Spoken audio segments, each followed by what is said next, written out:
Antonio, Declan Rice, and Pablito. 1, 2, 3. That's it. That's it. I finished the tune. That's what I've been trying to hit you up to tell you that. Bro, I've been trying to tell you that. But listen, I get you the message one way or another, my brother. Don't even worry about it. What? Mama, do-do-do-do-do. Oh, Jerry Bowen, do-do-do-do-do. Miguel Antonio, Declan Rice, and Pablito. 1, 2, 3. That's Stop it. Like, why does this guy have to keep going with it? Oh my God. Mama, do-do-do-do-do. Oh, Jerry Bowen, do-do-do-do-do. Miguel Antonio, Declan Rice, and Pablito. 1, 2, 3. That's it. I finished the tune. That's what I've been trying to hit you up to tell you that. Bro, I've been trying to tell you that. But listen, I get you the message one way or another, my brother. Don't even worry about it. Oh, I seen we beat Man City, and ain't it pretty? Carabao Cup. Listen, we winning shit this year. That's just all what it is. Don't listen to none of their haters. We winning something. We winning something this year, my brother. And guess what else? I bet the whole account, so I don't have to have bro running back and forth. Bet the whole thing for us to win Europa. It was sexy odds. Yo, it's a big payout. Bet the whole 15 on the guys. Absolutely, I did that. But this is just a quick little message. Yo, I just wanted to spread my love. I forgot people the last time. I didn't know you was going to play it on the channel, bro. Say you played it on I was cursing all over the place. Yo, my bad. You know how I do. I'm sorry. I was excited. We beat the Spuds. What do you want? Hey, but listen, I think I left out Uncle Lee. I want to shout out, always Kieran. Oh, Uncle Kieran, Australia, my guy. Neil, Australia, my guy. But I think I left out Gaza, Lawrence, Disabled Team. And I forgot to shout out my boo, sending my love to my boo, KDK. Looking gorgeous as always with the lowest lanes. And today's Thursday. So don't forget to tune in, suckers, because she's the queen. The beautiful queen of West Ham. You heard West Ham's first lady, you dig? Anyway, spread my love to her. Who else? Yo, Fat Boy Phoebes. And they told me that Benrahma hit the winning penalty shot, the one at the end. I know he broke his wrist having a wank to that. You heard? I know he did. I know he was probably going Benrahma nuts on all the channels. I guarantee it. Pile. He's an animal with the Benrahma. I love him. Hey, listen, Bex, actors, Washio, Titchy the Don, of course you, Peach, everybody. Spread my love to everybody. Spread my love to Reese. You call him Rise, that's my guy. Yo, Gates Father, Duke, Russie B, everybody. I love everybody, man. We winning. Bet bet West Ham to win Europa. Don't be scary berries. Drop that money and don't be funny, you heard? Up the hammers, one love.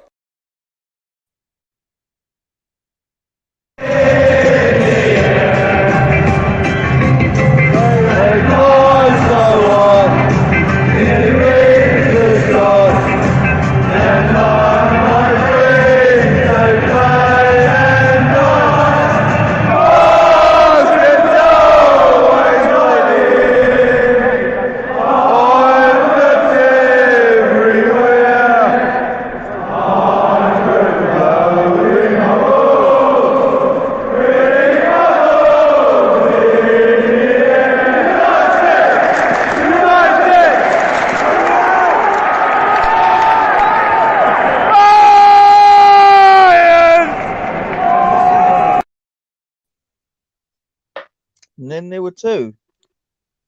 Good evening. How are you, Budge? I'm all right, thank you. How are you, Casey? Oh, mate, I'm cock a hoop. Listen, we've topped the group. That last game's a dead rubber now. We can put out the under 23s if we want to. It doesn't matter. We're in the last 16. Oh, mate, dreamland. I know, it's great, isn't it? I mean, we can finally dream, you know? Oh, do you know, I want Dortmund in the last 16. I can't lie. I know that it's not definite they're going to drop down, but I'd love to get the opportunity to go and to a stadium like that, 80,000, the yellow wall, you know, just one of the big European clubs. I want them in the last 16. I can't lie, Budge. Yeah, yeah. I get you. You know, I mean, at this moment in time, you kind of like feel like we're invincible. You know, that was such a good. Well, the second half display was really good. I felt like we contained everything they did. You know, I mean, it was nice going in half time 2-0 up, but well, I really wanted that third goal. And I Didn't thought, need it though, did we? nah, I know we didn't, but I thought that Sonny Perkins attempt was Oh, great. I mean, yeah, a couple of people I've heard have said that, you know, he should have done better with it, and oh, yeah, he should have put it seriously? on the keeper. But you know, I mean, that's a 17-year-old kid in a European game. You know, an important European game at that. You know, the boy did what he had to do. He got that ball on target. You know, I thought he looked really good, and he's been absolutely mustard in the academy teams this I season. And know. I Yeah, tell you I've what, watched him a bit myself. You know, Gately. he needs to Kieran. be he needs to be around the first team as much as possible for what remains of this season up to the transfer window, and then as soon as that transfer window opens, get him out playing Championship, League One, men's football. But Yeah, get him to a club. You need to get him to a club where he's going to play. It's no good sending him to a club where he's going to be sitting on the bench like Frederick Alves, like Connor Coventry, like me, Paul Becco. agreed. That doesn't do anyone any favours. He needs to go to a club where he's going to get minutes under his belt and he's going to learn about playing men's professional football, and it will Yeah. stand him in good stead for the future. Mm. Yeah, I fully agree. Good evening, Kieran. Or Hey, Hi, Kieran. Patrick. you, is it? Good I miss the All right, gates. How are you, man? I'll say I'm top of the morning, mate. Top of the morning. Yeah, job done, wasn't it? Job done, mate. You know, and I'd like to mention this, Katie, in case Budgie doesn't. I did predict that score, a comfortable 2-0 win. So I need a pat on the back. Thank you very much. You know something? I actually mentioned that in the comments in Did you? Chichi's show earlier. Yeah. Well, I think I did anyway. You know, I mean, I remember you going 2-0 and I went, no, I'm going to go 3-0. Do you remember? You Yeah. said your heart said that it was going to be a 2-0, but you wanted a 5-0 or something, wasn't it? Yeah, I think like, if we'd gone gun-ho, we would have got it. If Bowen could finish a couple more chances, we probably would have got it, but he didn't. And yeah, it was just a comfortable 2-0 win. Yarmolenko played tonight? How do you think Yarmolenko played tonight, I Gately? think he tried really, really hard, didn't he? Go on, I brother. think Yarmolenko did okay. I'm usually on his case. I've got to be honest. Yeah. But he scored a goal, and he technically got the assist for Noble's goal. So Yeah. you know, I thought he did okay. But if we got to sort of like put that against the fact that let's be completely honest about it. Rapid Vienna, with all due respect, and I'm sure Vienna's a lovely city and people from Vienna are lovely people. Their team's dog shit. Absolutely. Exactly that. We They're didn't not have to that get out of second gear and we made them look stupid. No, Yeah. that's right. And talking of dog shit Lawrence, how you teams, doing, mate? you know, Spurs lost to a team of part-timers tonight. Oh, Just gets Carl better, Spurs doesn't it? don't do European nights, but if they did, Yeah, better. They lost 2-1, didn't they? they did. They had a player sent off as well, and I think it was last minute, wasn't it? They scored the I winner. believe so, yeah. Yeah, I heard Oh, that. mate. Yeah. Even better, isn't it? It's just lovely. Yeah. It is great when you see stuff like that, isn't it? It's.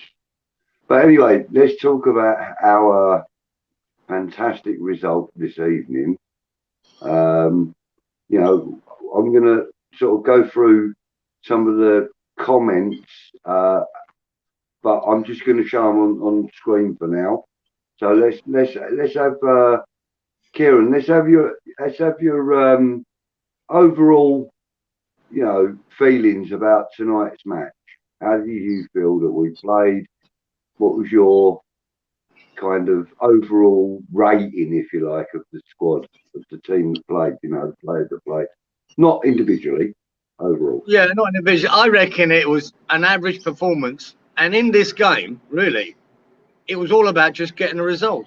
So the performance is sort of secondary. As long as you get the result. I thought it was average. It's not a game I'd want to watch back, to be honest. I was quite bored at some of the times, but I knew how this game was going to go. I knew it would just be controlled, managed. We'll get that goal, and then if we can get a second, really, it was game over.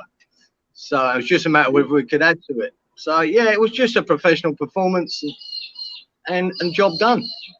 Group is won. Yeah. So yeah, move on. And you know, and I did kind of, I kind of sat back and thought, oh, do you know what? I think David Moyes has pulled a blinder here.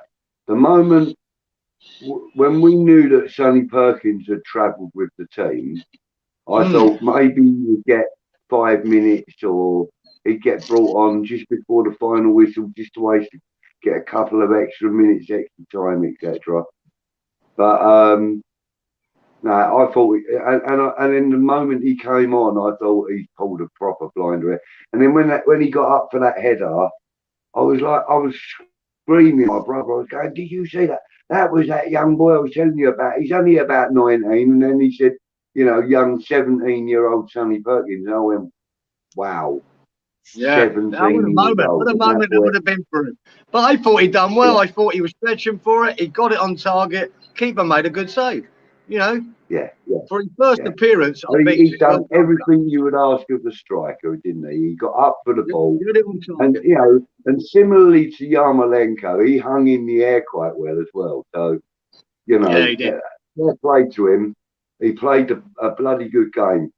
You know, we should be really happy that we've got players like that coming up through our ranks. You know. Yeah. You know, it's kind of back to the old days that we would all remember, when our academy was considered the best in the world, you know, at one point, you know, and that's not being biased. I'm very well, thank you, Sophie. Yeah, that's not me being biased. I mean, that was the general consensus of opinion back then. You know, don't know any other academy that won a World Cup, do you? Yeah, you know. I mean, we've had plenty of players go on to become great players when they've left the ranks of West Ham, you know. I mean, the obvious ones, of course, are, you know, Frank Lampard and Rio Ferdinand, you know. But there have been plenty of others before that have gone on to great things from our academy, you know. Champions League winners and all sorts, you know. So, you know, our academy's always been good. But, you know, it's getting to the point again now where people are sitting back and taking bloody notice of it. You know? Yeah, Hammerhead, exactly what we were just saying. You know, how good does Perkins look? You know, I mean, he came on, he did his job, he done it admirably. You know, he really did. You know, disabled team is saying, "Hi, Gatesy." How you doing, TDT? How are you? Hope you're well. Gatesy and Budgie in the house. Larry. And good evening, Luke Legend. Great entrance as usual. Evening, ladies. We are top of a league, yep. And you know, we're only what, 4 points is it away from the top of the Premier, or 5 is it? It's not that many, it's about that, isn't it? 4 or 5 from the top of the Premier League. So, you know, pat ourselves on the back for that, because, you know, we are massive. And then Lawrence agrees with me. He says we are massive. You know Is it me? Is it me or were Vienna at a toilet? Luke, I think. Yeah. Yeah, no, it weren't just you, mate. It weren't just you. Roy Chappell's in the house. Second was enough for us to beat them. Yeah. Sean Freshfielder is saying at 650,000 euros per win, I don't think we'll will go monster changes for the last game. Probably not monster changes, Sean, but don't be too surprised if Perkins gets another crack at the whip. Yeah, maybe another 15 minutes, you know, or 20 minutes, you know. He is, but though, as a 17-year-old 650,000. kid, having played that in a win in Europe, man, that boy's going to carry that for the rest of his life in his heart, you know. You know, you may see one or two other younger players coming through, but like you say, it's not going to be a monster change. I think you'd probably stick with 95% of the squad he's already taken out there this week. You know, they've all done a reasonable job, you know. Can't really fault anybody. Nobody made any real howlers, you know. So, yeah, there it is. Roy says, I called it yesterday with Dad Perkins. He's a brilliant little player. He's definitely our future. Yeah, you mean Sonny Perkins, of course. Just needs to keep his feet on the ground, though, doesn't he, boys? Because I'm not being He funny. does, yeah. We've had players And that have you come know, through the academy that have not done that, and a prime example being Reece Oxford. You know, he was being touted as the next big thing, and he's now playing in Germany. I think it looks like he's rebuilding his career, in fairness to him, but. cool. You know, when he came through, it was like, oh, he's going to do this, he's going to do that, and so far that hasn't come to fruition. So it's really important that Perkins doesn't sort of like get ahead of himself, and he keeps his head down. He works hard. He's willing to learn, and the world is his oyster. Yeah, agreed. You know, and you know the good thing about it is being under a manager like David Moyes, and with guys like, you know, Piercy and Nolan and Noble around him, I think you'll find that his maturity will be at high level. Do you know what I mean? He showed quite decent maturity after his effort on goal. You know, he got straight back into his role. He went straight back on the hunt, you know. So fair play to him. He does look like a decent prospect, you know. And like Charlie Wall said on Tish's feed earlier on, he said, oh my God, what's happening? We've got another striker. Well, you know, he's not the only one. He isn't the only one. Occo Flex looks really good as well. And he looks like a proper menace as well. I bet he would have done quite well tonight. He also, you know. TDT is saying hi to brother Kieran. Hey, TDT, how are you, brother? Hope you're good, man. Again, Kieran says, Lawrence, 2-0. We both picked that. You both did indeed. You did, mate. You did. I did say 3-0, didn't I? Happy Hammerette. And Hammerette as well. Yeah, that's right. Oh, sorry, my bad. I double tapped that. Sean saying banging them in for England and the academy. The promise is there. Agreed, Sean. You know, he's absolutely quality. You know, and like I said, you know, it seems like he's on the right track with the maturity. You know, obviously, you know, had that got him, we probably would have seen the 17-year-old kid in him. But he would have had every right to show it, I believe, you know. Wouldn't that be nice for him? Had that have gone in. It was even, you know, even a nice moment tonight for Noble to get a European goal, wouldn't it? That's a nice little bonus. Definitely. Excuse me. What's going on there? Like, it's a little chilly out here. What's it like where you are, Kieran, I wonder? Well, it has been torrential rain for a day and a half. So it's a bit cloudy, but it's still bloody warm. It's quite muggy now. It ain't washed you away. Yeah, I'll be right, mate. We'll be right. I'm up in we're a little bit higher than most. We'll be fine. He'll cope. That's all right then. Kieran and Clive live from the top of a tidal wave. So Robert's saying, Kieran, go lay under a cow. I don't know what that's all about. Is that an in joke, a private joke I know nothing about? No, I know. So that's when they rain or something, when it rains or something. I don't know. I seem to remember an old wife tale. That comment's probably been there for 20 minutes, so I haven't caught up yet. I need Titch. He's the one that keeps up with the comments. He's great at that. Here's a stat for you. It says, Hammerhead, we are joint second best team in the Europa League with 13 points and 9 goals on the goal difference with Lyon. And first is Bayer Leverkusen on 13 points and goal difference of 10. Right. Yeah, but they didn't play us. We ain't doing bad, are we? Joint second best. At the end of the day, I think we got a great group, didn't we? It weren't that hard. It just wasn't that hard. And so the group was great, but you still got to do the job, haven't you? You can't fuck about that. You still got to get it done. I get you. In the most part, we've done it with a second string team. So that's even better because we've tried to save the players we've needed to. So, yeah, it's all positives. It's bang on. And we still got a game left where we don't have to worry about it. I think Moyes has been very, very clever in what he's done in his rotation. I don't think he's been. I think he's been very, very intelligent. I think he's thought about it, and he's picked the right teams. He's got the results. You know, we're in the last 16, so job done. Guys, you know the only surprise I got today, and I still can't understand it, is why Krell is not starting. I can't work that out. I'd have liked to have seen him start. I've got to agree with you. I'm not sure what's going on there. I don't know whether he's had a crack with Moyes' daughter or something. I ain't got a clue. No, I just don't see the point of bringing him on loan and then not using him for games like this. It seems a bit strange. Yeah, I think he's good enough. Definitely, what I've seen of him, I've been very impressed. And I've got to be honest, I saw him in the Euros and thought, well, he don't look all that. But when the limited opportunities he's had in the claret and blue shirt, I've looked at him and gone, yeah, do you know what? He'd be a very useful addition to the squad, but just he hasn't, for whatever reason, got the minutes under his belt that I think he should have done.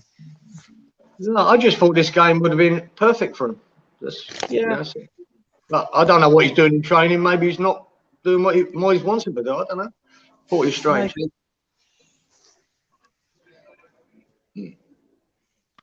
Sorry, guys, I'm just typing something. But no, we got the job done, and that's all that matters. It doesn't, you know, we didn't need to get out of second gear because they're not a very good team. I think the fact that it was played behind closed doors probably gave us a slight advantage, because otherwise it would have been, you know, a completely home crowd because our lot weren't allowed to go. So the fact that Austria went into lockdown probably played into our hands a little bit, but I think we still would have had too much for them. Yeah, like I said, I've watched all them teams before, you know, when we played them before, and I've not been impressed with any of them, to be honest.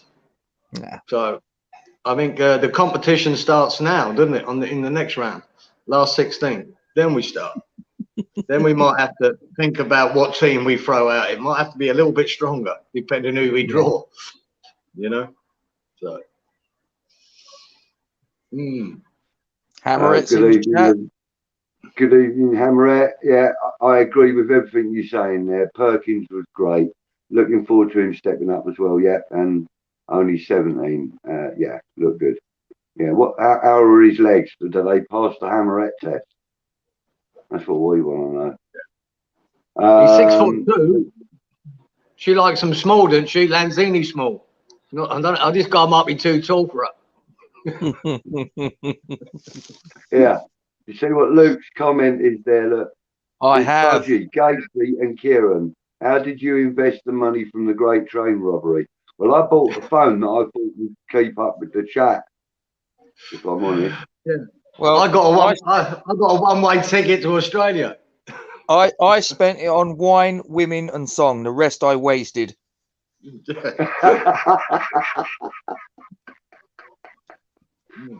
Oh, great! Hey, Hammerette, hope you're well. You're looking gorgeous as ever. I bought a Ferrari and forgot to go and collect it because it was with stolen money.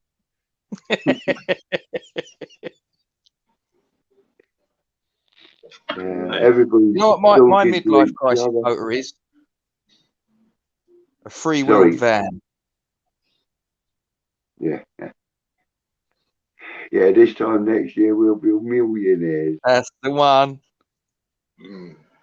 How's the sunburn, Kieran? Hammerette's asking. Yeah, calm down a bit now. I've been peeling a bit on the arms and that, but yeah, sunburn Now it's been cloudy for a couple of days. Give it time to ease off. Yeah. But the nose is getting better. The Rudolph was a bit Rudolph lookalike last week. That's I not thought so I'd bad. have got used to it by now. What's that, mate? While I'm thinking of it, yeah, no, I was just thinking, while I'm thinking of it, you know, I don't care whether you're sunburnt or not, I know you don't. as it happens. I know. I hope you peel like a banana. I know you do. I know. You hope it gets worse. You know the worst one. You know when you're walking Hammerette, around. show him no mercy, my love. Don't do it. Don't show him any mercy. He don't deserve it. He's in Australia, for God's sake. Oh, he likes it. Yeah, he likes the better hat. Yeah, yeah. I like wearing a hat now and again. So, but you know when you're walking around here, Budgie, right, and you're wearing thongs. Well, you call them flip flops, don't you? Right. And when the sun gets on your feet, you're at it too long and burns the top of your feet. That's the worst. Right. That is painful. I'm going to get in there before Hammerette does, or anyone else. They're called sliders, and there was a picture going around of me wearing sliders and socks. And you can thank that young lady in the chat that provided that picture. Was that one of the same photos when you were wearing that fucking G-string? That salmon G-string. Salmon-coloured budgie smugglers. Did you know Speedos, right? Do you know Speedos were invented in Australia? Yeah, I don't doubt it. I think they wish they hadn't. I'll be looking out for that, Larry. Yeah, Lawrence. Yeah, Gates. He says he smoked a turkey for Thanksgiving. How big was the Rizzler? Oh, behave. Is that what they call it now? The turkey? Is that a new name for it? Have you ever seen his pictures on Twitter of his Barbie? I'm surprised he didn't, have trouble keeping it alive, Oh, honestly, his pictures of his barbecue are legendary. Right. Is it a smoker, is it? Is it one of them smokers, is it? Or honestly, he's got all sorts on there. Honestly, honestly, go on to Twitter and have a look. It's legendary. I'll tell you what. If ever I go to his part of America, I'm going to knock on his door and say, "Yeah, chuck us a burger."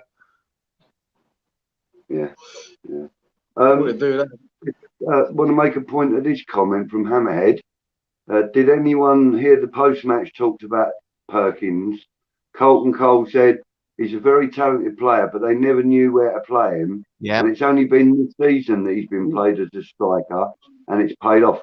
Mate, if that's the case, well, fair play to whoever it is that's handling him or training him or managing him. Yeah, that might be the reason, Clive.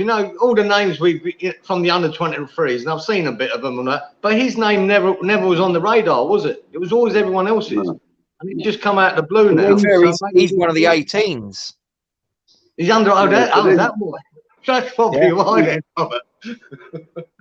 The thing is, that's quite a common theme at West Ham, Players come into our academy and our youth setup and stuff, and they come to us as a particular type of player that they think they are. And then the academy move them around because they like to see them in all different positions to see where they are strongest. I mean, I'm pretty sure Titch would back this up as well. You don't just stick to where a player thinks he should play. You do experiment a bit with them in the training scenarios. And, and like Rio Ferdinand's a perfect example of it, because when he started in the academy at West Ham, he came in as a striker. So, and look, he turned out to be one of the best fullbacks in the world. Sorry, the best centre backs in the world. I don't feel like giving him any credit, Clive. Fuck it. But I'll give him credit for Ollie's at the wheel. That was a great comment. Ollie's at the wheel. That was great. Sean says that he's going to do the calculation. Eh? Is young Perkins another midfielder we're turning into a striker? Is this? I think, I don't know. I really haven't dug that deep into his, academic or academy career so far. I've only sort of known about him this season, if I'm honest with you. Yeah, that's right. You know, Luke Lawrence, he loves smoking a turkey. Well, there you go. Hammerhead says, I looked into that Hammerhead. Only the last year they have played him as a striker and he looked good to me. Yeah, so there you go. See, that's what I'm saying about the moderators on these channels and that. The Hammerhead said she's looked into that already. Yeah. See, That already was moderating and you ain't even got a spanner yet. Good girl, good girl. I'll tell you what. Where is the mad Canadian anyway? I bet he's in the background, isn't he? Having a right giggle. Where is that, Mark? Was he there at the beginning with you, Clyde? Well, he was the one that contacted me. Hang on, bear with me 1 second. Yeah, he's done a runner. He's not even in the green room. He's not even in the green room. So, right. Well, all the academy managers are saying that Perkins is the most talented player we have, according to Hammerhead. That's good to read. Happy Hammerhead. He's got all the talent in the world, just didn't know where to play him. Glad he's found his position now. Exactly. You know, I mean, the thing is, that's what I was saying about our academy. You know, that they're actually renowned for finding players that believe they should be X, Y, or Z, and they turn out to be, you know, an A. Bless me for what? Bless me for what? What did I say? You sneezed. That's why. He's taking his coaching badges at the minute. There you go. Cool. There you go. A mind of knowledge. And who we got What's here? going on? Is that Peach? Yeah, it's Christmas, baby. It is Christmas, baby. No, it's not. It's still bloody November.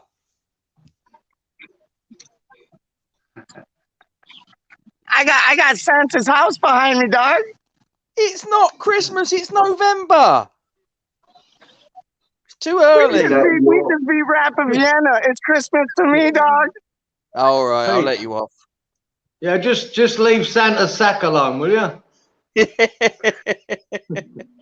I already went through it. I got all the goodies. I got all the goodies. Listen now. Fuck you know. Yeah. We're in the knockout competition. We're in the knockout competition. Who do you want, Peach? I want the toughest opponent possible. I want the toughest opponent possible, and I want to spank him and spank him and spank him and spank him. You like spanking, don't you? Yeah. I love me some spanking, dog. I love me some spanking. I've heard that Peach wants to book a flight to Austria to get himself a vaccination. I certainly do. I certainly do. I certainly do. There's a good motive behind that, my friend. There is. Hold up. They do, Hammerhead. They do. A bunch of Slovenian carpet fitters. How bad you luck? Oh, actually, there was a florist in amongst that lot. Oh, was there? Yeah. Apparently, though, they're looking to get the tie replayed because they reckon that the goalkeeper didn't have his gas safe certificate.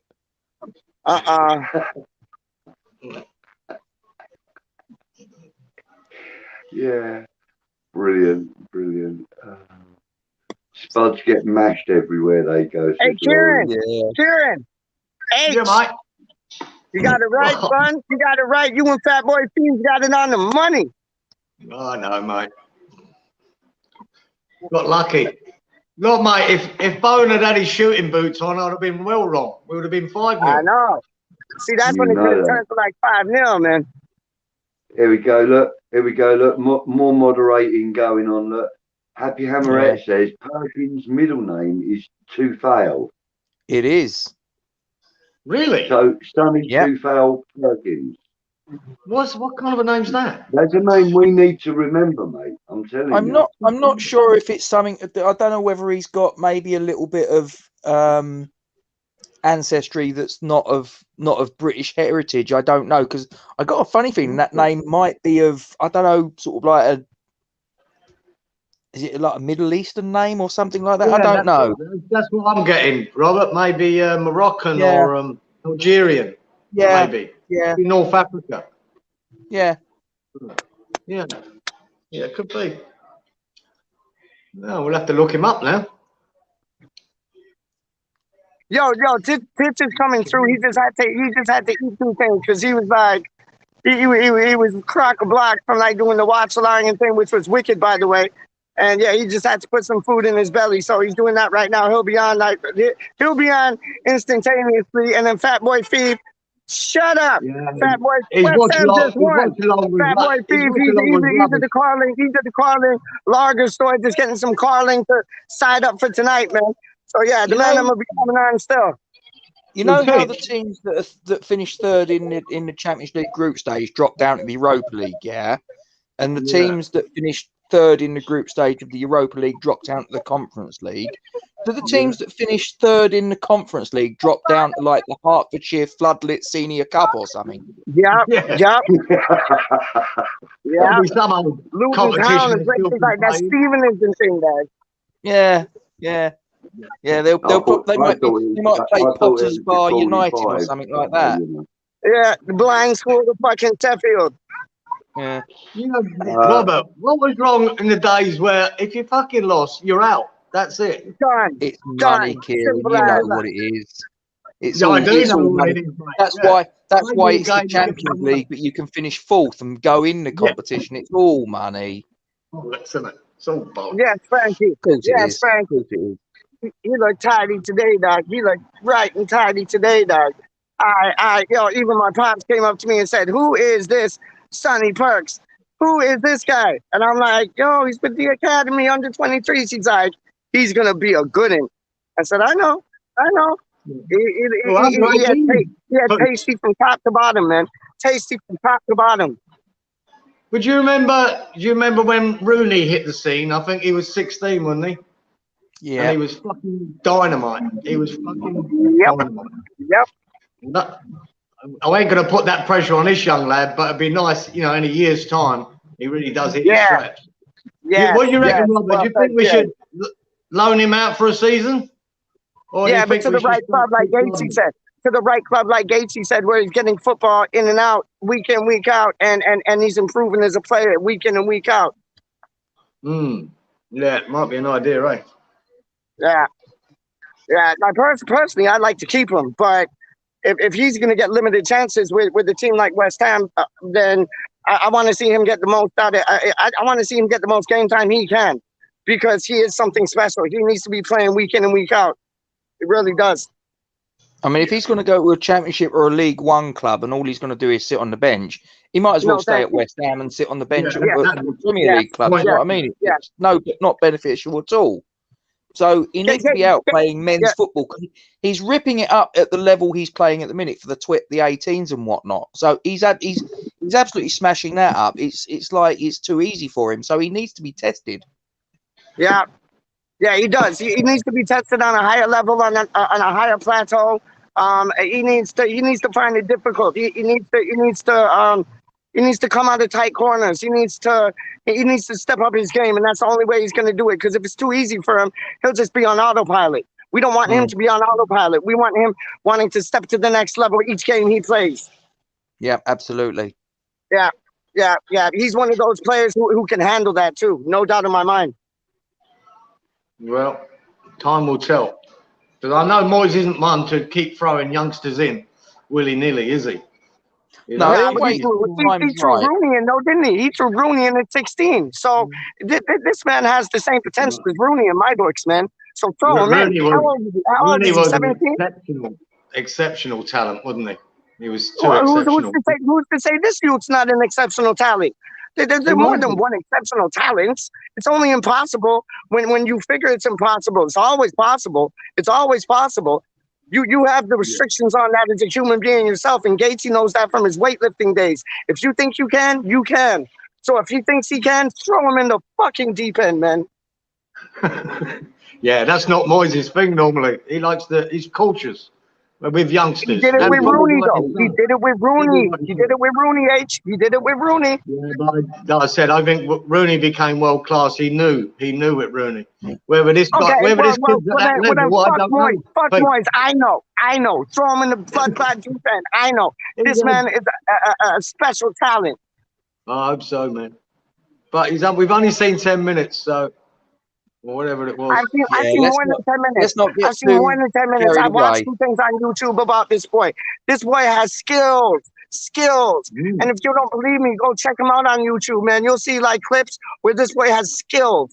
Like left foot, right foot. He's magic, man. He's magic. The only thing I'd say though, Pete, just to counter that, is you've seen him skills against kids the same age as him. He needs to do that against seasoned men, and he needs to do that consistently. That's the only thing I'd put into the mix, and that's why he needs to go out on loan.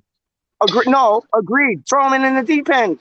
He's one boy I'd throw in the deep end in the English Premier League to mess with the man that you're talking about. Grown man playing grown man football.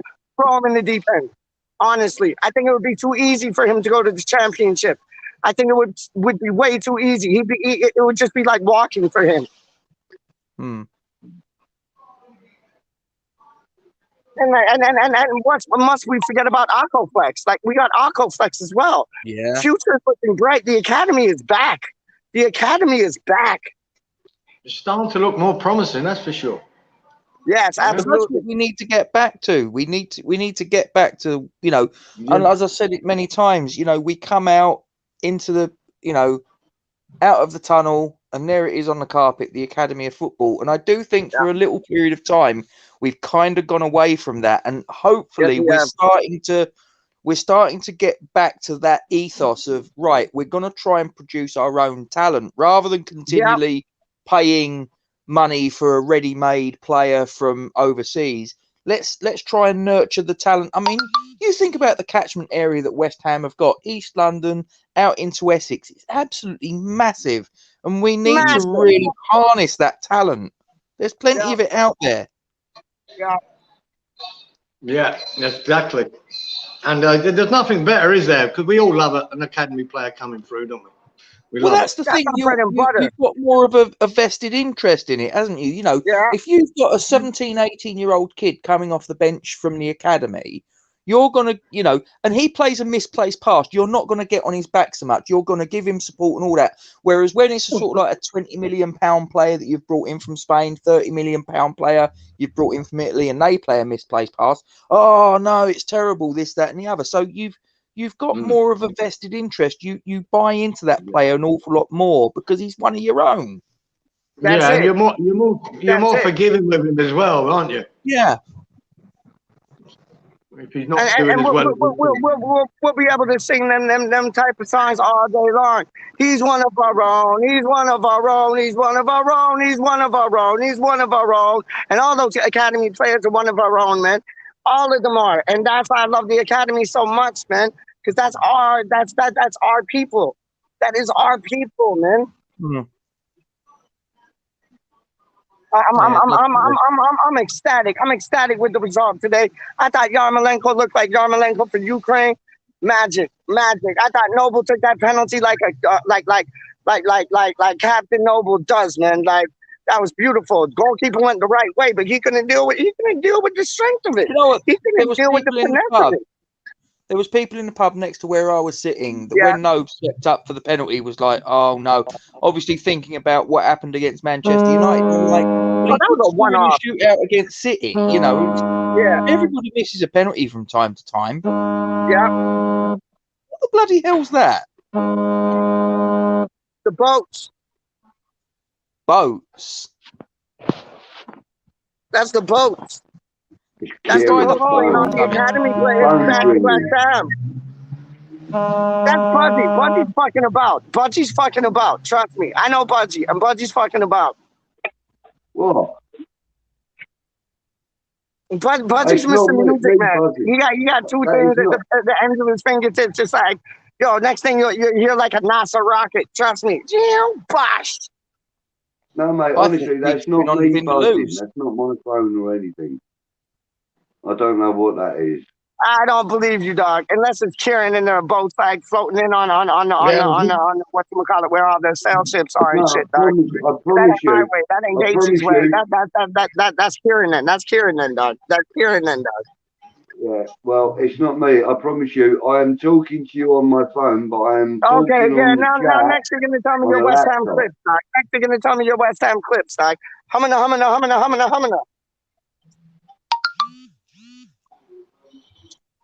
Yo, where's Titch at, man? Hurry up and get here.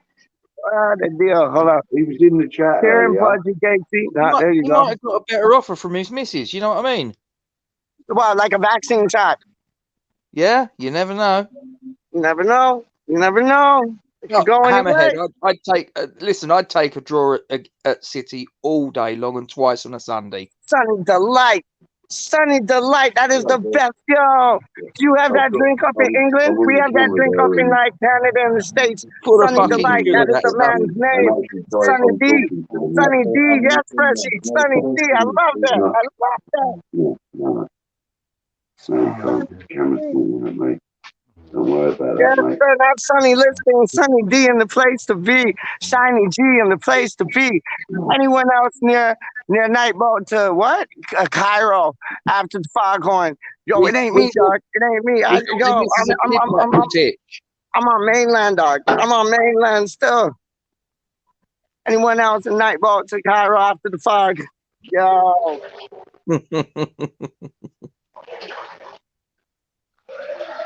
So now.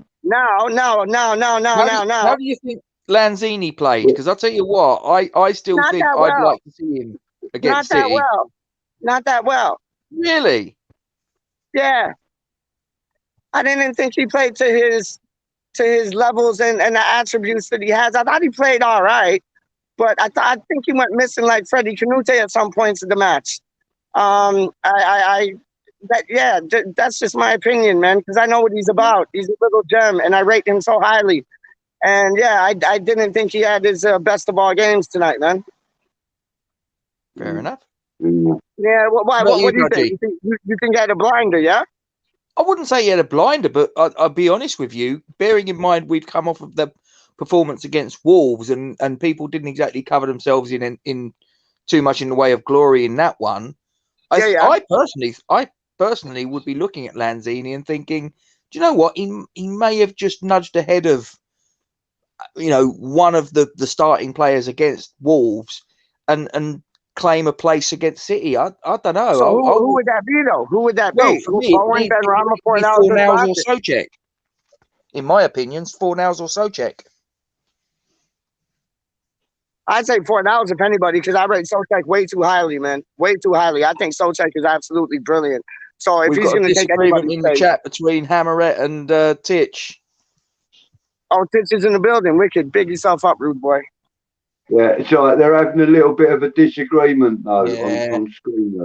No, if he's going to replace anybody, Lanzini's going to replace anybody for me. It would be Fornals, because I think Souček, however you want to say his name, Mr. Czech. I think Mr. Czech is absolutely sublime. I think he's a Hayden Mullins to me. He's one of the best players on the pitch, but he doesn't get that recognition. And I think he's just world class. So if there was going to be any replacement, it would be Lanzini for Fornals. And I find them similar in a way. I do find them similar in a way. So yeah, that's a good shout, Gatesy. To be fair, I'm just looking at that comment from Luke. He didn't need to have teeth against that lot, to be fair. Which one? That one there? Yeah, tidy but toothless. It's like, well, he didn't really need to show his teeth. He didn't really need to sort of dig in and sort of show grittiness. He didn't need to. They were crap. I found him kind of playing a mopping up role. That's what I thought he was doing. Who plays the mopping up role? mopping up role. You know, he Yeah, was who just plays the there mopping up role last? to tidy up the play. I know what the fucking mopping up role is, dog. Who plays the mopping up role, you're saying? Yeah, Lanzini. no, look. Yeah, Oh, see, I'd rather have Cornell playing mopping up, bro. But Lanzini's capable of it. But I like Lanzini going forward more. So it's like, you know what? I'd even be settled to put Lanzini, Suchek, and Fornals as 3 in the middle. That might be something to look at because Moyes normally goes with the 2. Why not try a 3? Why not try a 3, man? There's not only one formation. There's not only 2 formations. There's 100 formations you can tingle and tangle with, dog. What's the plonk you're drinking, Kieran? What's that, mate? What's the plonk you're drinking? Cabernet Sauvignon. Oh.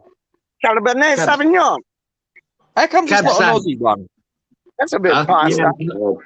Australian one, yeah. I know. I thought I'd have one glass. He don't drink no European much, do you, Kieran? They do. It used to be laughed at Australian wine, but they've come up in the world. They do some good decent No, thing is, Cabernet Sauvignon don't sound very Australian. Who? Me? No, Cabernet Sauvignon sounds French. No, it's not. It's a French red, but there's a lot of wineries here in Australia. It's made here. Oh, good. You kidnapped the French grapes. They did, mate. There's some great grape growing country here, so they do make a lot of wines, reds and white. Yeah. See, like Frankie's saying you can't replace Ben Rama. Whatchamacallit? Titch's saying you can't replace Ben Rama. So you're saying you can replace Suchek? I ain't buying that. I'll take that to the laundromat and back. I ain't buying that. How are you going to not replace Fornals, but you're going to replace Suchek? Are you mad? You see what Suchek does on the pitch? Y'all are watching him with a blindfold, dog. With a blindfold, dog. Fucking Budgie's taking a I'm having trouble keeping my phone. I want to try and put my phone sideways. Carry on, guys. I'm mute. We apologise for the technical difficulties we're experiencing on West Ham Random. Please don't adjust your television. Random. Fucking hell. Mate, we need to see your face, mate, and we want to know what you're wearing, Robert. Oh, no, you don't. Oh, right. It's like that, is it? No, I'm just sitting here lounging around, mate. I'm just in my bedroom. I'm just chilling. Yeah. So yeah, you don't want to see me in this particular scenario. Right. Yeah. Anyway, I don't know what anyone's panicking about. We don't need to change anybody at the moment. No one. Just let Moyes pick a team to do a job, and it could change from one team to the next. Just let him do it. Kieran, did he do it today? Yes, exactly. Thank you very fucking much. He did it so we're all fretting over nothing. My only question might go 3 centre backs against City. Come again? Fucking possibly. Do you think we might play 3 centre backs against City? Why not? Whatever he wants to do, because in Moyes we trust, dog. Straight up. I don't know. I'm not sure he'll go back to that, Robert, but you'd never know. Moyes keeps surprising me, right? He really does. When I think I know what he's going to pick, he picks something fucking different. He's a bastard. Yeah. Word up. I reckon. Would he go back to 3 centre backs? Do you think he would, Robert? Yeah, I do. I'm not sure. I think after today, I think if we'd have struggled again with the 2 centre backs, Diop and Dawson, following on from the performance that Dawson and Zuma put out against Wolves, I think that there may have been a possibility. I got a funny feeling he may go Zuma and Diop against City. I've just got a sneaking suspicion he's going to go with those 2, because I thought that Diop looked more comfortable on the left than Zuma did, but there's no way that he's going to leave Zuma on the bench in favour of Dawson, given the money that they've spent on him. So I've got a funny feeling it will be Diop on the left and Zuma on the right. So just my opinion. We went down that track then, Robert, with 3, we'd have to have Cresswell. You think Cresswell with him? And then maybe Cresswell would be the does that left mean side using- centre back. Yeah, and does that mean using Masuaku? Oh, yeah, probably. Probably. Probably. Well, he did have a good first half today. I thought Arthur done well in the first half. Yeah, Thought but he was, again, he's probably playing against League One standard team. Yes, I know, Robert. I'm just trying to convince myself it might be a good idea. Yeah, I mean, we're talking about Man City. Different. Yeah, I know. You know, Did they've you just gone notice out and last beaten the week, team Robert? containing Messi. Boys, did you notice last week? I watched Man City. They played Everton, and he stuck Sterling out on the right against that Digne, and he terrorised him. He terrorised that Digne, and I rate him as a good left back, but he was giving them the runaround, man. So I wonder whether Sterling could be out there against Cresswell. Yeah, could be another thing to In think Moyes about. we trust. Yeah, I don't always trust him. He doesn't do what I want to do. What's going on with you, Peach? Yeah. It's time to ask Frosty the Snowman something, Doc. I thought you was getting molested by a bunch of reindeers or something. Okay, hold on. Can you see Frosty? No, you can't see Frosty. Oh, yes, you can. You all right, Budgie? Budgie, you all good?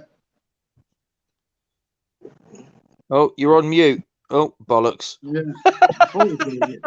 Now, what's he got? A teddy bear? What's he got? What the fuck's going on? I don't know. They're giving them tour of the Christmas lights, for fuck's sake. Oh, it's a good job I got tomorrow off.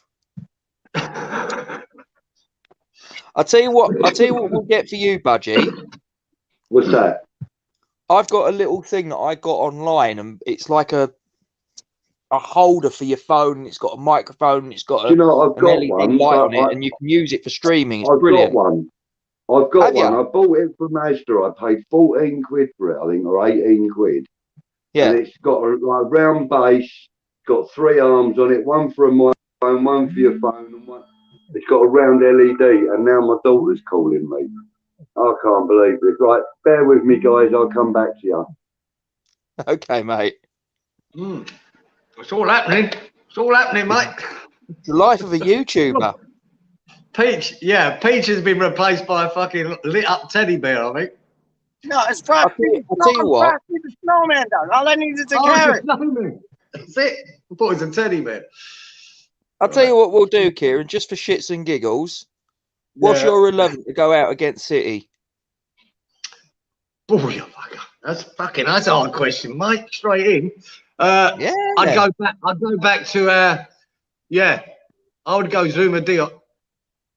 Right? Yes, sir. I'd just go forward. Me too. Cresswell Johnson.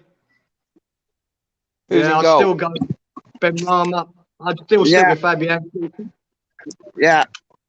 I'm not buying into this Areola clean sheets bollocks because he's never had to do anything to get these clean sheets.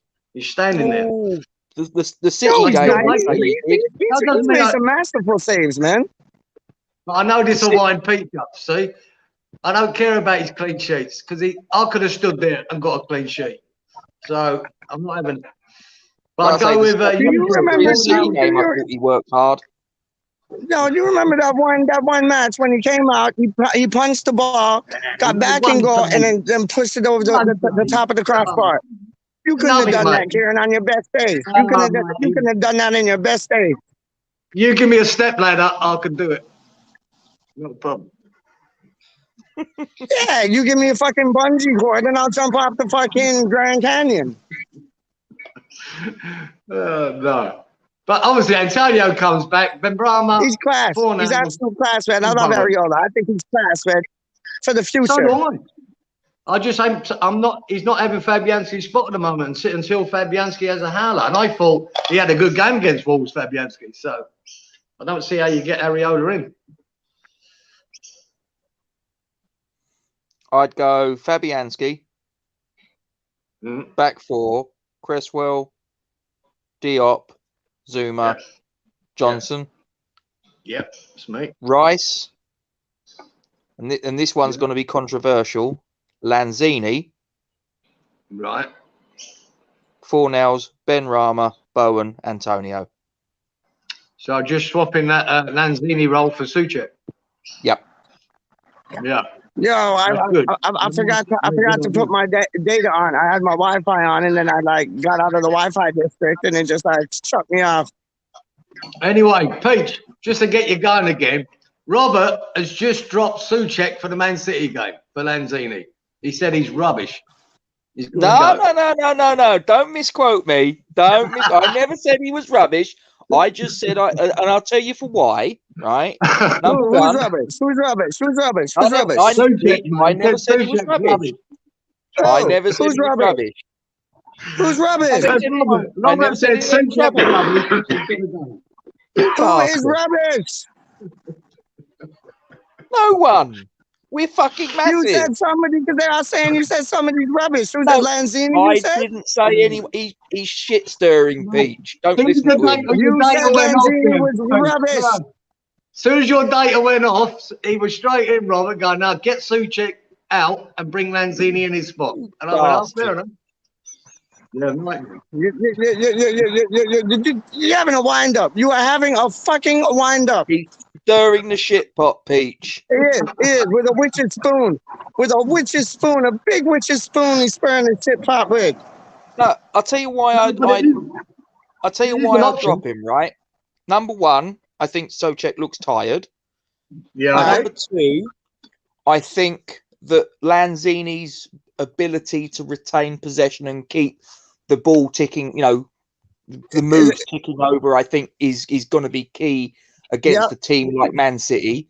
And number three, one of Souček's strengths is sort of like he wins a lot of aerial duels, and I don't think that that's something that City are going to we're going to need so much against City. That's a good point, Robert. Okay. So let me answer the question. Let me answer the question with a question. What do you think? How was your take on Krall today? Would you put him in? No. All right. Why not? Why not? Because then that would mean dropping Rice. You can't do that. So what? You can then have Rice. You can then have Rice, Krall, and Lanzini as a three. But then who else are you dropping? What do you mean? You're dropping Souček. No, I've dropped Souček and brought in Lanzini. Okay. So then you drop Yarmolenko up front, put Antonio in. You drop who was it? Vlasic, Fornals. Okay, so drop Vlasic and then bring in Krall. No, I've got more of a makeshift like defensive type style, I guess you could say. No, I've gone for. I'll tell you the team I've gone for. I've gone. Go on, man. Fabianski, Cresswell, Diop, Zuma, love it. Johnson, Rice, Lanzini, Fornals, Ben Rama, Bowen, Antonio. I hear that. That's just my opinion.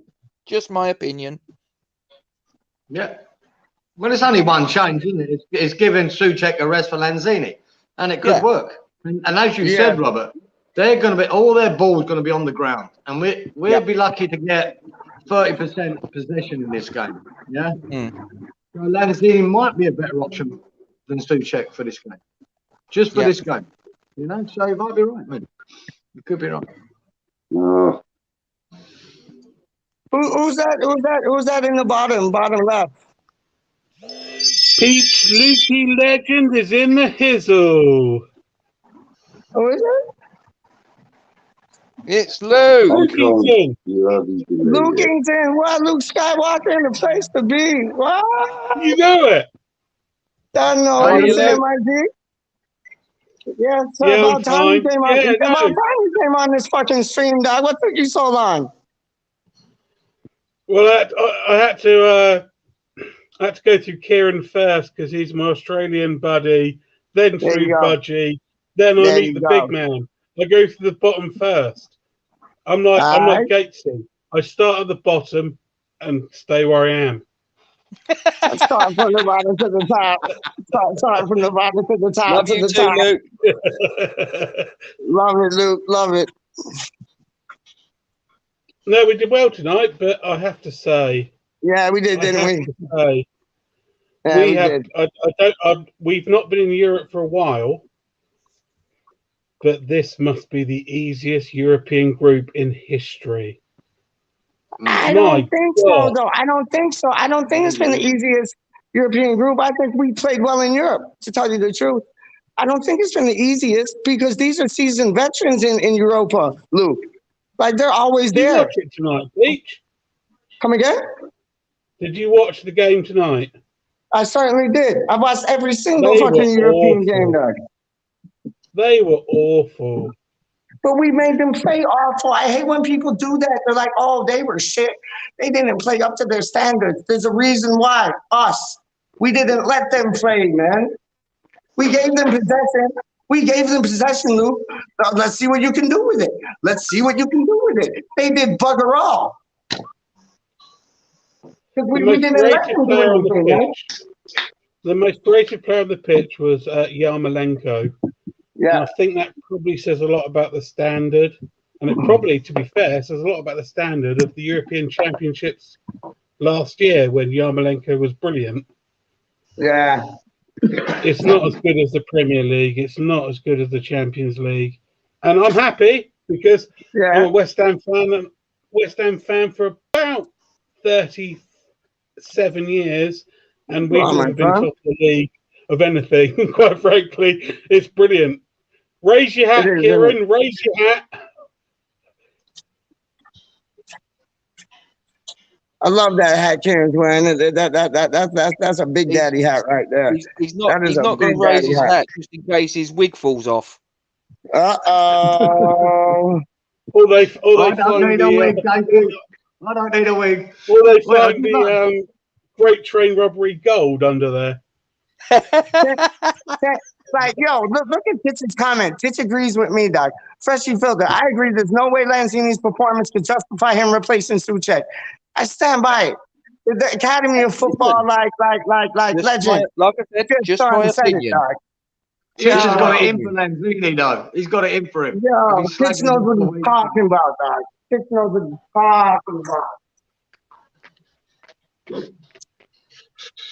Budgie, what are you doing? Can't hear you. Well, I'm not really chatting much because I was actually putting some comments up and stuff, you know. Good for you, Budgie. Frankie's agreeing with Freshfielder. He had to cover ground and keep them from attacking Noble.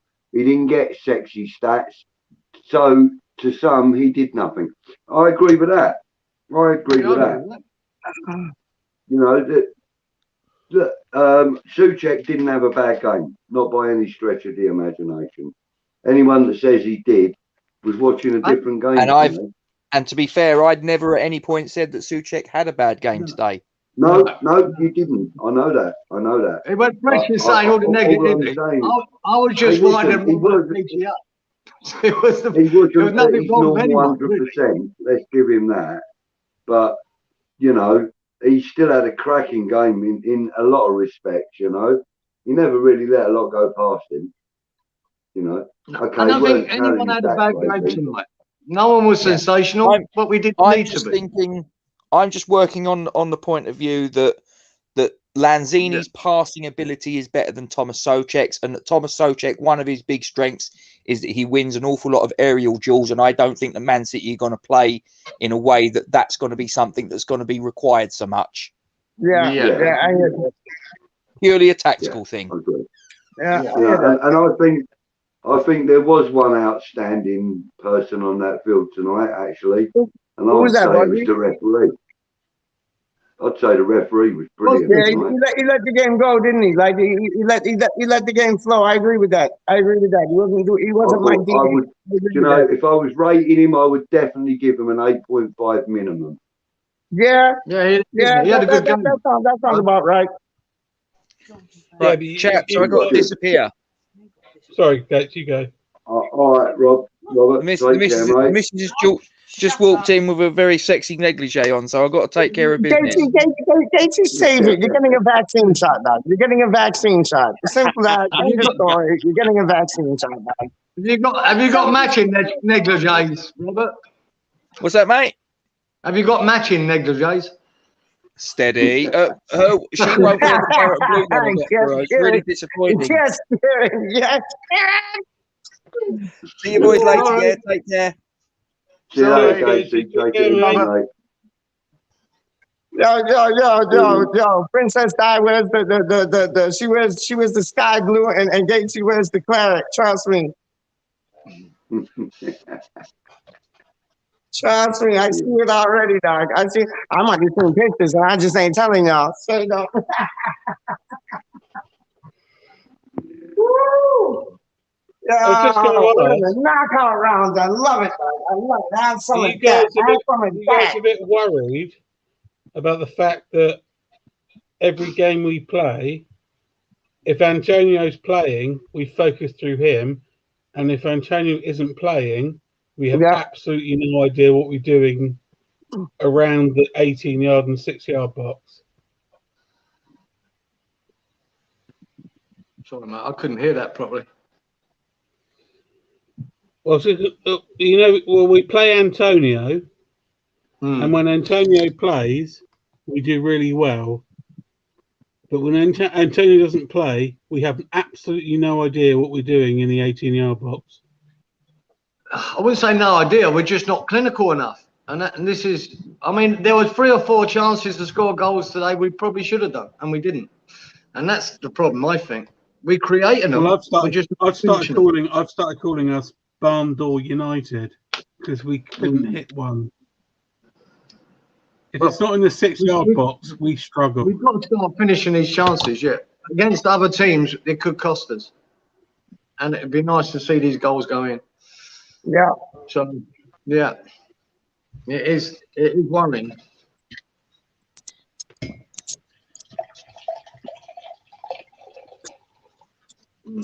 Anyway. Carry on. Should we talk about the Sex Pistols? 6 missiles, 6 pistols, crash swords. How you mean? Manchester City. I'd love to do Manchester City, and that would just be the icing on the cake. That'd just be the icing on the cake. Then go to Brighton, get a draw, hopefully win, and then go to Chelsea and scalp them.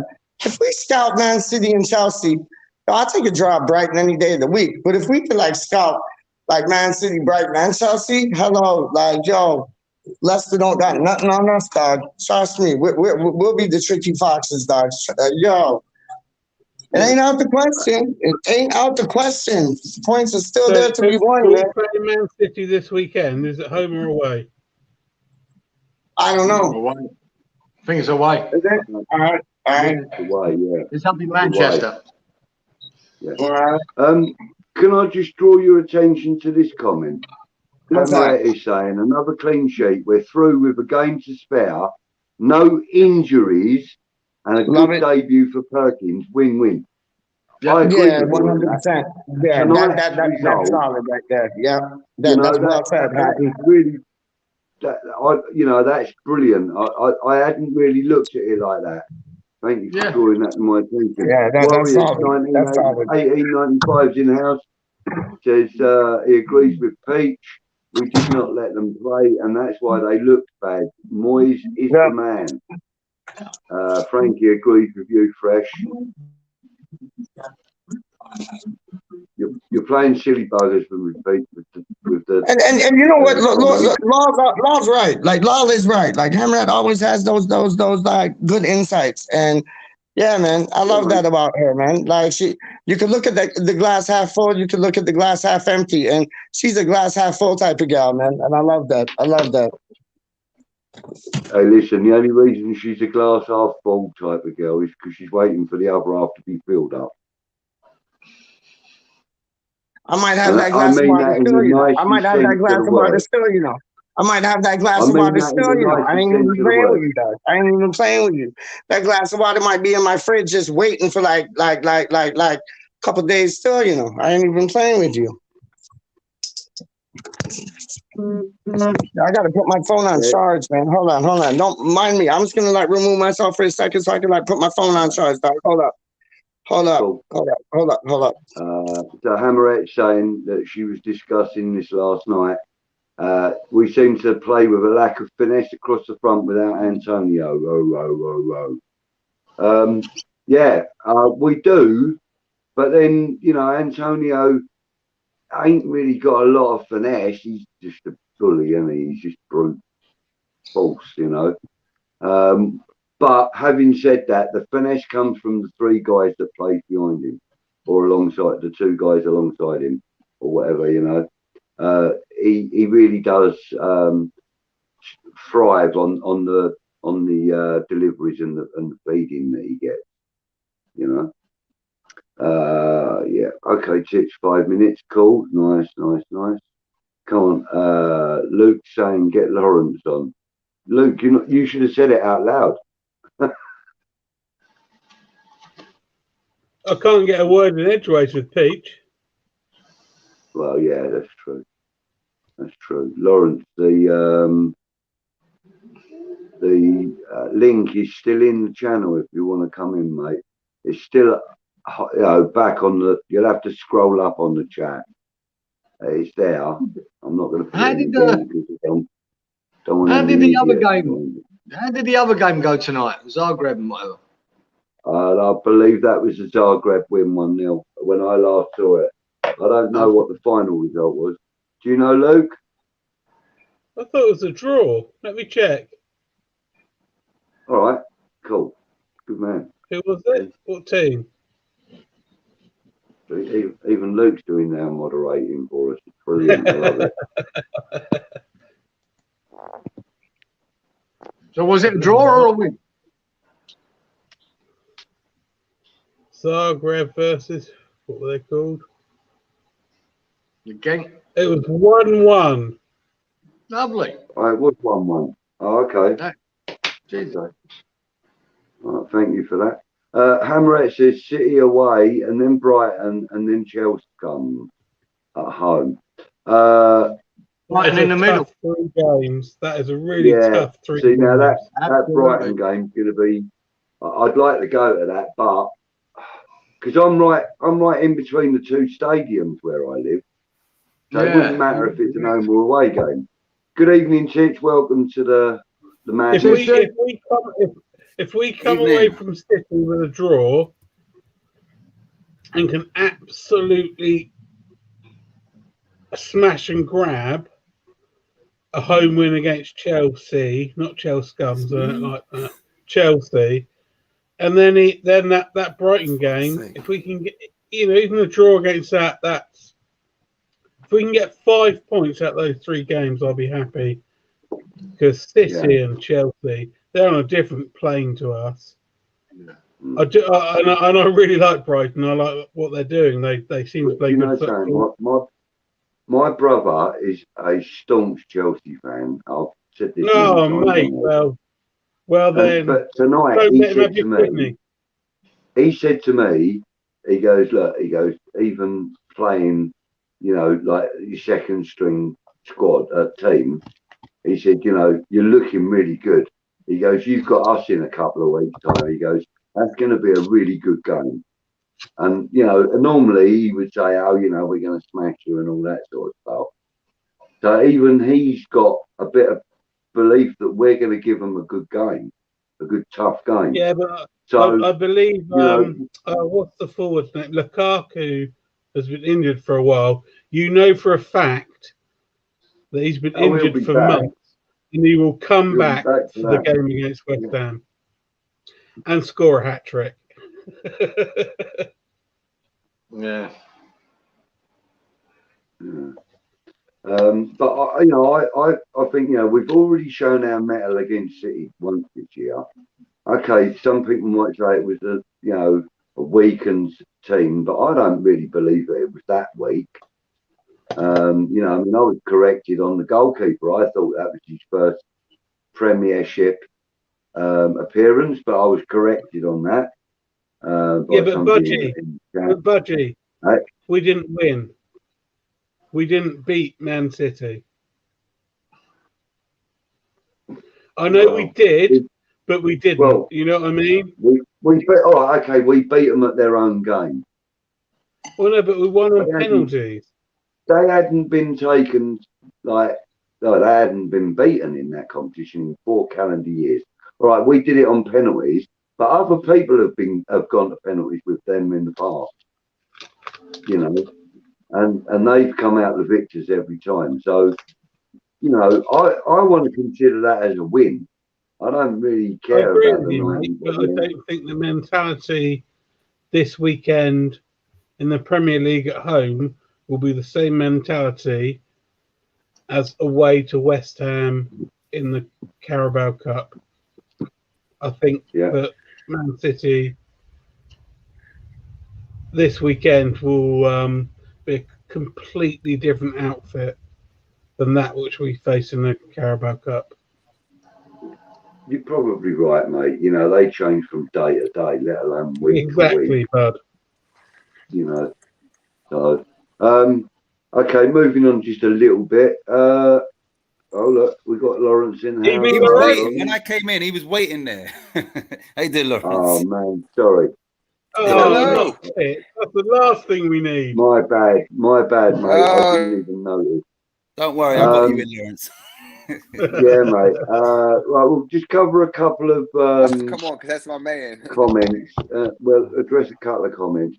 Hammerhead saying, is anyone else worried that if Rice picks up one more yellow, he'll get a 1-match ban? I hope that's not coming anytime soon with the big games that are coming up. Has anybody else actually realised or considered that? I've got to be honest with you, I hadn't even thought about that. You know, if we lose against Chelsea or something, that could be disastrous for us. You know, we're going to need every man on, all hands on deck for that, surely. Yeah. You know? How's Lawrence? He got that yellow.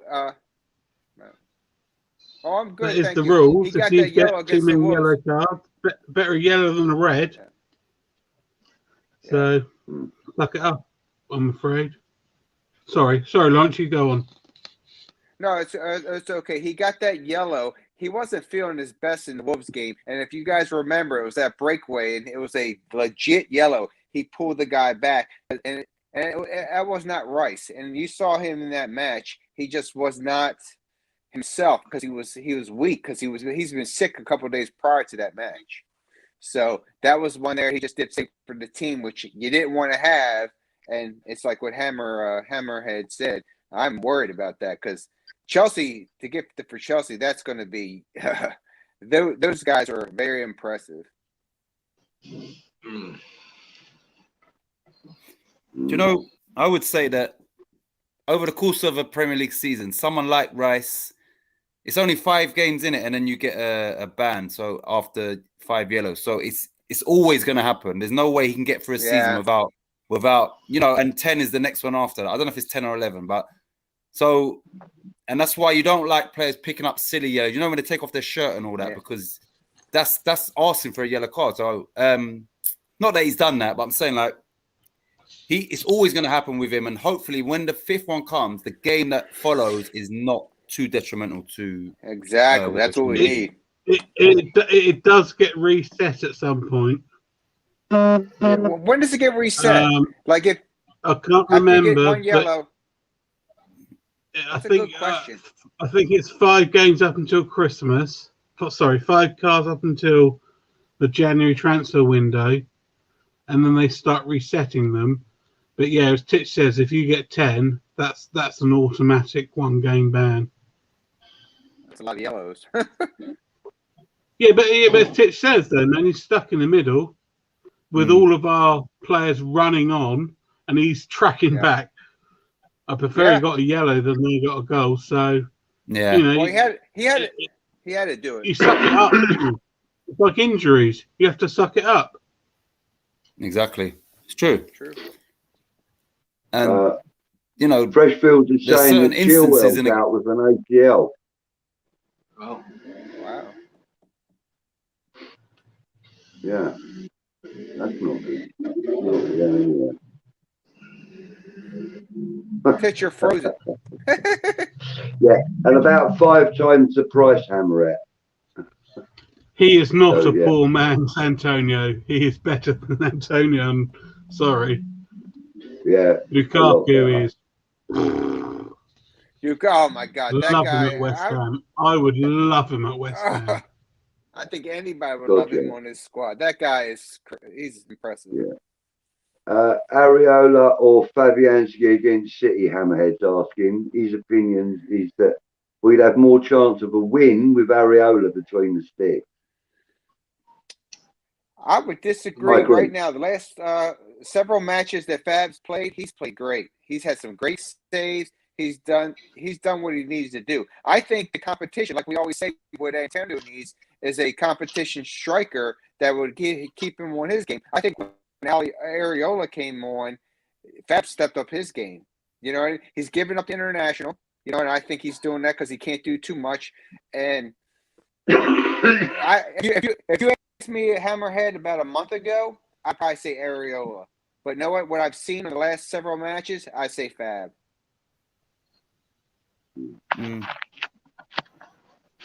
Anyone else? I agree. Sorry, I don't know what's going on, but I don't think Fabianski has done anything for us to even question. Yeah. Sorry, I don't know if this is my thing or not. Can you hear me? Yeah, we can hear you. Break it up a little bit. Yeah, so I don't think Areola's done anything this season that we should question him as our number one. Nothing at all. I agree. So, you know, some people look at it as, they might look at it as like Areola's the name brand, he's the designer label, and Fabianski's the Primark or whatever. I don't know if that's, you know, a snobbish view, but at the end of the day, Fabianski is doing everything that's asked of him. And it's because of that why we are where we are in the league as a goalkeeper. Like, Areola wouldn't have made any difference to our league position. Do you understand? No chance. So why would you change the two keepers? So yeah. I wouldn't change. I played goalkeeper in Sunday League, and you're only as good as your defence. You can only save what you can save.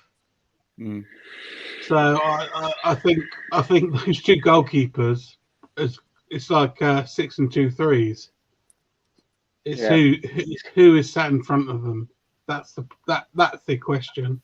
Who cares about who's in goal? Goalkeepers are just as good as another.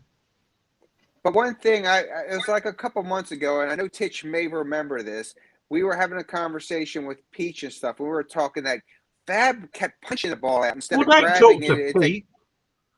Huh? Don't get your opinions from Peach. No, I'm telling you my opinion. David Marshall's the best goalkeeper in the world. No, look, I'm talking my opinion. But my criticism of Fab was he was punching the ball out when he could at least grabbed it instead and risking it so it could go back in the center of the box for another rehit. So after that conversation, he must listen to our show, your show. But he stopped. He did it like once the last game, kind of worried me. But he's catching the ball more. I still don't like the way he kicks it out forward to get to the players off of a set. But he's improved his game on that. So that part I've seen progression instead of regression on him in the last couple months. That's why I say he keeps his job.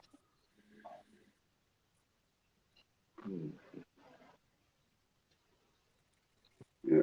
Okay. I think it's a bit of a mute point about the goalkeeper. At the end of the day, Fabianski is our number one goalkeeper. That's it. Yeah. Until he hits a lot of bad form or gets injured, he's staying there. So I agree. That's it. He starts, and until something drastically goes wrong, he starts every game. Fabianski in the Premier League. And could we be better with? Could it be better with Areola? You don't know. You just don't know until you do it. But he hasn't done anything wrong not to be picked. Also, so I'd stick with Fabianski. You have to deal with Moyes economics. So Fabianski is out of contract at the end of the season. Yeah.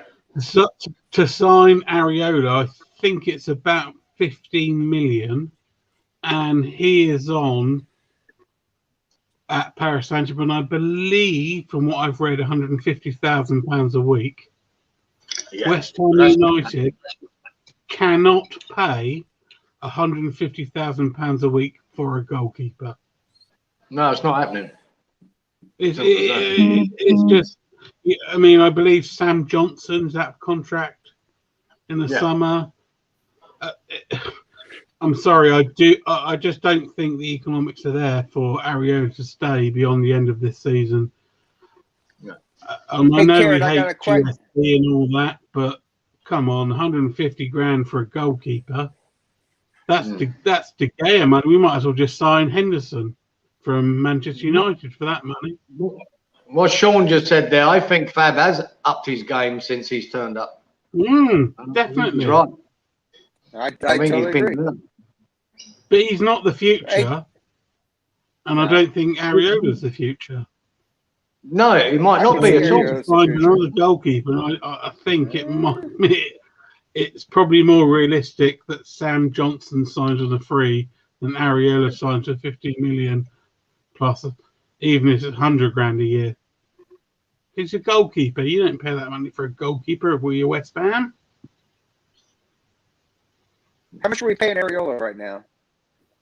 Well, Areola at PSG is on about 150 grand. I have no idea what we're paying towards that, but that's what he's on. It's a pretty penny. We're paying a pretty penny for him just to do the Europa Leagues. But what I saw comments there, and I wanted Karen's response, because I'm with you, Karen, that Fab is the guy. But they're saying that Fab is too slow to compete in the Man City game because they're much faster. So he can't react as fast as Areola. What do you think? Maybe. Yeah, maybe. Lawrence, I played goalkeeper, as I said. I also had trials for Southampton as a striker. And what I would say is, if we have to invest any money anywhere in our squad, can we please buy a striker? Well, of course. I don't care if he's 19 from Plymouth, and he's 5'2", but he puts the ball in the back of net in the 6-yard box. Please, we buy a striker. Does he look like the guy from Liverpool? Man, or a 6'4" massive guy. I don't care. Buy me a striker, please. Moyes. No, I totally agree. Buy me a striker. My comments on the too fast and stuff, I'm still going to give Fabianski a chance, like Karen said. You know what? Prove me wrong. But I want to see him in the Man City game. I want, if people are saying he's too slow, I got it. But then prove me wrong. And I'll take the loss. And I'll be saying, but let's give him a chance because I think he's earned it. He's came back. The competition that Areola provided has increased his game, and then let him play the ball. Now, striker is a whole other thing, Luke. I'm with you. We need a new striker. We need several strikers. And I was happy to see Perkins, and I heard conversations earlier that, he's not a natural striker. Well, damn it. The way he had that set up when he got the header there, that was pretty damn sweet. And for him coming in for that short period of time, for how young he is, man, I'll take that any day. I was very impressed by that youngster today. Yeah, but mate, I could play. I have no left foot whatsoever. A left foot is standing on, but I could play right back pretty simply for a nice, decent team. Even though I'm 44, fat, old, and have a lung capacity of a walnut. But a striker, a number 9, is a traditional. Is a position that you cannot go, oh, do you want to play this? Yeah, I'll have a go. No, it's a defined position. We need a striker in this squad. I'm sorry, mate, but we can stick Johnson at left back if we need to. Just play there, mate. You're a professional footballer. We have not got a number 9 in this squad, and that's what drives me insane. Lawrence, so why doesn't that logic apply to strikers then, Luke? Well, I think what he's saying there, and I agree with him, saying that Johnson who's a right back or right-footed player primarily can play at left back, so get on with it. You're a professional player. Why does that not apply to a striker then? No. Well, you've played the game, but you surely. Cool I have. Sticking the ball in the back of the net is the most important thing in the game, yeah? Yeah. Stopping someone from sticking the ball in the back of the net, we could probably all do, having played the game-ish, if you play it to a level. We are desperate for a number 9 in that squad. I don't care if it's Tony Cottee and I don't care if it's Andy Carroll. We need a number 9 in that squad for when Mikel Antonio can't play. I'd like to see a number 9 and Mikel Antonio on the right wing. Well, I agree, but because I think this squad, anything else just needs a number 9 added to it, plus probably Jesse Lingard. Well, the issue you guys have heard to the end of the time, I'm sure, is that I love Antonio, but the guy does not stay in the number 9 position. The guy floats way too much to the left, to the right, and every time he does that, there's nobody in the middle. There's nobody to feed it to. He needs to be the guy in the middle that Cresswell passes it to, or whoever else, and he's there. And he's got the effort, and he's great when he breaks away, when there's up there. But he drifts too much. We need somebody centered, set up for those passes, and to make the move. When I was a younger guy, I played left winger and stuff like that, and I was I'm a left-footed person, so that's how I would do. But you need somebody in the center to pass it to, or at least to be there. And he drifts off to there too many times, even though he's the only thing we really got now. CW, how you going, brother? I'm not bad, thank you. How are you? Good, man. Good. Just been out here. I've been out here. I've been on some big channels today. Thought I'd complete the set. Do you know what I mean? Did the watch along on Hammers Chat. Then of course went over to Hammers Fans United. Did a bit on there. I thought, just complete the set while I'm about. How are we? How are we all? Well, good. Oh, I'm good anyway. I'm good, but this keeps cutting out, man. I don't know what's going on with this. So, I'm good, man. Yeah, I thought Lanzini had a better game than Titchful. That's all. I will say that. Thought he was better than what Titch said. Better game than what? Titch was slaughtering him during the game.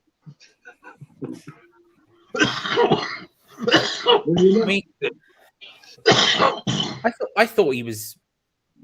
I said it on Titch's thing. I think he played all right. I think he plays a difficult role, and I think in a game like today, it didn't really suit him too much. But I'd be interested to see. I think he works really well in those games against big teams, just because of his close control and his dribbling ability and his innate sense of just wriggling out of incredibly tight spots. I think he tends to work pretty well at in big games, because that's where the pressure's on us. Whereas today it really wasn't, and he was dropping deep to collect the ball and then moving it forward, and there was nothing really to do. I don't know. It was a weird game. I felt a little bit difficult on the player ratings on Hammers Fans United, because a lot of them were in the 6 to 7 range, because because we just sort of did it really professionally, and so it was a bit difficult, Yeah, Charlie, just enough, wasn't it?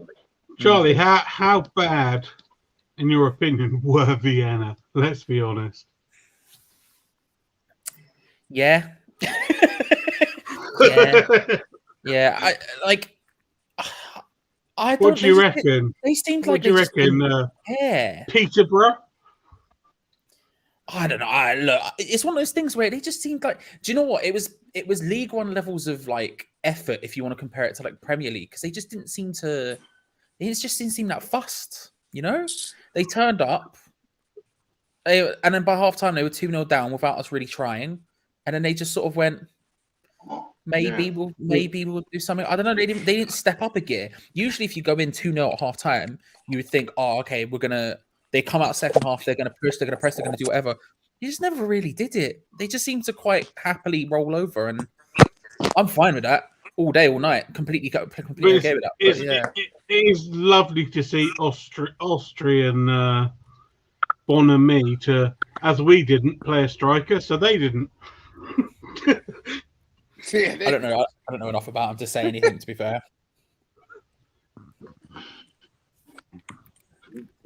it's peachy. Then. But do you think also, mate? Do you think we've been?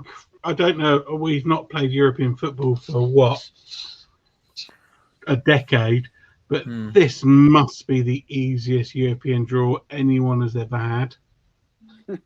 Feels it.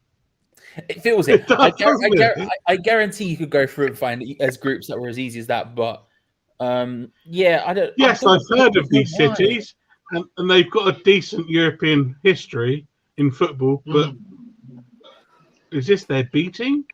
To be honest with you, I do think we've been a bit lucky.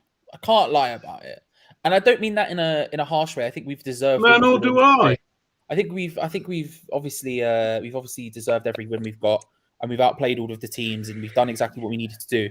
But at the same time, if that first game, I go back to that first Zagreb game, right? And if we had played that lineup and got beat, David Moyes would have been murdered. Somehow, and look, it's not. You have to create your own luck to some extent. So I can't say it's lucky this and lucky that, and just say nothing else. Because obviously you have to create your own luck. Obviously, there's been a lot of work with the second team to make sure that they know exactly what they need to do, and so when they come in, we don't look completely lost as a unit like we have done in the past. But man, it should not have worked, but it did, and I'm not complaining. And now we're through to the round of 16, and I'll be incredibly interested to see what kind of lineup David Moyes plays in a round of 16 game compared to against potentially Champions League opposition, compared to what he does against Rapid Vienna. That's a great question, Charlie. That's a great question, and that's for everybody. Now that we're in the group of 16, do we take this a little more seriously? Today we had a lot of our second team players in there. Now we're in the round of 16. We're like, hey, no, we're in this now. Do we step our game and really put in the players? And then timing's everything with the match to the Premier League match and where we're at in the Premier League ranking, which is the most priority, I think. But what do you guys think? If it's a dead rubber, I'm playing my under 12s. What about? But let's say we're obviously talking the round of 16, so past the group stage when we come back. Oh, sorry. I think those dates are in March. I think the matches are in March, so I don't know exactly what games we'll have around them or whatever. But it's in March. Yeah. Depends who the team we get drawn against. I guess it could be someone from a third place in the Champions League. No, it won't be. It won't be because we won the group. It's only the second place team placed then. Yeah. Oh, yeah, but after that they could beat. Yeah, so we could play quite a good team. Yeah, it all depends, I guess, because you're right. Where we're at in the Premier League and who we have coming up there, it's going to all be circumstance of who you play and who we play next in the Premier League and where we're at in the position. Yeah, the competition starts in the last 16, doesn't it? So far, we could get Sten Asmir. What's that? Look, I lost it. I think the draw we've had so far has been so easy, we could get Sten Asmir, Queen of the South. Yeah. I'll take that. Kieran, what are you going to say? Sorry, I don't think the competition doesn't really start until the last 16. And then you will come up, no matter what side it is, they'll probably be reasonably decent. And I'm not sure he'll be able to field a second string team then. If he wants to take the competition seriously, he has to go out and win it. And then it's home and away, isn't it? It's home and away legs. So it's all about getting a result out there, not losing. Not necessarily winning, but not losing. And then do them at home. Well, I think aren't Napoli in Leicester's group? Yep. Yep. Mm-hmm. If we get Napoli, do you think then it gets difficult, doesn't it? A team like Napoli or I don't know, I know nothing about European football, to be honest. I don't think it matters who we get. It doesn't matter who we're drawn against in Europe. Let's just go for it because I don't agree with it. Yeah, you're quite right. Back hoping for another easy fucking draw. We just got to go, right, whoever it is, let's try and do them home and away.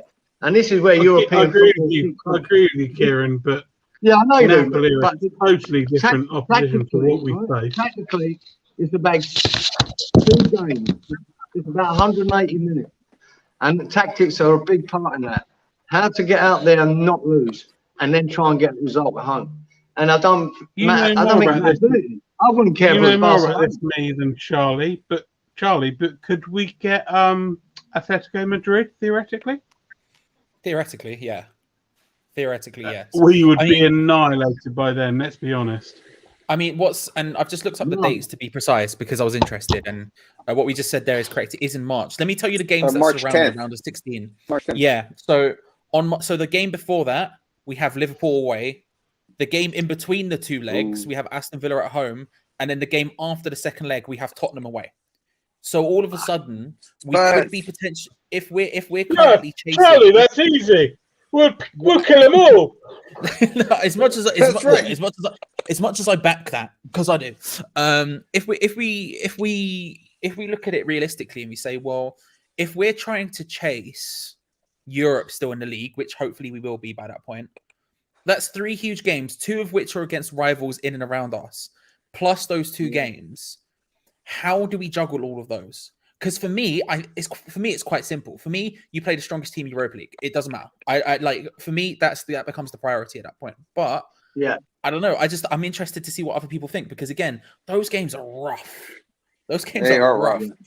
And then if we drew, say, someone like Atletico Madrid or someone of a big stature, because Atletico Madrid are obviously going to be one of the best teams. If they do drop into our competition, they are one of the biggest teams in it. And then, let's say someone of a big stature, all of a sudden, it's very difficult because you can't play the team. Well, you might be able to, but I don't think you could probably get away with playing the team we have been in the Europa League against a round of 16 opposition if they're good. Especially if you have Liverpool and Spurs, you're like, okay, well, maybe we should be playing the big players against them. It becomes difficult, right? Yep, I agree. Well, this is where maybe the January window comes into play, where we're serious about pushing on. If we can bring in 4 players, maybe we can push on with all the games we've got in such a short space of time. If we don't bring hardly anything in, then we're probably going to struggle. I think I said to you before, Kieran, we may sign people in January, but we will sign them on January the 31st, 23:59. So we will only get to play them in February. And then the question I've heard is that we're going to lose Yarmolenko. We may lose Masuaku and all these other people. It's like, is it a wash? Is it better? So we're not going to have the bench. And I think this year so far, when we were worried about our second bench, I think they've done well. I mean, really, you think about it, I think we've done well with the team we thought. We didn't get many signings. So, but in January, now, we better get them 4 signings if we lose, a couple of guys that we've complained about. I thought Masuaku, we had it on on Titch's show. I thought he played one of the best. I thought and I like what you said, Charlie, about putting him on the winger position, because he is back to the defense, because he was pushing that ball forward, and he had some great pieces to the center. Nobody was there. Some Bowen should have had. So my concern is, who do we lose? And we always talk about the signings. We better get something, you know what I mean? Or keep what we have. Yeah, I mean, and that's what I was going to bring up as well. It's like, you name those 2 players, which I think if most West Ham fans wrote down the list of players they thought were on the way out, Yarmolenko and Masuaku would be probably 2 of the top 3 for most people. And you look at it, and you say, well, Masuaku was one of the best players on the pitch today. It's like Titch said during the player ratings on Hams Fans United. I thought Yarmolenko was one of the better players on the pitch today for us, in my opinion. All of a sudden, those are these players that we think are on the way out, but they're the people who effectively won us the game today. And so again, that's a lot of people to churn through. And again, I don't know. I've said this on here before, but I really don't think we're going to have a lot of money in January. I really don't. I know Daniel Kretinsky put out an article earlier on today on the Evening Standard, which I haven't had the time to read yet. And I know part of that was talking about January and what the plans are there and stuff. And it's directly from his mouth. It's not someone who said something that he might have said. This is like an article he wrote. I haven't read it yet though. But he might say in there, look, we've got this much money to spend. I don't know, but I really can't envision us having that much to spend. And if we're getting rid of Masuaku and Yarmolenko, and we're trying to replace these players who are going to need replacing, because similarly to the conversation you had when I joined in about not having a backup striker, not having a second striker, Antonio being the only person who can really play up there, all this other sort of stuff. The second we lose Masuaku, okay, we only have one recognized left back. Don't get me wrong, we could play Johnson there, we could play Fredericks there, but to be honest with you, I don't like the idea of playing, putting circles in square holes, that sort of thing, trying to just shove this in. And again, we lose Yarmolenko. We have a little bit more up there, but how often this season do we look at our bench and go, we've only got like 3 midfielders and strikers on there combined? What are we doing? How have we got these few players? And Ben Rama's gone for January. Yeah, it's going to be tight money wise. It's going to be it's an unreal effort by David Moyes for the next couple of months just to figure out what the hell he's going to do. Because Jesus, I wouldn't have the foggiest. I wouldn't have the foggiest, and I'm an armchair fan, so I don't even have any pressure. So usually I can come up with some stupid solution and make as if it's the right thing to do. Bro's got in there, and he's got all the pressure on him in the world. I ain't got the foggiest. Yeah. So if we do well, sign I reckon January, I reckon he's going to sign 2, maybe 3 under 21s. We may get Lingard, but as Charlie says, it doesn't matter. How much for Lingard? 10 million? Well, I'm just saying. It doesn't matter. It doesn't matter, mate. Money's nothing. It's about wages and contracts these days. Well, it's like you said, if you don't give them money, West Ham, are they normally giving people money, a lot of money just to sign? No. So that's my question. Is Lingard? As I say, I think we're going to get 3 under 21s. And then he's probably got, what do you reckon, lads? 20 million to spend? Maybe 25? If he finds the right one, he might entice them to write the check. But I think we're looking at, what, 20 million, 25 million on a couple of squad players? I mean, that's my opinion. 25 mil. That's what I think. And on the Lingard point specifically, he's supposed to be going out on loan again. Where he ends up, a different story. But he's supposed to be going out on loan again for the last 6 months of his contract. So, I mean, it would still cost us money. It would still cost us money. It would still cost us 3 or 4 million to make it happen. But yeah, it'll cost 10 million. I reckon Lingard. All of us have been there.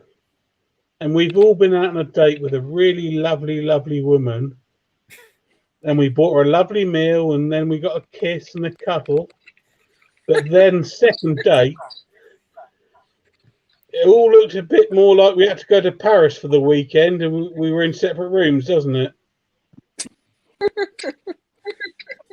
I guess. I mean, I'm with the same girl I was with when I was 15, so I can't chat. I can't chat to that analogy specifically. I can't chat to that analogy specifically. But yeah, it's a little bit desperate, isn't it? It has ups and downs. We'll see what happens. I do think it will happen. I would put money if I was to put money on it. I would put money on it happening. I don't think it's 100% certain, but I think it's likely. I think we're probably looking at like 70% likelihood of Lingard joining, but we'll see what happens. I mean, we'll see what happens. Like I say, he's supposed to be going out on loan, which helps us to some extent money-wise, because we'll probably end up paying his full wages. We'll probably end up having to pay 3 to 4 million to get the loan fee to get it to happen, and then we sign him we sign him when his contract runs out, and then whatever. But that's the summer's money. We can worry about that then. It does help us a little bit, but it's still taking away, and like forward, centre back. These are all issues we have that we need to figure out, and I've no clue what we're gonna do. Yeah, but if I was Jesse Lingard, which I'm not, by the way. Okay. No, I thought you were. And I could plough £250,000 a week into my bank account and sign for Newcastle, and I could get the same kind of beards that you and Tish have got and still play football. Do you know what I'm saying? I mean, yeah. I guess money, isn't it, at the moment? It is. You're not wrong. He is a right position to get what, 400 grand a week out of Newcastle, maybe. I doubt they'd give him 400, but he would get a lot. But Yeah, you know what I mean? I guess I do, but I guess the one mitigating factor with Lingard in that sense, because usually I would agree with you, and I think a lot of the time when we have signed, we have made a coup signing someone such as Felipe Anderson or Sebastian Haller, it's because we have overpaid for them. And obviously Newcastle are in an incredibly good position right now to overpay for someone. But I think the one mitigating factor with Jesse Lingard specifically, and I would only say this about Lingard specifically as opposed to any other player, most of the time I would 10,000% agree with you. I think it's that he's just spent 22 years at Manchester United. He's spent the last 5-6 of them being unbelievably unhappy. He's probably at the 100 whatever grand a week he's on at United. His priority right now is probably go and just be happy playing football. Usually I think it's different. If you go to a club for one season and it doesn't really work out and you leave, sure, like it's a different story. But when he's been unhappy there and all of the trials and tribulations that are very publicly he's gone through, I think it's a different realm about whether or not you join someone for the money or whether you join someone for the happiness. But it depends. I don't think Newcastle would pay that much for him, but it depends. If Newcastle went, okay, we'll give you twice as much, then it's a different story. But again, that all comes up in the summer. I think in this period between now and the summer, if he is to go out on loan, which is the rumors, I think the rumors are true that he is going to leave on loan for that period because financially it makes sense for literally everyone involved. It's probably opinion of just where can he enjoy his football the most and play the most and try and get into his team the most. And I think Newcastle is one place of doing that, but I don't think that he'd go there for the money this January, potentially in the summer though. I agree. And if I can say something real quick, my hypothesis is this with Lingard. He became famous and successful when he went to West Ham. So if the money's not that much, why are you going to go to Newcastle, which is the richest team going to relegation, compared to West Ham, who's up there, popular and showing their stuff, and he's been proven before. So it's one of these slippery slopes. His agent is his brother. They've already said they wanted to go to West Ham, but as we know, money talks. But I really believe if it's not that much of a difference, he wants to go to West Ham where he knows the players, feels comfortable with the team, be successful. He likes to show. You see him on his videos and TikTok and all this stuff. Where can he show his business? Not at Newcastle, at West Ham, who's popular, best team ever, as we know. And I think that's where I would go. Now, again, it depends on the money. Newcastle can offer a lot, but I think we're going to offer him. I think going into the season for a whole year, we're looking at 20-25 million. I believe if we got him on loan or whatever for the 6 months, it's probably going to be around 10, right? So it's half the season anyway, almost. And then we take him on. And I think he wants to come here. So, you know, I've heard different things about the Spuds wanting them. I heard things about Everton wanting them, you know, and different things like that. But that's talk because I'm sure his agent's putting it out there too because it drives up the cash value. But in my opinion, I think his best move and our best move, Lingard, because we need the people. And I could see him in a 9 spot. I really could. I'd be concerned. I'd be concerned about Champions League clubs. That's all I would say. I'd be concerned about Champions League clubs. Well, sorry, hey, Charlie, what rank were we right now? Well, true, but I mean, people we're in Champions League in right January. Now, I should say now. In January, teams who are still playing in the Champions League in the second half of the season is probably what I should have said. More importantly, sorry, Titch, I interrupted you. I apologize. No. I just want to address why did Titch just raise his eyebrows like that? You know, I do Twitch a lot, and especially when I'm tired. So I was watching, and that's. So yeah, I weren't even really. So it wasn't to what anybody said. It's me just twitching. Anyway, carry on, you know. Guys, I'm gonna have to dip out because I've got a bit of a emergency at home. My son's locked himself out. Fair enough. So we've all been there. I need to go and let him in. I mean, he's a big boy. He's 18, but he's locked himself out. So I'm at my mum's. I've got to go and let him in. So, guys, enjoy the rest of the evening. I'll chat to you soon, yeah? Budgie! Oh, Titch, can you take care of the chat for a while? Is that okay? Yeah. All right, nice. You can take care of anything. Guys, it's been lovely chatting, lovely hearing you all chatting, and I'll talk to you soon. Nice one, bud. See you later, dude. Thanks, Budge. Take care, mate.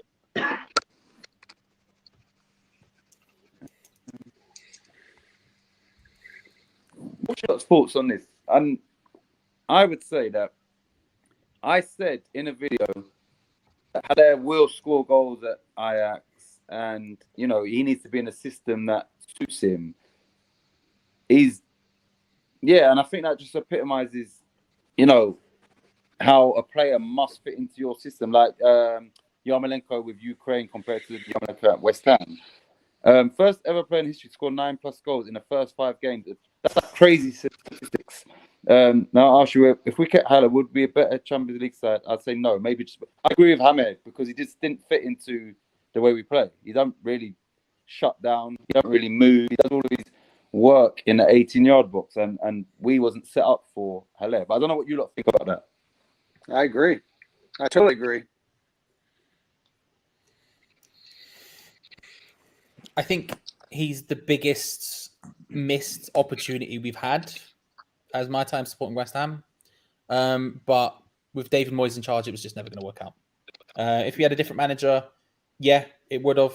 But David Moyes has a very specific system. I think you have to generalize, you have 2 types of managers. You have managers who come in and have a system that they want to implement and try and do that. And most managers are that. There are very few who don't do that, who don't have a specific style they like to play. You can name Klopp, you can name someone like Moyes, you can name someone like Allardyce. It doesn't matter what level you're at. A lot of managers will. There are some though who will try and sort of manage the squad to their strengths, sort of thing. I think if I was Moyes coming in, I would have looked at Haller and gone, "Oh my God, we put everything around you. You have it all." But he didn't want to do that. He decided to stick to his system, and that's fair enough. It's worked out perfectly for him. So I can't complain about it. But when I think about how good we could have been as a team if we'd based it around him, flipping heck. But at the same time, it's worked out, so I can't really complain. Best of both worlds, right? Best of both worlds. Yeah. But yeah, it does depress me. It does depress me a little bit because I do love me some Sebastian Haller, but what can you do? What can you do? It's worked out in the end. Charlie, I had a question for you. I think Haller had all the talent in the world, but you can have all the talent in the world, a la Payet, if you're sat out on the wing. You need a bit more if you're a number 9. You need strength, you need power, you need to run, blah, blah, blah, blah, blah. You can take yourself out of a game if you're Payet for probably, 30, 40 minutes? But you can't do that if you're a number 9.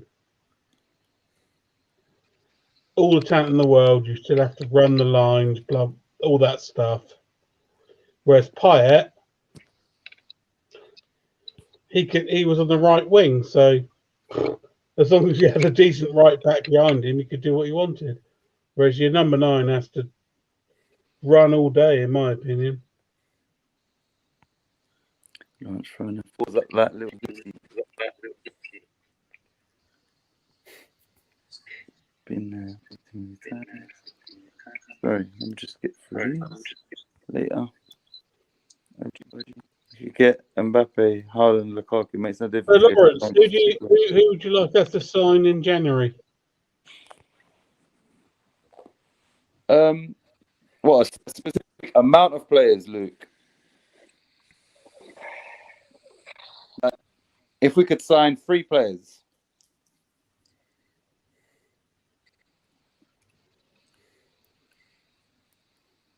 Luke?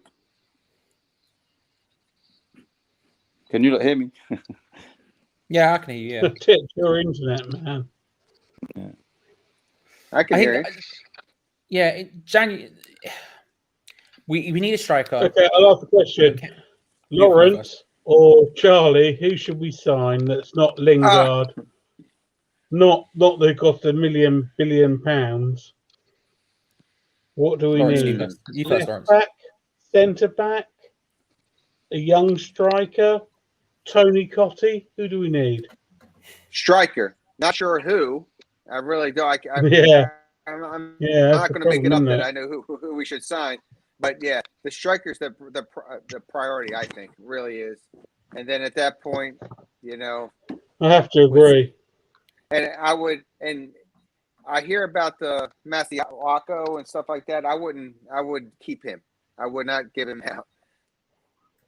I'd keep him back. And Yamo, I don't know. So we need 3 signings.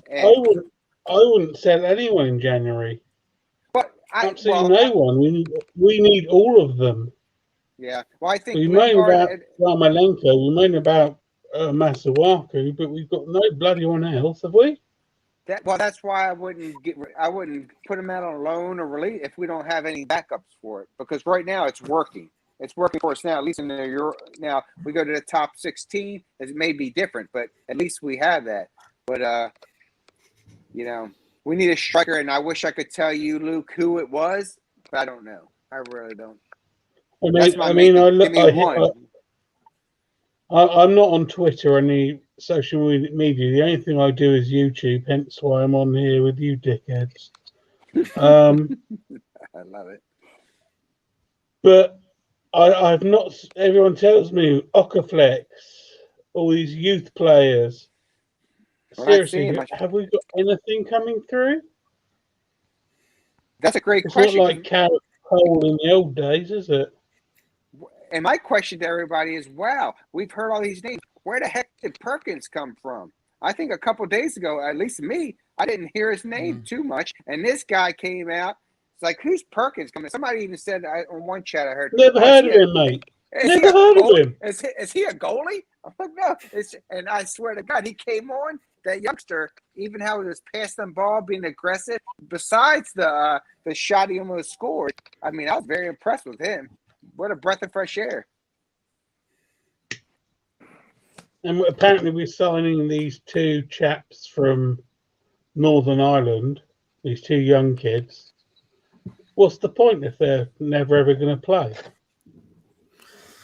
I mean, that's our youth academy now. We get off cuts from other people and try to poach them at like 16, 17, and we just hope for the best one of them makes it. I mean, it happened with Rice and it works, and that's kind of what we do. I don't particularly enjoy it, but it is the way it is. It's a way of going about this sort of stuff. And then, yeah, you see what you do from there. But that's just how we work now. We've been doing it for years. We haven't done it for a long time. We don't tend to produce like Ben Johnson is one of the few who've come through who's actually from West Ham Academy. Most of the time, they're poached from other academies or taken off cuts from bigger academies at 16, 17. Yeah, but even that, Charlie, these 2 Northern Ireland guys, I believe one's a defensive centre midfielder, the other's I believe is a left back or is it a right back? It's never, ever, ever a striker. We've had a load of strikers come through recently. I mean, we had the kid who came from Valencia who ended up going to Porto, Tony Martinez. We've had like forward-minded players, but not in the last 2 years. No, but part of the problem is finding that time to play them. I think before David Moyes decided to murk our entire squad size, I think there was no opportunity. Like, you looked at Tony Martinez, for example. Who is he getting in ahead of? He's had like 4 strikers ahead of him most of the time he was here, then left. Now, I didn't particularly rate Tony Martinez, but that's a separate issue for a separate time. The point is you don't really know if a youth academy player is going to make it until they sink or swim, until you lob them in there, right? And so on that sense, like, now we finally have gaps for those people to play, aka Perkins coming in today, but it's still a case of them having to sink or swim as well. It's all pure luck. The last game in this Europa League, I would love, and I mean love, to see no one over 22 apart from Mark Noble.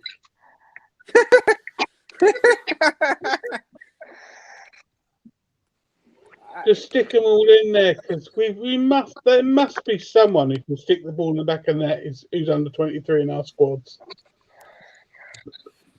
Perkins. I mean, you saw him today. His name's Perkins. If there was anyone else that existed, a 17-year-old wouldn't be there. Exactly, Charlie. I mean, because I'm an absolute knobhead, I watched the pre-season friendlies. I have to say, off the flex, he did actually look quite sharp. He's by trade a winger. He's by trade a winger who can play up front. Well, he also can't. He also we convert into a striker. I know, but that's a different problem for a different time. But also important to say, he's not allowed to play in the Europa League. Neither can Forsen or it was the other one, I can't remember. But any of the youth academy, any of those sort of youth academy under 23 players that we signed in the summer basically can't play in the Europa League group stage. So they wouldn't be able to. So Okaflex wouldn't be able to play against Zagreb anyway.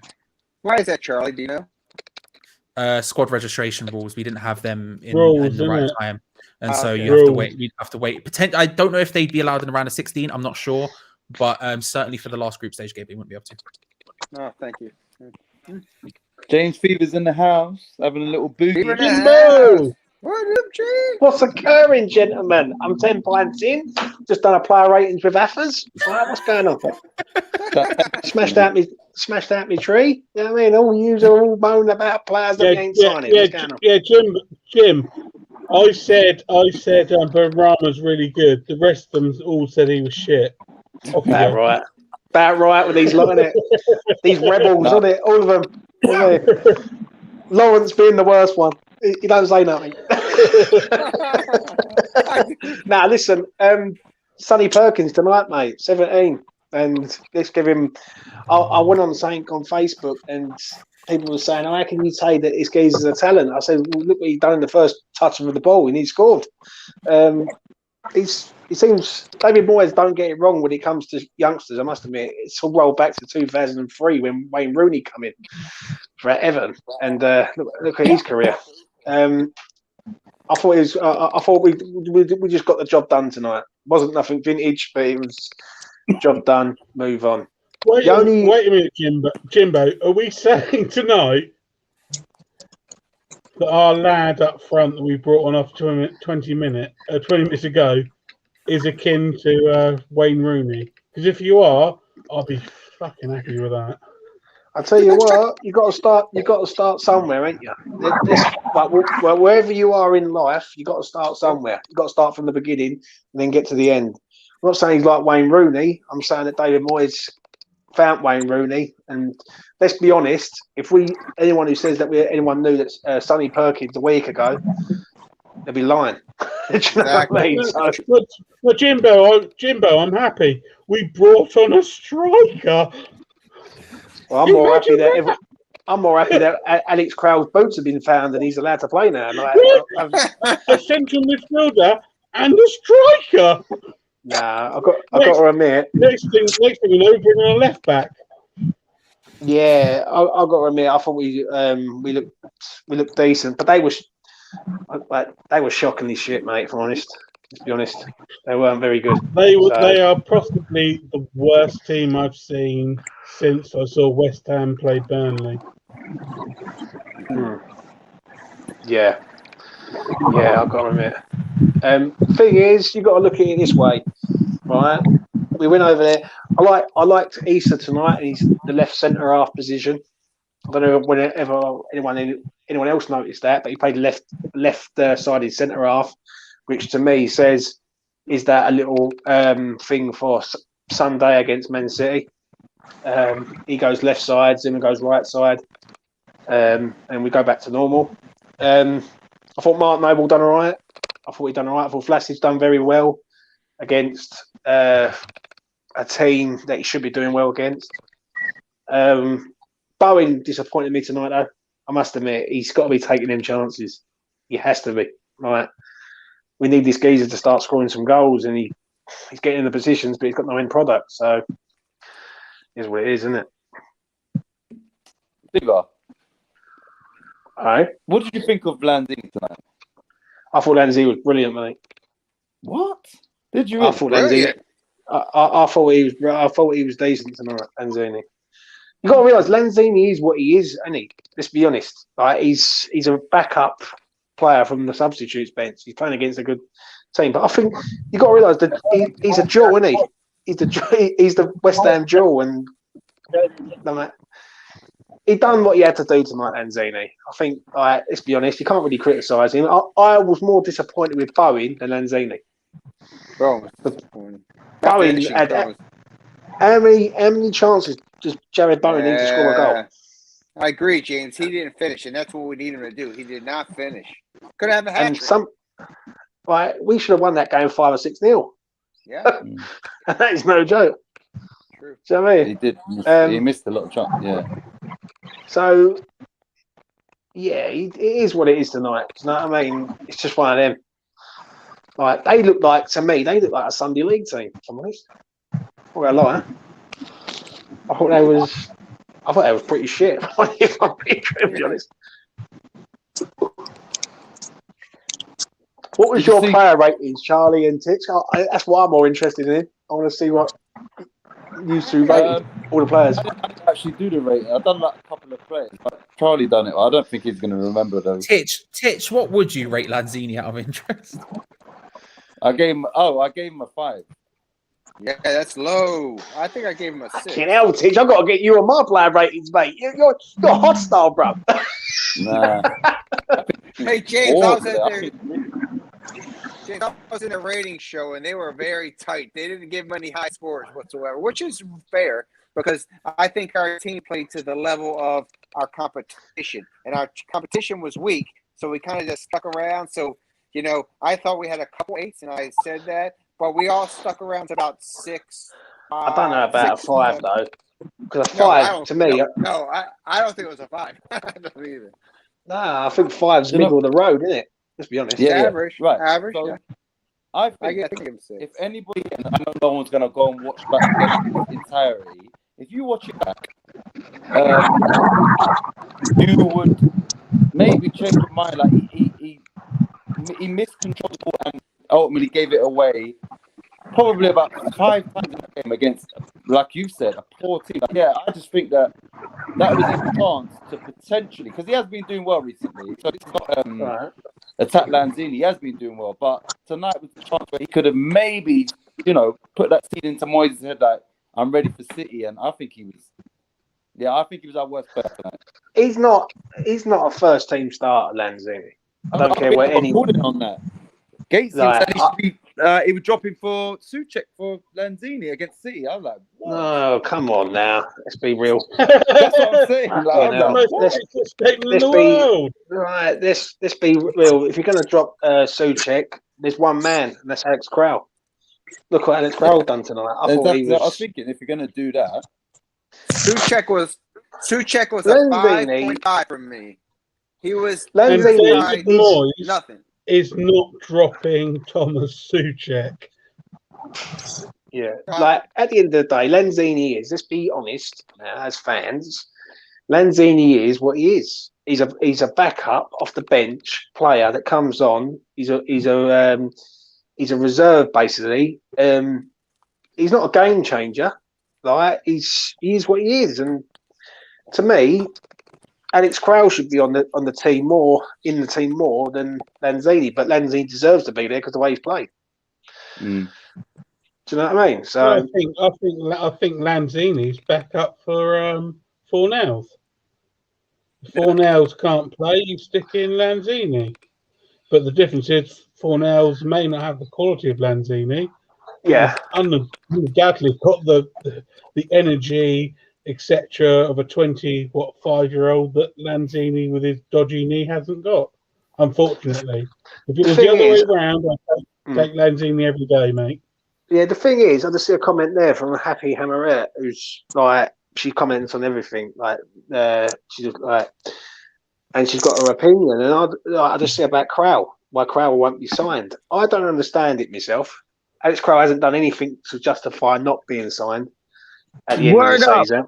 He ain't done nothing wrong, man. Like, he ain't done nothing wrong at all. He has not done nothing wrong at all.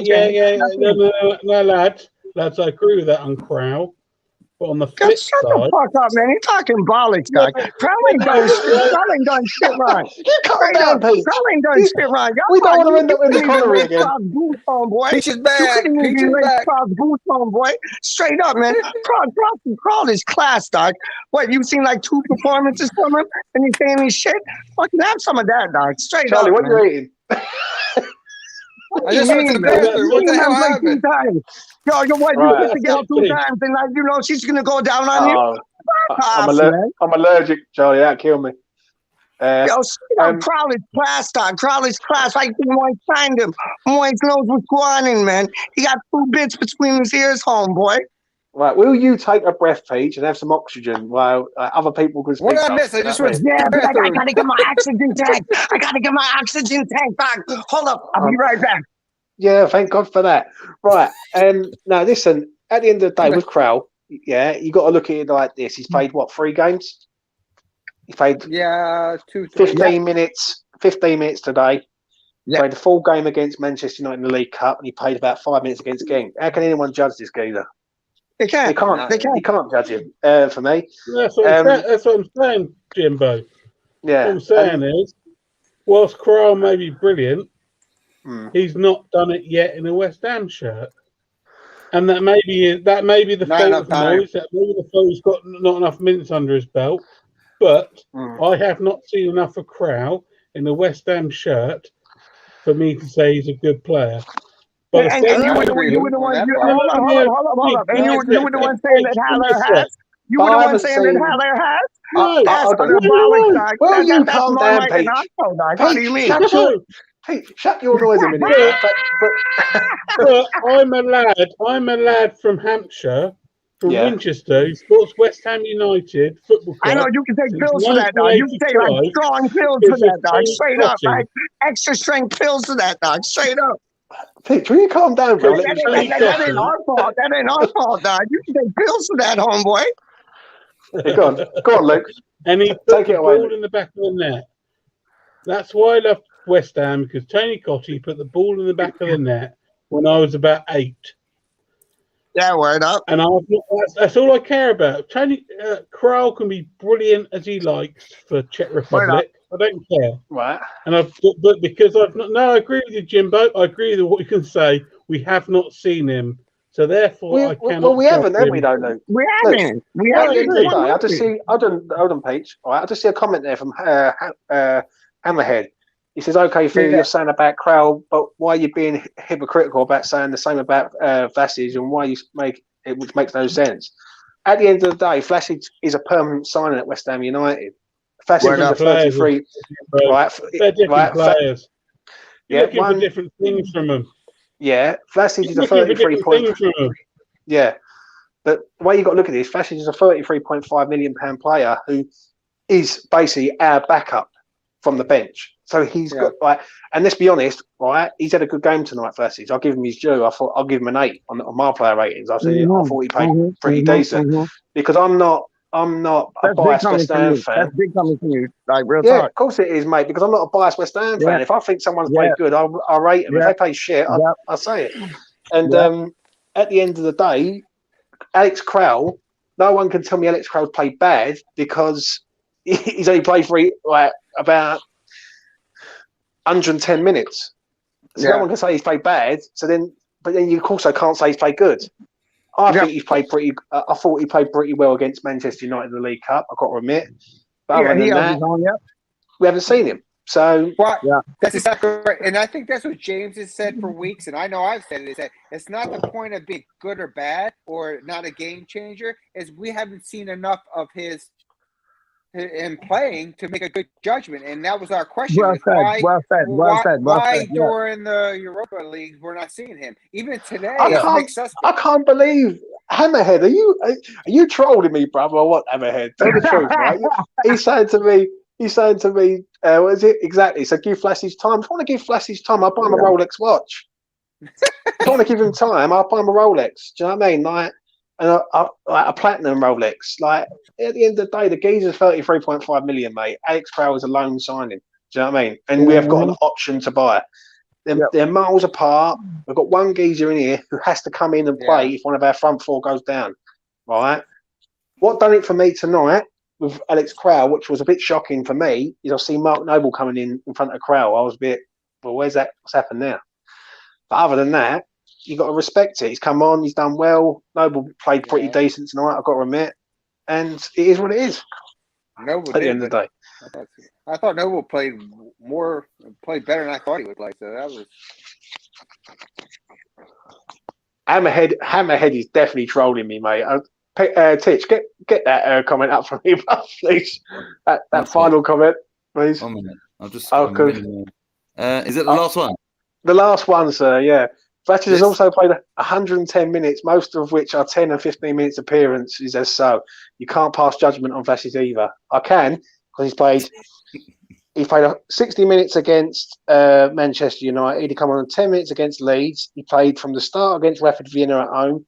He played from the start against Genk at home. He played. I think he played in Genk, and he's played tonight. And he played today against he's played a lot more than 110 minutes. I know that for a fact. So I agree, Hammerhead, but then I've got to disagree, sir. Do you know what I mean? He played well tonight at Vlasic. I'll give him his due, right? But we need to see more of it. 100%. Yeah, but Jimbo, come on.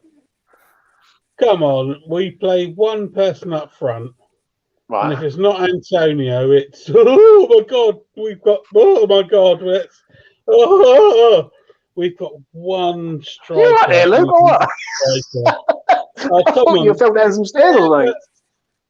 If Antonio doesn't play, we have absolutely no idea what to do. Who's going to play that number 9? It isn't Bowen.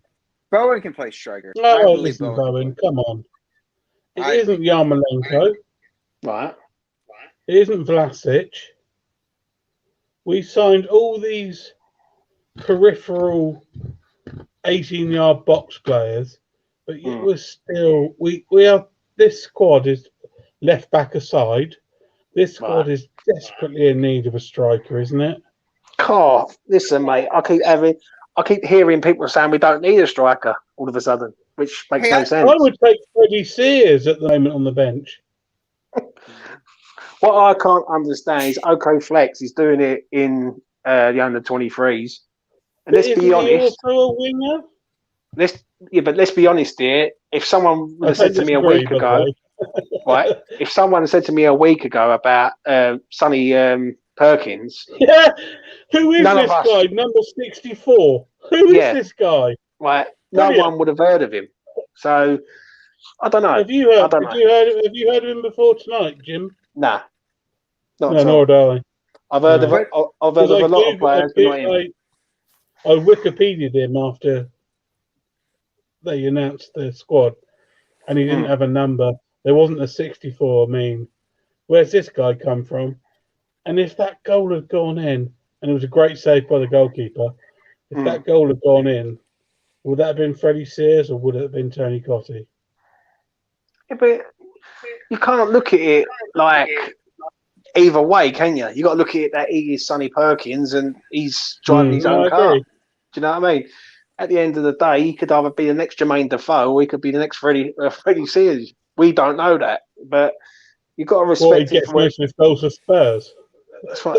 Well, not after the way they play tonight. I would love to put this conversation in some perspective, which is we know we need strikers, but also we're looking at right now November 25th, right? And the Hammers are in 4th place in the Premier League, and we just won and go to the top 16. And I love it because we're the fans and we're complaining about who should be the strikers, but we should also be celebrating how well we're doing for what we have. And I believe that has a lot to do with the training that Moise does. So I like to talk about this, but we're not like we're getting ready for relegation and we're not doing anything. So it just sometimes it's frustrating when we hear this. Lawrence, I love you because you're an American and you're so optimistic. I am. I'm English. Are you, Luke? I thought you was from sort of from Hampshire. I'm Hampshire. I'm an Hampshire boy. You're from Hampshire.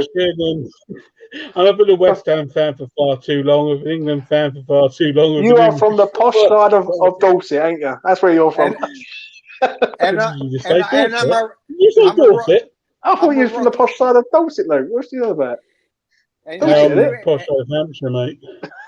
But as I was saying, and I yield to I'm my ingrained in disappointment. I don't believe it. I'm happy. So we're happy, which I like the ideas, and we need to improve. But guess what? We said the same thing before the start of the season, and trust me, we still need to do it. But we're still doing so well, I think. And I'm very proud of the team and all this. And I'm not trying to, sunflowers and happiness and all that. But we got to realize where we're at, and it's pretty damn good. So last year at this time, where were we at, James? Were we maybe 12 spot, 10 spot? Bing Bong's telling me I'm a fanboy, but I didn't. Ben Rama proved you wrong, though, boy, didn't it? Bong. Do you know what I mean? Jamesy Bong. I will smile like this, Bong. Like that. Because you know the fat boy was right, and Bing Bong, Bing Bong was wrong. 100%. Enough said on him. What did Bong say where about? Were we at last year? Bing Bong. He said that. Last year this time. How long did I defend Ben Rama last year? And I'll check. And obviously, I've defended him so well that he's a starter for front four now. You're the man. You know what I mean? So, Bing Bong can Bingy Bong Bong, Bing Bong. You know what I mean? Let's go. Well, all I know is I've been a West Ham fan since 1986. I was born then, Luke. Make you feel old. Yeah, right. Piss off. No, James, I've got more hair than you. I was 16. I've got more hair than all of you, apart from Charlie. But I know for a fact that we will be third come the end of January.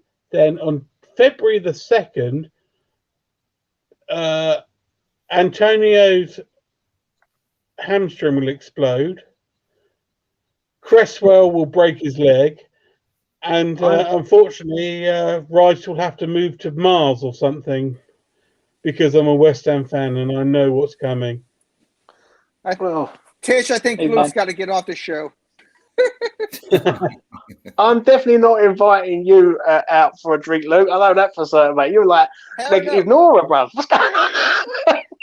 Yeah, you're inviting me out for a drink, Jimbo. You're not a prophet of doom, Luke. What's going on? Can I just say, I've been doing West Ham for far too long, James. Sorry, mate. You crack on. Sorry. I've never been on the stream with Lawrence. I've never been on the stream with Luke, and I've never been on with Afas32. I've heard your name. Of course, you heard my name. Come on. I've never actually been on the stream with you. So. Get in the bin, you. Are you naked, donkey? No, I'm not naked. I had a message from Peach just say just come through for 5-10 minutes. So I came through and he's not even here. Can you be naked? Tom, for the love of God, put on some clothes. I'm sorry. I'm so sorry. Take off more. I had a heavy stream. I had a heavy stream with James. That's what's done it. I just had to go like that for 10 minutes. True story. How are we? Are we all right? Good. Okay. What do you say to that, Beaver? Well, I hate to say, but we are top of A-League.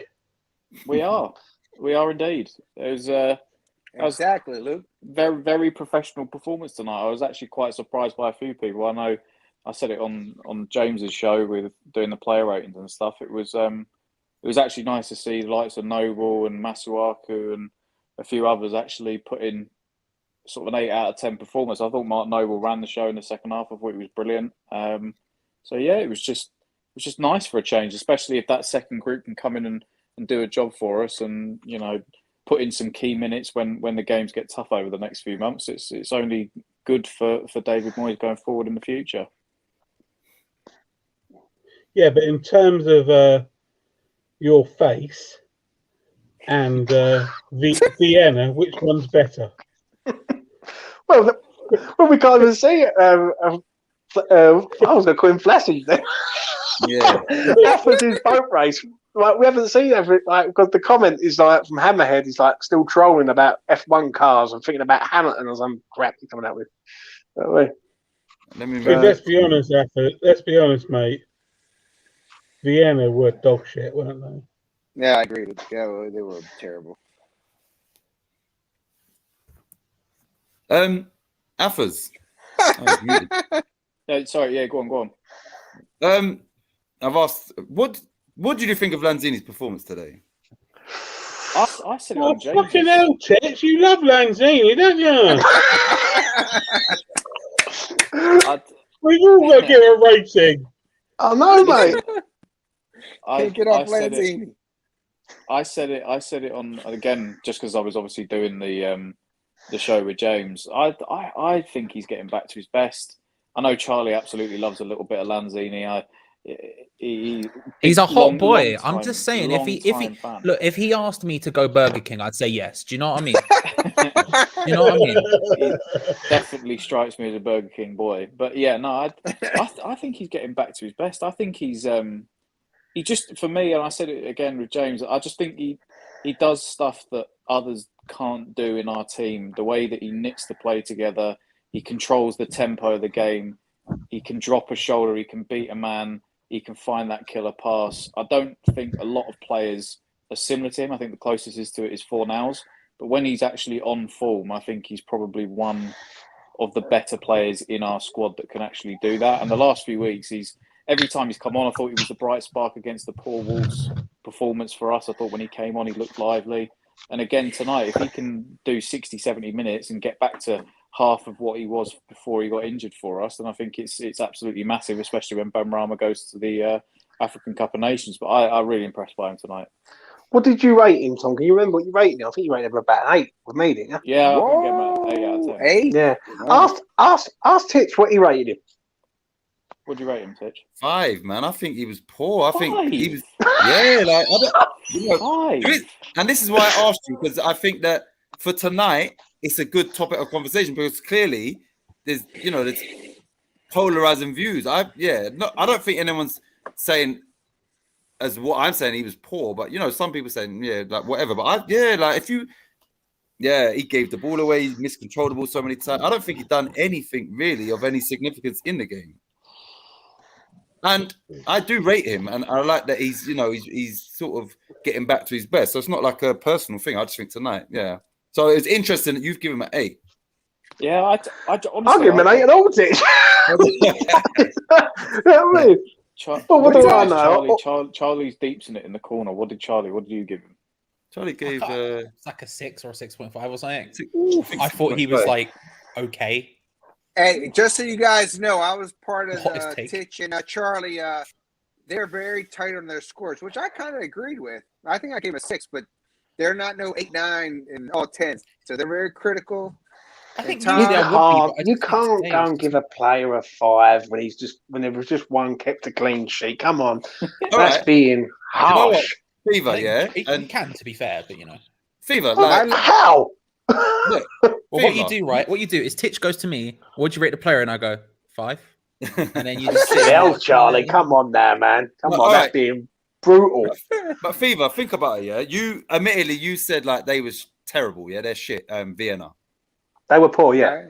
How does Lanzini how does anyone really get an 8 in that game anyway? Specifically Lanzini, because they was poor. He didn't have nothing to do, and he was poor as well. Do you understand? Like, yeah, I understand what you're saying, but then what would you rate Bowen tonight? I gave him a 6. I didn't rate him. 6. I would give him probably about a 6. I would give him. See, I think if you're going to rate Bowen a 6 and all their missed opportunities, if Lanzini had all their missed opportunities, I can understand a 5. But he got into the position to at least get the missed opportunities. That is something about it.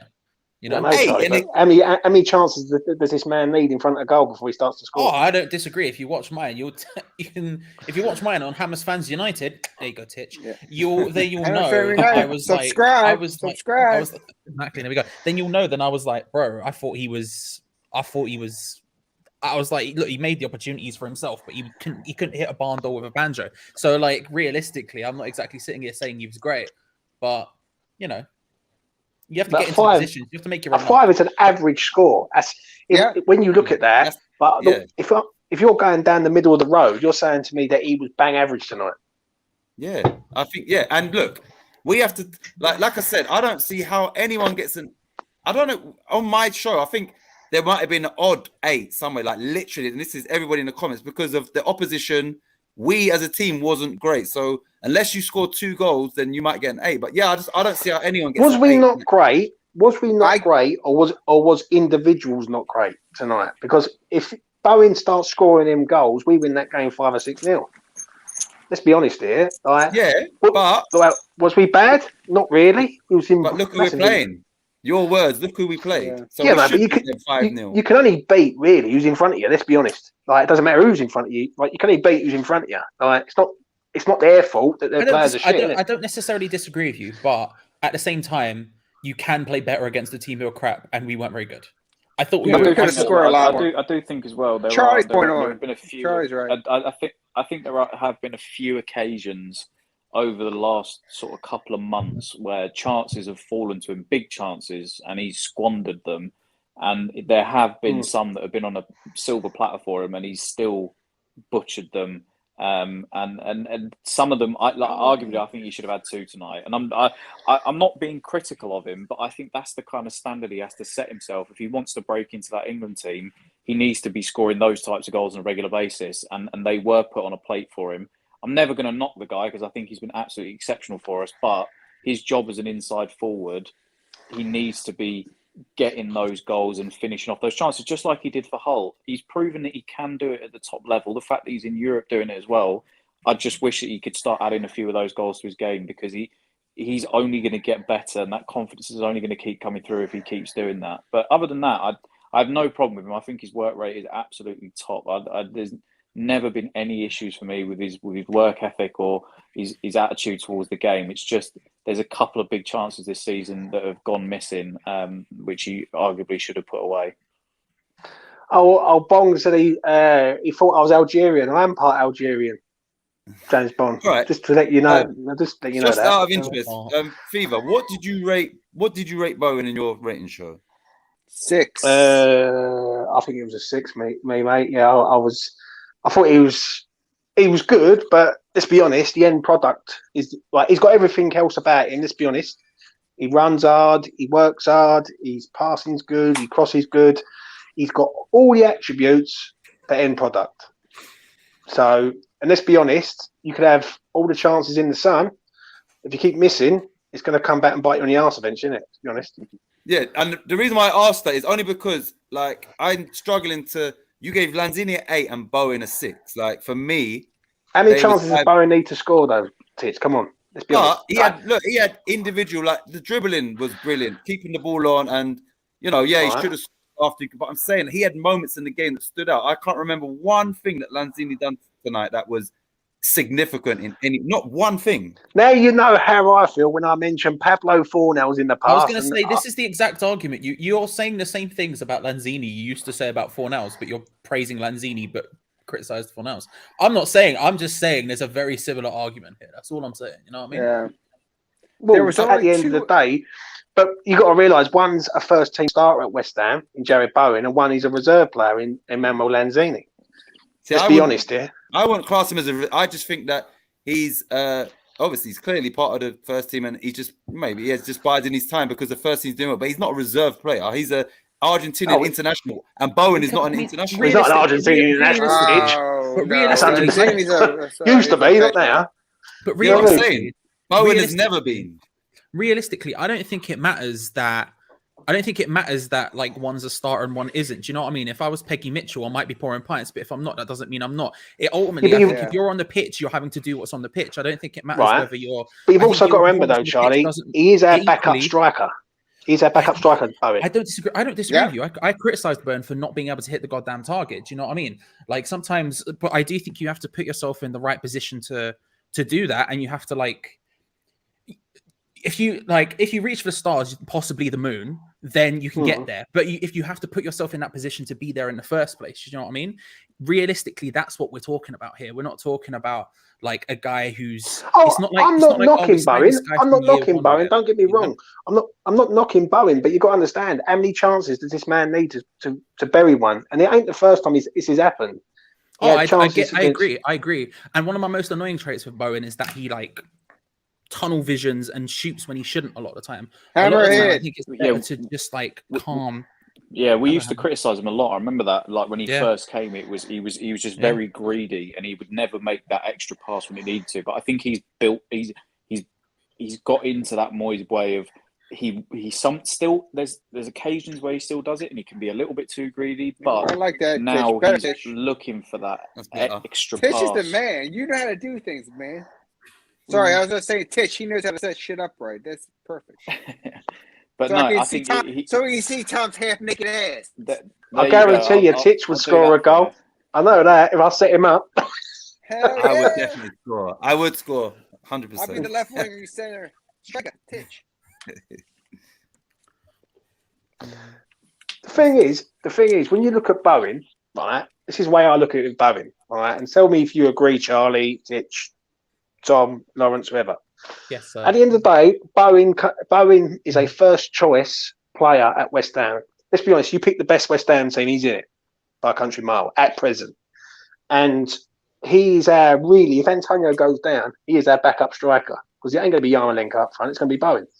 So when the geezer is getting into the positions, you can keep getting into the positions hundreds of times, but if you're not putting the ball in the back of them there, questions need to be asked, gentlemen. This is a quality comment. Frankie said Titch could split the Red Sea with an iPhone. I could. It's all I need. Just this. But yeah, anyways. But James, Moyes has only got the squad that he's got. That's right. Now that could change in January, and everything's dependent on GSB. I appreciate that, but Moyes has only got the squad he's got now. Right. I do not believe that Bowen is a striker. I know you people disagree. But I would prefer to see Yarmolenko up front than Bowen. Oh, look, how much you've been drinking tonight. Yeah, but how much alcohol you had? I think what James is saying. Sorry, Lawrence, let me finish. If Antonio wasn't fit, I prefer Yarmolenko up front and Bowen in his natural position on the right. Right. At the end of the day, with Bowen, as everyone, all of us are circling around, as I keep saying, and all of us will keep saying, we need another striker. Oh, mate, everything I 100% agree with you. Listen, if we don't get around that, so every tactical decision we make relies on us having another striker. Oh, 100% agree, mate. 100% agree. But what I'm trying to say is when Bowen is playing as your covering centre forward and he's getting into them positions, granted, great, he's getting into them positions, right? But he's not putting the chances away, right? And we need to understand I agree with you. So I reckon if Antonio falls ill of a crisp-laden hamstring, I think Vlasic will play up front in the number 9 in the league. Yeah, but real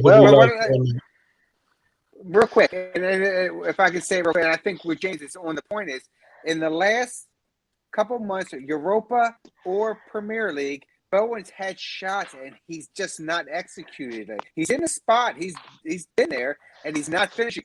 Yarmolenko's the very same way, but he's off the bench. But I don't disagree, Lawrence. I don't disagree. I can show tell you many shots where he missed.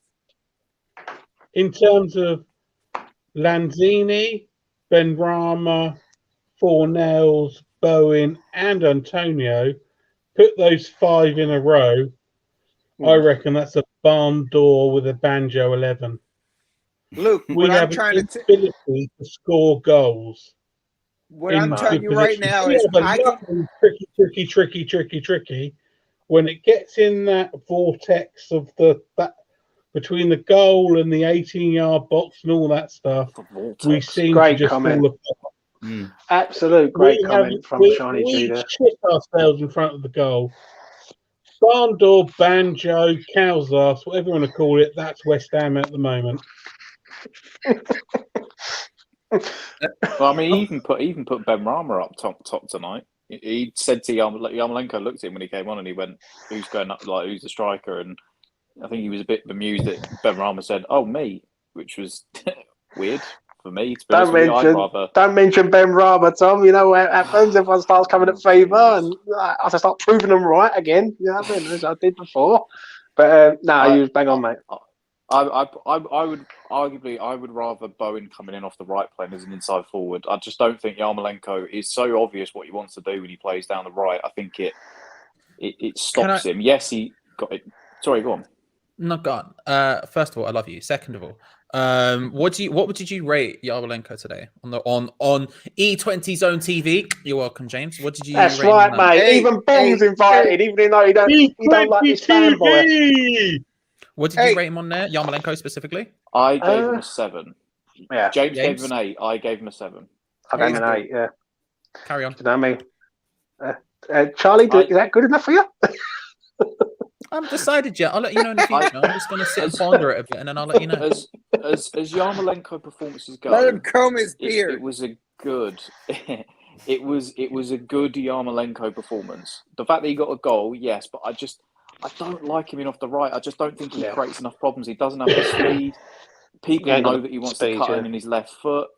His right foot isn't exactly the greatest. People are always going to want to shift him onto his right foot. I think at least through the middle, he can he's got the option where he can go to the far post. He can, go at the near post with his left foot. It's not so blindingly obvious as what he's going to do when he's on the right. And I think obviously Bowen off the right makes more sense because he like, as I've said there, inside forward likes to get him, with the striker. I'm not a fan of Yarmolenko on the right. I think he would be more suited. It's what he does for the Ukraine. That's why he scores a few goals. I know Yaremchuk plays up front a lot for them as well, but I think even then Yarmolenko plays a lot closer to the striker. I don't like him when he's out wide. I just think it's for what assets he does have in terms of that left foot. I just think he would better suited to playing a little bit more centrally. I just think that the Premier League is too quick for him with his lack of pace. That's why he doesn't succeed there. I think if the game was a lot slower, he'd be all right. But unfortunately, it's not good for him. But I thought he was all right. I think it's a typical Yarmolenko before. Well, actually not typical because he scored, but I thought he did better. At least he got a goal. Can I just read this? Sorry, let me just read this comment. One. Yeah. Now carry on, Lawrence, and then I'll read this comment from. I'm sorry, Tidge. I just thought that was his best performance in a couple of years, in my opinion. I think he did. Besides the goal, he was pushing the ball forward, doing all that. He got the assist, but he was doing everything that he could do. So I was very impressed by Yarmolenko. I don't like. I just don't like his work rate. That's the only thing I don't like. I think he's very different to everybody else we've got at the club. I think he probably worked harder than anyone else today. I thought he was decent today. I must admit.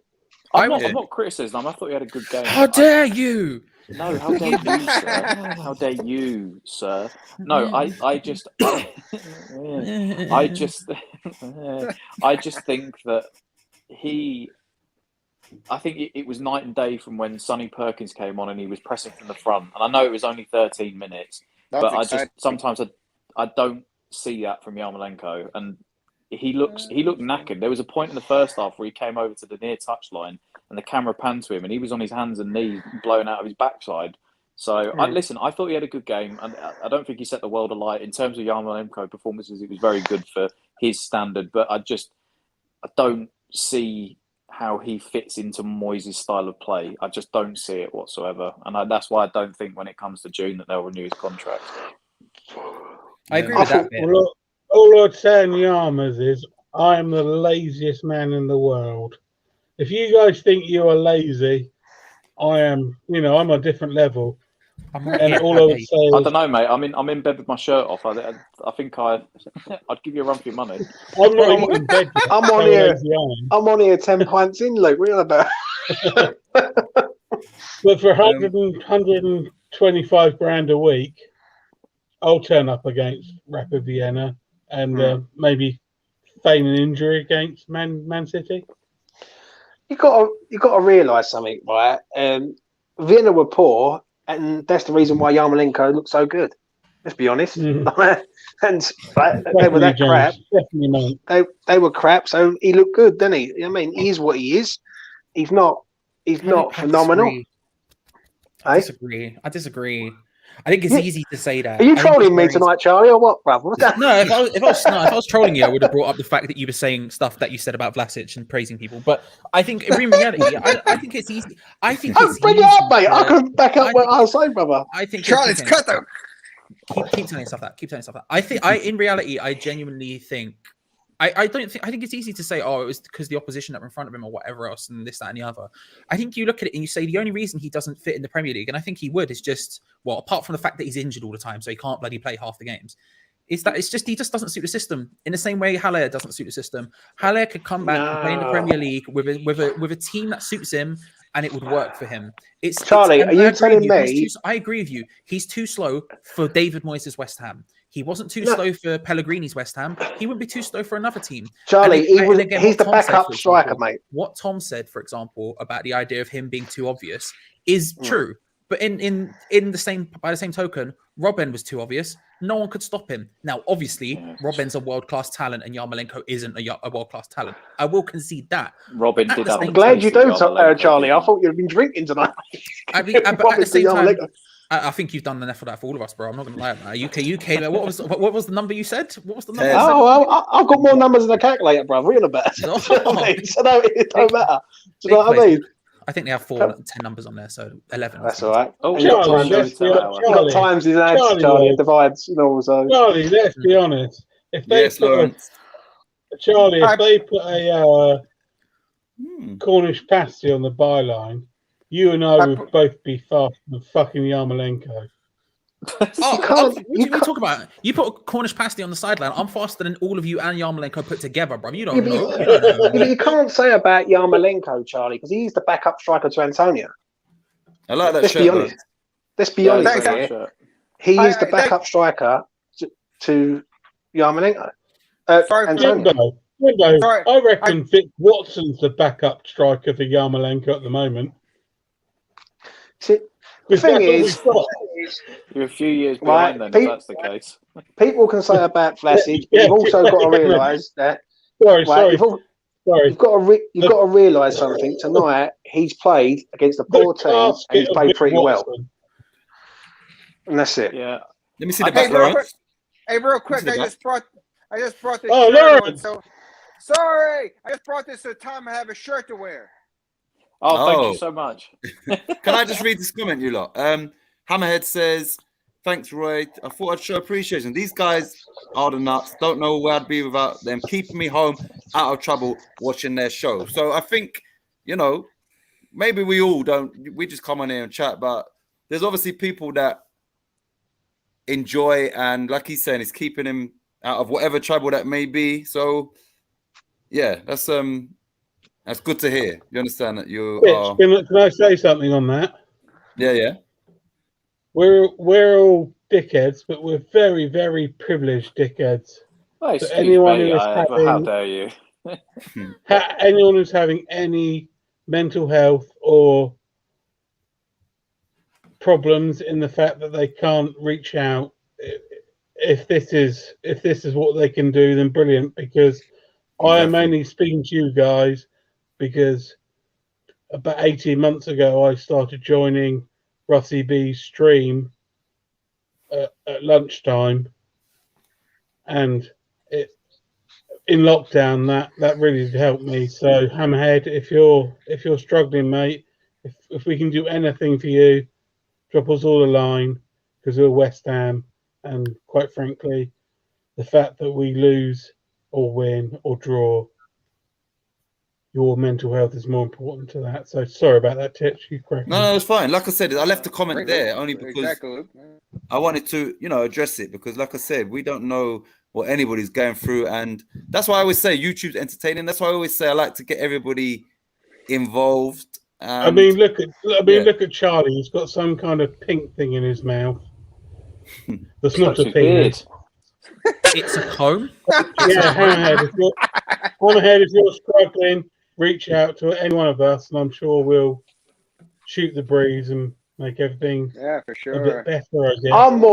I'm more understanding of now why Charlie said about flashes to me. I'm more curious about that. That's what I'm more curious about, Charlie boy. What about this comment? What about this from James Bong? James Fever. Oh, Jamesy Bong. Let's go. But you didn't understand what Fernels did, fanboy, nor Moyes, which pretty much explains everything. Right. What, yeah. And no one explained to me that Ben Rama. Everyone said that Ben Rama was going to get sold last year. And he's starting in the front four. Move on. You say everyone. That's a gross Everyone, mate. I had was people backing saying you. about he was being sold, mate. Not me. I wasn't one of those people. Oh, I had people saying that Yarmolenko would start above him. Do you know what I mean? So don't can't say everyone. Everyone, Charles. Everyone, bruv. Jimbo, that's Twitter. That's it wasn't on Twitter. That's like asking. It wasn't. I was publishing flyers at the time. You know what I mean? Like a free Ben Rama campaign, mate. What are you on about? All right. Frankie said, I have no clue about banjos and bandos. I'm lost. Titch, translate it. So obviously the saying is, if someone like literally can't score an open goal, for instance, they couldn't hit a banjo. Was it Cal's ass with a banjo? Cal's ass with a banjo. That's it. Or a barn door with a cow's ass. So basically, like they're useless in hitting the target, basically. So I think the banjo on a cow's ass is the most accurate one, because it's like, that's, you can't miss. To be fair to you though, I said this with James. I thought it was Lasic's best game for us tonight. I thought he was 100%. I think so too. He looked really lively. I think he was his assist. He proved that he can do it. He did look to cut in on his right foot. Unfortunately, I think he could have maybe, if the confidence was there, he may have taken a few more shots at goal, a few more pot shots at goal. But he did look to cut inside and make that extra pass. But I think his defensive work rate was there tonight as well. And I think that's obviously one thing that Moyes must not like about him, that he didn't like about Ben Rama, was the fact that work rate wasn't there. But I saw that tonight, defensive work rate was there. And again, it all points in a good direction for us when Ben Rama does leave for the African Cup of Nations. And if Lingard doesn't sort of happen straight away, that, that confidence begins to breed with him. And hopefully now in the Prem, that's obviously where he needs to do it. And if he does, in fact, get game time over a busy schedule, then if that was the kind of level that we can expect to see from him, because that's what I want to see from him now, I want to see that kind of level and more in games, getting a few goals, then, it's the signs are really positive for him. But again, it's another one. I really hope it's one that Moyes is taking his time with. And I know James will quote the figure to me in 33.5 million, and we can go on and on about the stuff. It's not about. I think if you give him that time, I'm hoping that we can get there. But what it is, you've got to look at it that he's our first choice off the bench. Let's be honest. If we've got the front four and we need a goal, you ain't going to turn to Yarmolenko. You ain't going to turn to Lanzini. You're going to turn to Vlasic. So he's got to start looking to break into that, try and get in front of that front four. To Lingard very soon as well. And that's the thing. So you got to look like at the end of the day. Right, you can criticise a player, but it doesn't mean that you don't like the player. Let's make sure. Let's get that sort of abundantly clear right now. Like, I don't think Vlasic is a bad bloke. I don't think he's he hasn't done anything really to impress me at the minute. Today he played well, but let's see what he does in the Prem. When he's up against proper defenders and proper people who know how to mark and defend, and that's where you can judge him at the end of the day. And it's not being a criticism; it's being a fact. Let's be honest. What division would you rate Rapid Vienna tonight? I'll say that was a very poor League One standard, in my opinion. Darren, can you see the comments now? Sorry, I didn't realise that you couldn't read it with the black background. And you know what, Fever? I would say if you genuinely believe they're League One standard, and I'm not disagreeing with you, that's why going back to the 8 out of 10, like it just blimey, you are not going to have this with old 50 Lanzini, are you? No, I just mean anyone. I mean, just because if they were that bad, then really and truly, we should have beaten by more. As fans and Titch, right? You're not silly, right? When you look at that team wasn't very good tonight, was it?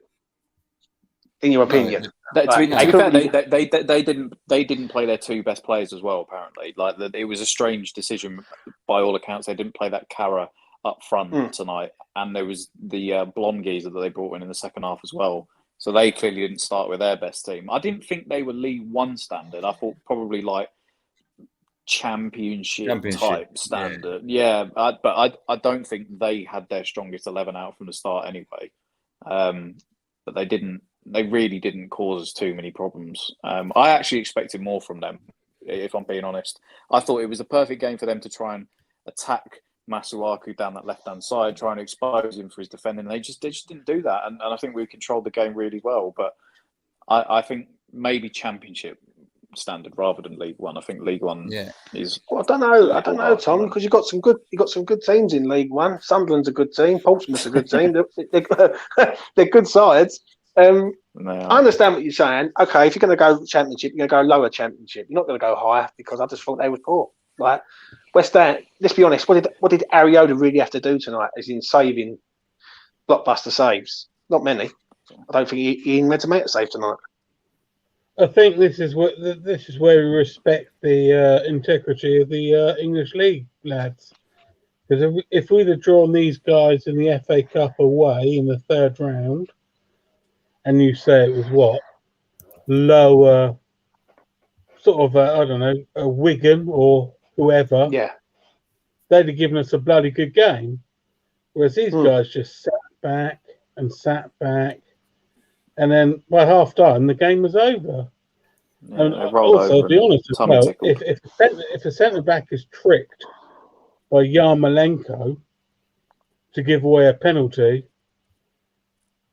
well, what league are you saying that is? To be honest, that's for you, Darren. Glad you can see it now. Let me add. I just think they were poor. They didn't. Well, yeah, but I was really shocked actually, because when they actually came to London Stadium before we got the two late goals to make it, they were actually more competitive then. Also, as well, they had no fans. Yeah. Yeah, I think that would have made a massive difference for them tonight. I honestly thought when they came to London, when they came to London Stadium, right up until we got those two late goals, I actually thought they were very, very competent. I actually thought they were a half decent side that at least try to break us down, but they didn't even realistically do that. So it was strange. But I think the fans massively, because obviously they're a team that thrive off of having sort of ultras and a loud crowd noise in there, and that obviously played a massive part for them. But also the fact that the selection was a strange one, that they're not playing their two best players either. Really, that it looks like they couldn't care for the Conference League either. So I don't know. It was very, very strange performance tonight. I expected better from them. I can't lie. Scotty, then. Oh dear. Yeah, I know what you mean, Scott. I mean, we had that debate last night with loads of scousers on Twitter. So yeah, on Space. So, well, how much do you think he's worth? Well, he's minimum 150, isn't he? At least. It's all right. I thought you were arguing with people because you'd said he was like 60 or 70 me million. and Scott's like what it is when I'm not on YouTube, I go on Twitter and I listen to everything on Twitter as everyone reckons, and I went on to a Space and the full of scousers and Declan Rice is shit, and that's like no, we'll have to say something now. And I turned around and told him that Jordan Henderson is the biggest pile of shit I've ever seen in my life, and Declan Rice is the truth. So it is, mate. It is what it is. You think? Hang on. You think Jordan Henderson's a pile of shit? I think Jordan Henderson's an ex-Sunderland player who's blagged his way in Liverpool, mate. Bro, 100% Charles Xavier in his chair there. Charles Xavier in his chair there, mate. This is a disgrace. Charles Xavier in his chair there, mate. You know full well that I'm talking fact. Jordan Henderson's shit, Charlie. Disgusting. What you been eating fucking onions, mate? That's a disgraceful comment. Jordan Henderson, right? Captained this country to a World Cup final, I have mate. Listen, Jordan Henderson's a baller. I don't know what you're talking about. He captained us to a World Cup final, Charlie. I'm sorry, a final. I don't know what the fuck's going on. Declan Rice was a midfielder in a team that got to the Euro final, Charlie. Euro final, that's what I was talking about. Yeah, but Declan Rice is rated like 80 million. It's fine. James, I love having a debate with you, but that Jordan Henderson is such a vital cog of what made Liverpool so successful in the last couple of years. 100%. I don't know. I don't know. You got to respect Jordan Henderson, man. No, the Dutch geezer. Who was a Dutch geezer there? I thought he was going to PSG. Yeah, Van Alden. I thought he was key and all in that. I think in terms of unsung heroes, he was And the fact that if you've got all those world-class players, Jordan in that team, he's your Henderson is skipper. Steve Lomas. Well done, Luke. I mean, that's what it is. Jordan Henderson is Steve Lomas. You may not know he's there, or Hayden Mullins. Every player wants to play with that guy in the centre midfield. Who next thing it'll be Cole Fletcher. Cole Fletcher. Let's go back in the day. No, but Jordan Henderson does the shit that no one else wants to do. Yo, are y'all taking the piss, man? Jordan Henderson is fucking garbage, dog. Jordan Henderson is shit, dog. Jordan Henderson is shit, dog. Because he's only just got out of hospital. James, How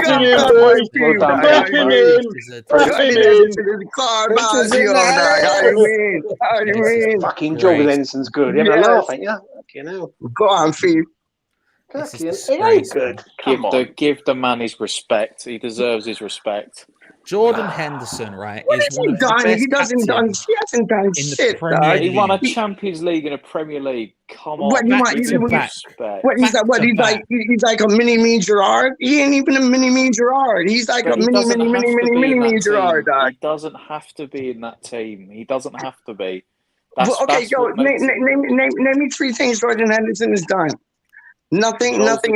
Champions League, Premier League. Nothing. Where else do we want to go? Hold on. You've got to be subjective here, though, right? And you've got to say it ain't just about Jordan Henderson, right? They've got a front 3 of world-class players in Salah, Mane, and Firmino who got on there. Let's get let's be real. That's what I mean. He doesn't have to be the standout. He might be the captain, Charlie. They've also got a centre half who's one of the best in the world, and they've got one of the best goalkeepers in the world. And still the captain is Jordan Henderson, the guy who was there to lead. So if James Milner was the captain, would you say he's world class? Start beating up my Come on, Charles. Charles Xavier, mate, the third. Come on. Jimbo, can I just say one thing?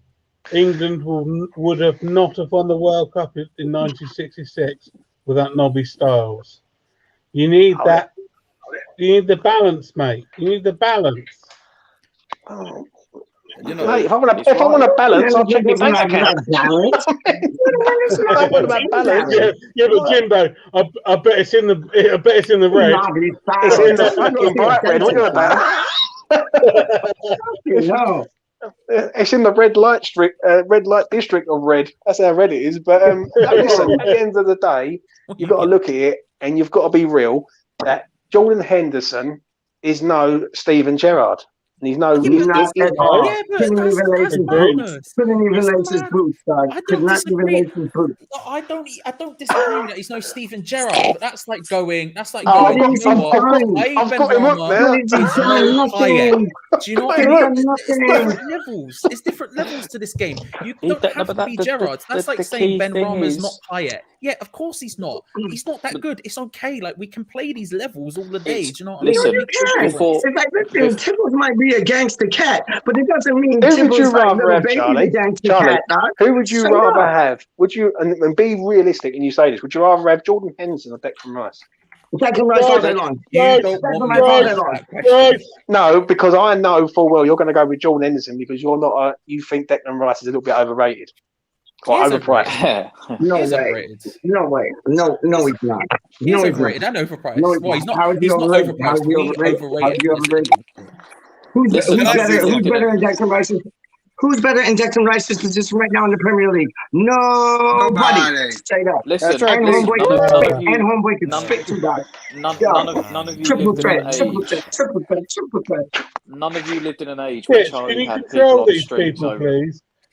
I've come on for a drunken West Ham chat, and these people are all talking over each other, Titch. You take control. Seriously, come on. Listen, nobody had the fan base of West Ham United on streams more than Charlie and myself, specifically Charlie, with Mikel Antonio on Hammer's chat 4 or 5 years ago. The shit we used to cause when we were talking about Mikel Antonio. Yeah, don't talk to me about the old times. This is Titch and Peach time. We need to get this under control. Boom. And talk about Tony Cottee. All we need to talk about is Jordan Henderson and Declan Rice, and what they can't answer me because they know for well Declan Rice Henderson, bro. is the better player. Henderson. Oh, come on, Charlie. Henderson, he's a better passer. He's a better shooter. He's a better leader. Look, he's better than Declan Rice. Defensively, obviously, there's no competition. But passing, shooting, leadership, it's second Henderson all day. But Declan Rice is the best. Better than Henderson, dog. Declan Rice has the best shot. Are you saying that Henderson is better than Declan Rice? Yeah, bro, yeah. Are you crazy? No. I just see what's in front of me and let's call it. 100% facts, straight facts all day. Straight facts all day, bro. Henderson is a better leader than Rice. He's a better passer than Rice. He's a better shooter than Rice. Rice is a better defender. Rice is a better defender. 100%. Let me answer this. If you went to you know what, Steve? I bet you man them like cleverly fans too, dog. I bet you man them are cleverly fans too, dog. Straight up, dog. Right? Could Jordan Henderson do? Could Jordan Henderson? We need to have a chat. Athos, right? Is this your mate, this Charlie fella? Yeah, he's one of my best mates. And he's saying that bloody better than Rice. Listen. Right. Do you know what though? Before we go any further, I make him right on 2 counts. One, his passing is a lot better than what Declan Rice is, and secondly, he's a much better leader than Declan Rice is. Of all of the egos. No, listen, hang on. Put your shirt on. Right, lads. Sorry, me and Athos are talking. What are you watching, dog? Hang on. Before you jump down my throat, all of the egos that are in that Liverpool team. Fucking guy looks like Pee-wee fucking Herman telling me to get out of here. Fucking hell, Steve all of the egos that are in that Liverpool team, and a man from Sunderland is the captain that has to bring it all together. He does not have to be Steven Gerrard. He has to be the leader on the pitch. He has to make the right plays. And him and Declan Rice, they play in different positions. Fabinho is their Declan Rice. He does what he needs to do. Could Jordan Henderson do? Could Jordan Henderson? Hold on. Just to let you know, Pee-wee Herman, shut up. Go play on your bike, Could Jordan Henderson do what Declan Rice has done? Could Jordan Henderson do what Declan Rice has done at West Ham? He did that, bro. He started at Sunderland and then he won a Champions League and a Premier League. No, he started at Sunderland and got relegated. He got relegated from Sunderland and ended up at Liverpool. As the captain, bro. You're saying he's not good. He's not good, Charlie. Captain by default, John. Captain by default. Went to Liverpool, became captain, and won a Champions League and a Premier League back to back. Fam, we can mate. He did do it. You got a front three. You got a front three of world class players. You got a centre half who's world class. You got a right back who's world class, and you got a goalkeeper who's world class. I agree with you. They're world class. You can't say that it's because Jordan Henderson is the man who's won that league. You just can't. He's the captain, bro. He's the captain. I can't, Charlie. He's the captain. He can't do it, bruv. He's the captain. You're like, can he do what he did, bro? He started at Sunderland and then won back-to-back Premier League and Champions League with Liverpool as the captain in a team surrounded by Alisson, Van Dijk, Mane, Salah, Firmino, some of the best players. Like flipping, if you want to go back, it does help though, Charlie, when you've got them world class players in your team, there, doesn't it? He's the glue. Together and puts them in a position. Exactly. Thank you. You can't build a house without flipping mortar, bro. You can put the bricks in. That's all great. You need the glue, bro. So you're telling me, Charlie, right? You're telling me, well, you can have PVA glue, mate. If they want it, right? You're telling me that you'd rather have Jordan Henderson in your team than Declan Rice. Yeah. Currently, Charlie, not past. Currently. No, Say no more. If you said to me, right, I'll break it down honestly. Right. I'll break it down Yeah, I'm honestly. with you. I'll take out the layers of Charlie being a dickhead for a second, and I'll break it down honestly. If you say to me, which one of these players do I want playing as an out-and-out defensive midfielder, shielding the back line? Obviously, it's Declan Rice every day of the week. That guy, defensively, his positioning, his tackling, unmatched. So good, ridiculously good, right? For someone his age, especially, unreal. If you're saying to me, strictly as a captain or even as a midfielder who goes further forward, which one of those two would I rather have in the team? It would be Jordan Henderson. Of course it would. Jordan Henderson. And that's again, you're all reacting to this as if I'm saying Declan Rice is shit. I'm not. I'm just saying there's levels to this game and he's not at that level. It's okay. Jordan Henderson, I'm going to say this. Jordan Henderson couldn't do how many goals has he scored? what Declan's done at us. Jordan Henderson couldn't do what Declan Rice is doing with us. Declan Rice has Souček, Antonio, Benrahma, Fornals, all these people. We can list people who are around them all day. It makes no difference. The fact is, how many of them, Charlie? How many of them are world class? We didn't win a Champions League and a Premier League. But how many of them are world class, Charlie? It's levels. There's levels to it. How many of them are world class? If Declan Rice is here, Jordan Henderson's here because the rest of Liverpool here and the rest of West Ham here. That's okay to say. We don't have to sit here. How many of them players are world class? Yeah, how many? Yes, but you have to be world class. You won a Champions League and a Premier League. It does help when you're world class player, Charlie. Okay, but if Declan Rice was playing for Liverpool, yeah, you'd be saying the same shit. It doesn't matter. It doesn't make a difference. It doesn't. It does, doesn't it? Come on, you got a world class goalkeeper. No, you got a world class right back. Because realistically, Salah is scoring all the goals.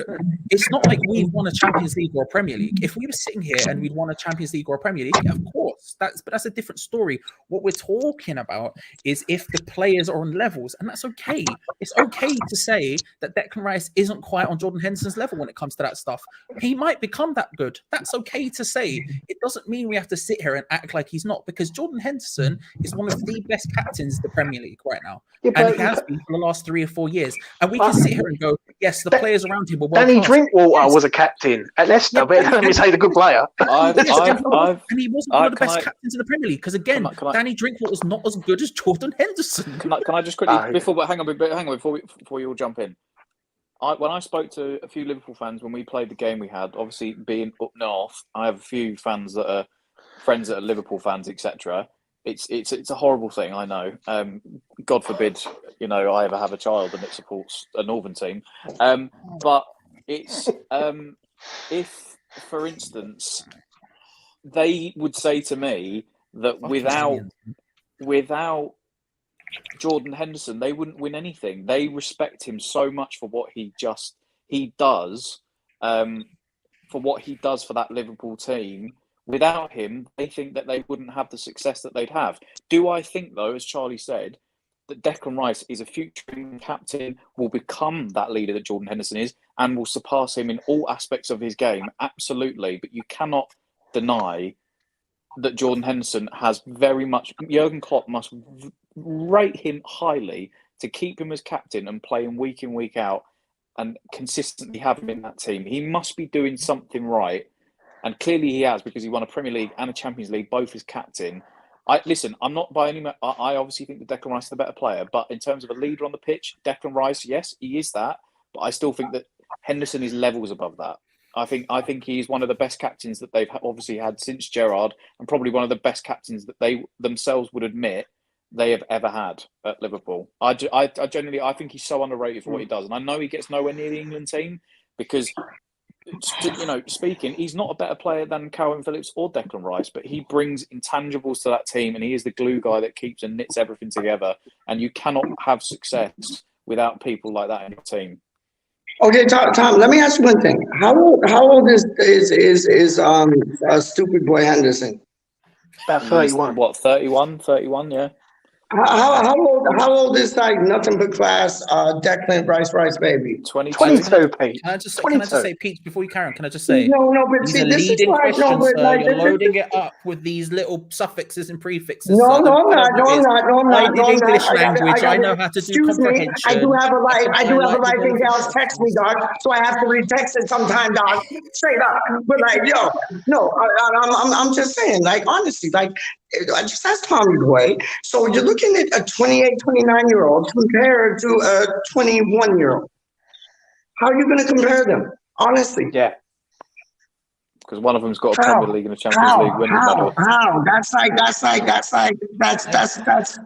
malarkey right there. You cannot compare that. Like, you can't compare that. One of them has a Champions League and a Premier League winners medal. Yeah, he had like 8-9 years extra fucking goes at it.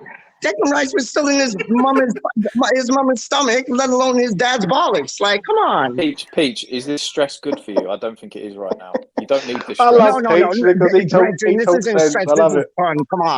Come on. Yo, this is not stress. This is fun. Shut up. But like, honestly, like he was in his dad's bollocks or like his mama's like balloon baby like belly. Come on, man. Now you can't compare those two. Lawrence is in the waiting area. Can you bring him in? I got him. Hold up. I got him. Let's bring Pee Wee Herman in, dog. Straight up. The problem is, what I can't understand is you're saying about, he won it. It wasn't just him who won it. Fucking hell. Yeah, and it's not just Declan Rice who's doing stuff at West Ham now. We can play this game all day. Hold on a minute, though, Charlie. You can play this game all day if you want. No, this is where I will disagree with you totally. Because Mark Noble's been the captain of this club for a long, long time.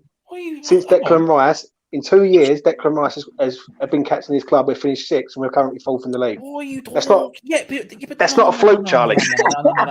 That's not a fluke. You're talking breeze, bro. You're talking breeze. Come on, Charles. Breeze. Can you feel that the windows open? There's a breeze, fam. Come on, mate. It's cold in here, I must admit. I won't lie to you. Charlie, you're talking shit now. You're just trying to spin us up. No, but you can't see he's not doing it all by himself. West Ham's team now is significantly better. Sorry. Are we hating on Declan Rice and they're hating on Noble? Henderson's got to go. Rice got to go with. That's bullcrap. No, West Ham's team is significantly better now. Fair, okay, that's fair. West Ham's team now is significantly better than West Ham's team 2 years ago. So logic dictates we should finish higher. Well, how does that work, Charlie? Well, the After the team's still here. in it for one, but let's no. I'm being serious. I'm going to be as real as I can be. Deadly serious, right? 2 years ago, we were screaming out for such things as we were like, we need a striker, we need which we haven't got. No, we do. Which we have got. Antonio became a striker. We were like, we need a defensive midfielder, this, that, and the other. We got Declan Rice and Souček. And now we have a manager who's playing pragmatic football. It's worked out for us to move forward. This is a significantly better team than it was 2 years ago. And if you want to sit there and say it's not, then I think...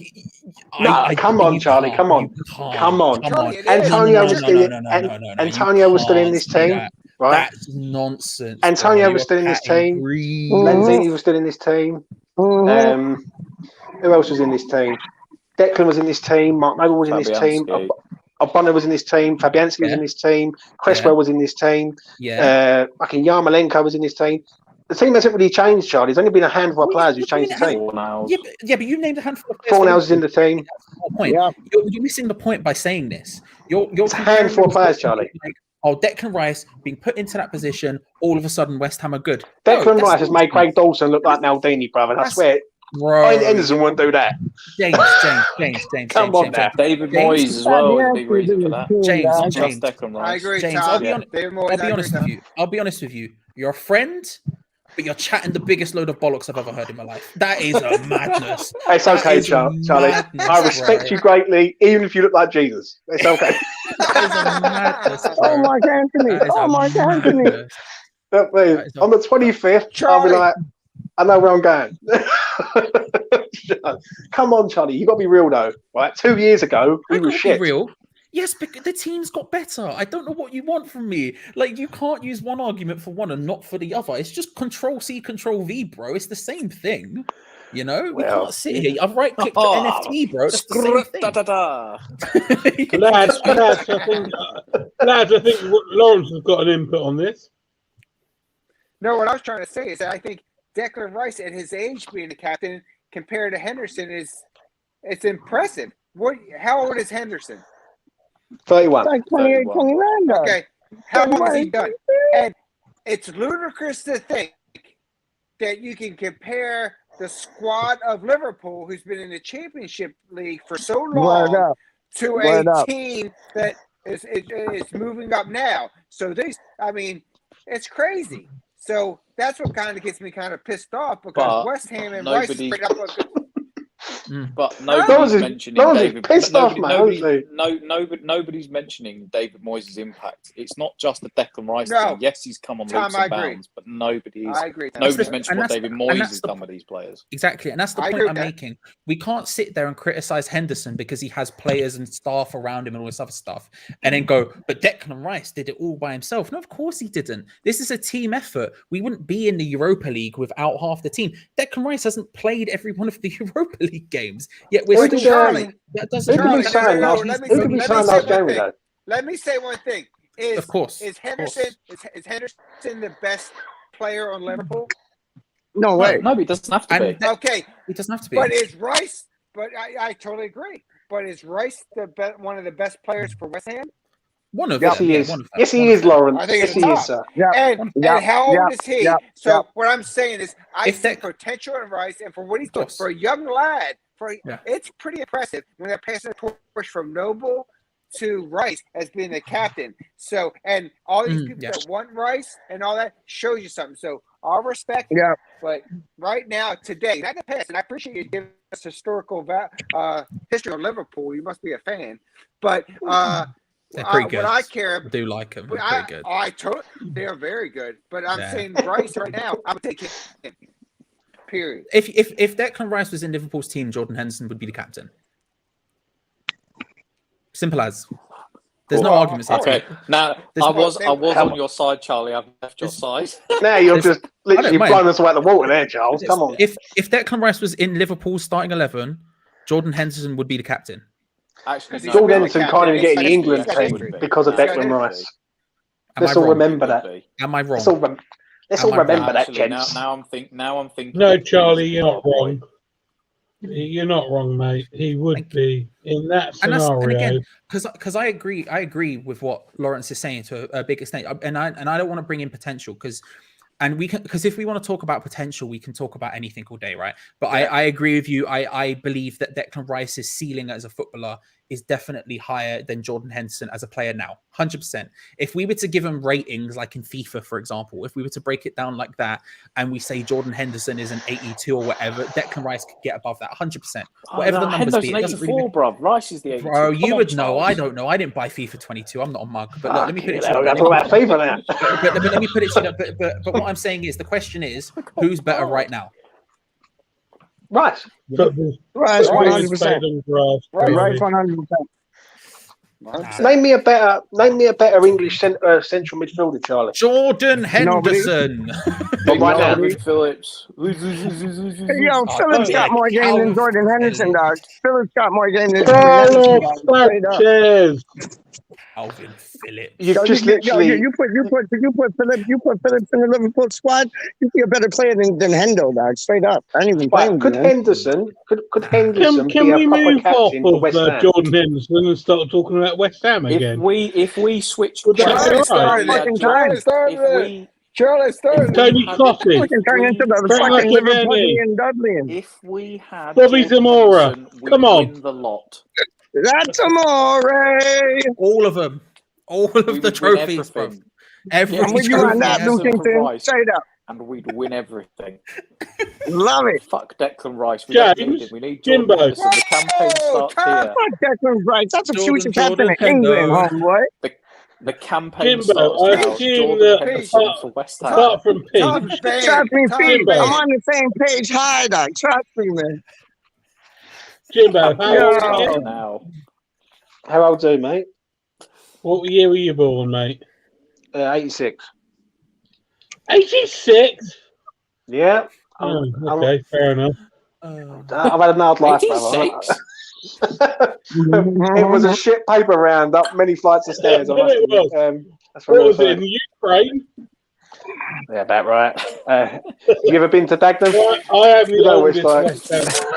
I am probably the man with the oldest West Ham stripes on my collar. I'm the youngest. And I have to say, this is the best West Ham team. Hold on. I want these guys don't even know what I'm talking about. Yo, Rice or Henderson? Rice or Henderson? Name me one name. Yo, you guys are whack. Straight up. There you go. Don't tell me Rice or Henderson. Yo, they could use some bird back now. Straight up. This and go on Twitter. Like 5 of them. All they have to say was Rice or Henderson. Was it 3-3-3-30? Now we find out why Peach got capped in the morning in Canada.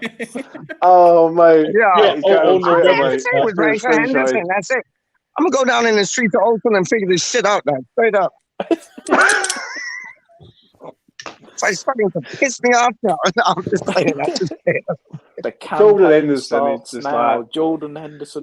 He's a poor man's James Milner. He comes from Sunderland. I blame all this on Charlie for starting this stuff. Declan. It's Hendo. Whoa. Oh, I can't believe you're criticising one of your own, Charles. I'm not criticising him. Show me where I criticised him. Show me the words I said.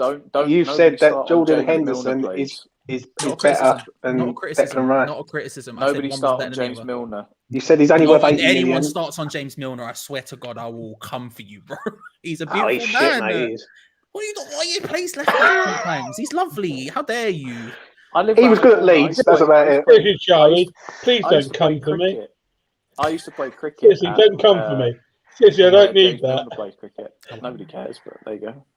No, it's lovely. Look, I care. I just want everyone to know that James Milner is a lovely man. That's all. And actually, I'll give you a little story. I'll give you a little story on James Milner. I have an interesting story for him, James Milner. Oh, go on. He paid for the clubhouse from where he used to play cricket, and he was funneling money into their club, right, to help them. And then it was found out that the club were using that money to pay players illegally to play for them. Love that. Love So that. James Milner severed ties with his old club, so they got a nice brand new best clubhouse in all of Yorkshire, and then he severed ties with them because they were illegally paying players, and that is in Horse Cricket Club in James Milner is. And that is the kind of nice man he is. He abides by. You get what I'm saying? Can you do me a favour, Paige? Can you shout out, that's our Henderson again, because we didn't miss it the first time. No, but there's no. I don't want to bug them. It looks like they're on a romantic walk, dog. I don't want to bother them. Who's this clown Rebecca in the comments? Get her the. What is she talking about? Who is she? Hey, Rebecca's a G dog. Rebecca's a G dog. I don't business. She's a G dog. Hey, Peach could never be me. She's in the wrong, bro. I found that fact fun and informative. I can't see. Peach, can you put the comments? Very interesting, in fact. Was that homework? Could you put the comments up? I can't see all of them. They're not. Oh, sorry, bud. Hold on one second. Hold on, man. Who is she? Hold up. Who is she? Hold up. Okay, Harry and Henderson. That's the Shiny G saying. Big up, Shiny G. God, if Hold on, Rebecca hang on, now, I'd slap her. The chef confirmed Adders is a Leeds fan. So Adders is a Leeds fan. All right. Frankie's laughing his bollocks off. Adders then was an incredible boring. That was an incredible boring fact. That Shiny G says it all about Milner. Who's next? Who's next? Charlie. Oh, she kind of just buns you there, like. Look, I'm just saying, Milner's a nice guy. You know what I mean? Would I take him at West Ham? Of course. But let's not take away from the fact that Rebecca was wrong. How dare she? I agree. I think we have to all at least can everyone in the chat please acknowledge that now, please? Just say the word acknowledged. That's all we need. No, Brenton. Becca's a G dog. She's on some Gangnam thing, dog. You don't know. You think you know Becca, but you don't. If she was here in this room now, I could not be held accountable for my actions. Fucking I'm just saying. Look, James Milner's a lovely man. Slow down. Slow down. He abides by exactly. There you go. Exactly. It's a good standard to set. Do you know what I mean? Up there, James. I'm just wherever saying. You are James, in the world, Rebecca. Just know James, I'm watching. How dare you? He abides by the law. He plays left back sometimes. Shut up, man. He's a good lad. He's a good lad. Yeah, you think you know me. I see. I told you. Rebecca's like, you know, Mr. and Mrs. Smith, how they have secret lives? That's like Rebecca with her Mr. Smith, dog. That is straight up. Yo, she's gangster, dog. She's gangster. Wherever you are in the world, Rebecca, I will be waiting for you. Peach, can we, Tom? We can go back to your. We can go back to your vendetta. What do you want to go back to? Can we just appreciate that Peach just dropped a quick Mr. and Mrs. Smith reference in the middle of it? You get me? And then we all just Charlie, you see me? You see me, dog. She lives a normal life, and then blam, 9mm. How dare you? Just out here. Boom, mate. Just mad. What a film. What a film. Anyway. Yeah, Vendetta. How dare she? Get gone. Ban her. Going to make a cup of tea. Oh, so yo, yeah, I figured out my cup of tea today, dog. Like straight up, it took me like how many years, dog? I figured it out today. Weird up. I figured it out today, dog. I've got a question for you, Peach. Why was you sneaking cider in your plastic cup? Because I didn't want to get bined up by the hospital security guards, dog. Straight, they're everywhere, dog. They're everywhere. Tales on you, Peach. I'm sorry. I told tales on you. No, they're everywhere, dog. The hospital like security guards. It's like they're everywhere, dog. I had to drink it out of the sippy cup. I seen you on Jake's show today saying like, "Yo, stop drinking out of the sippy cup." I had to. It was if the I didn't, funniest they would thing I've bind me ever up, seen. dog. He's standing in the parking lot and he's just tipping cider into a polystyrene cup not to get caught. It was absolutely brilliant. Do you have to pay for healthcare? Class moves, class moves. Trust me. Peach, do you have to pay for health? Do you have to pay for healthcare? No, it's all free, dog. It's fucking crazy. It's all free. It's crazy. No, it's crazy, man. It's honestly like it was like a 5-star hotel. Honestly, I had like 2 big screen TVs, like a big bed. It was madness. And that nurses coming around the corner when she come, dog. And I think I got a date, dog. And I think I got a date. This guy's gonna take me out to some like real Portuguese chicken, not some Nando's thing, dog. Straight up, real talk, man. Jessica B, man. Jessica Rabbit, dog. How do you mean? Would you live like Peach? What? Come again? It wasn't free. What's that? Seriously, would you live like you, Peach, if healthcare wasn't free? That's a fucking lootly, man. I'm invincible, dog. I'm immortal. How you mean? I did die. Listen, Franco might have died like 4 times. I almost died like fucking 1 million times, dog. Straight up. He ain't got nothing on me. He's immortal, but he ain't in hospital for a week. Yo, a week. I live half my life in the hospital, dog. Straight up. Oh, damn, Peach. You didn't crack me up. Yo. So what other players are we going to compare Declan Rice to? Are we what's going on? Well, listen, while we're on the fucking subject, Wanyama could suck a big fat carrot, dog. He ain't shit. Wow. Calvin Phillips, just what a boy. He's twice the player Rice is. We're all leads, aren't we? I'm sorry. No, what? Cut him. That was a pinch of nerve moment right there. Tell you what, I won't mind him at West Ham next year. Calvin Phillips and Rice together. Yeah, that'd be tidy. That'd be tidy, man. That'd be well tidy, man. I drive past Ellen Road every day. Well, I don't drive past it, but I get the bus past it. Who am I kidding? I don't drive.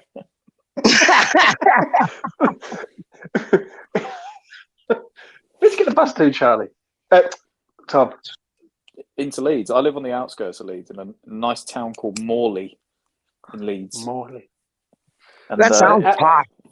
And how far are you from Leeds? Don't it, James? That sounds posh. Like you wouldn't find a Morley in Dagenham. Like I'm going to Morley in Dagenham. No, that's you don't want to go.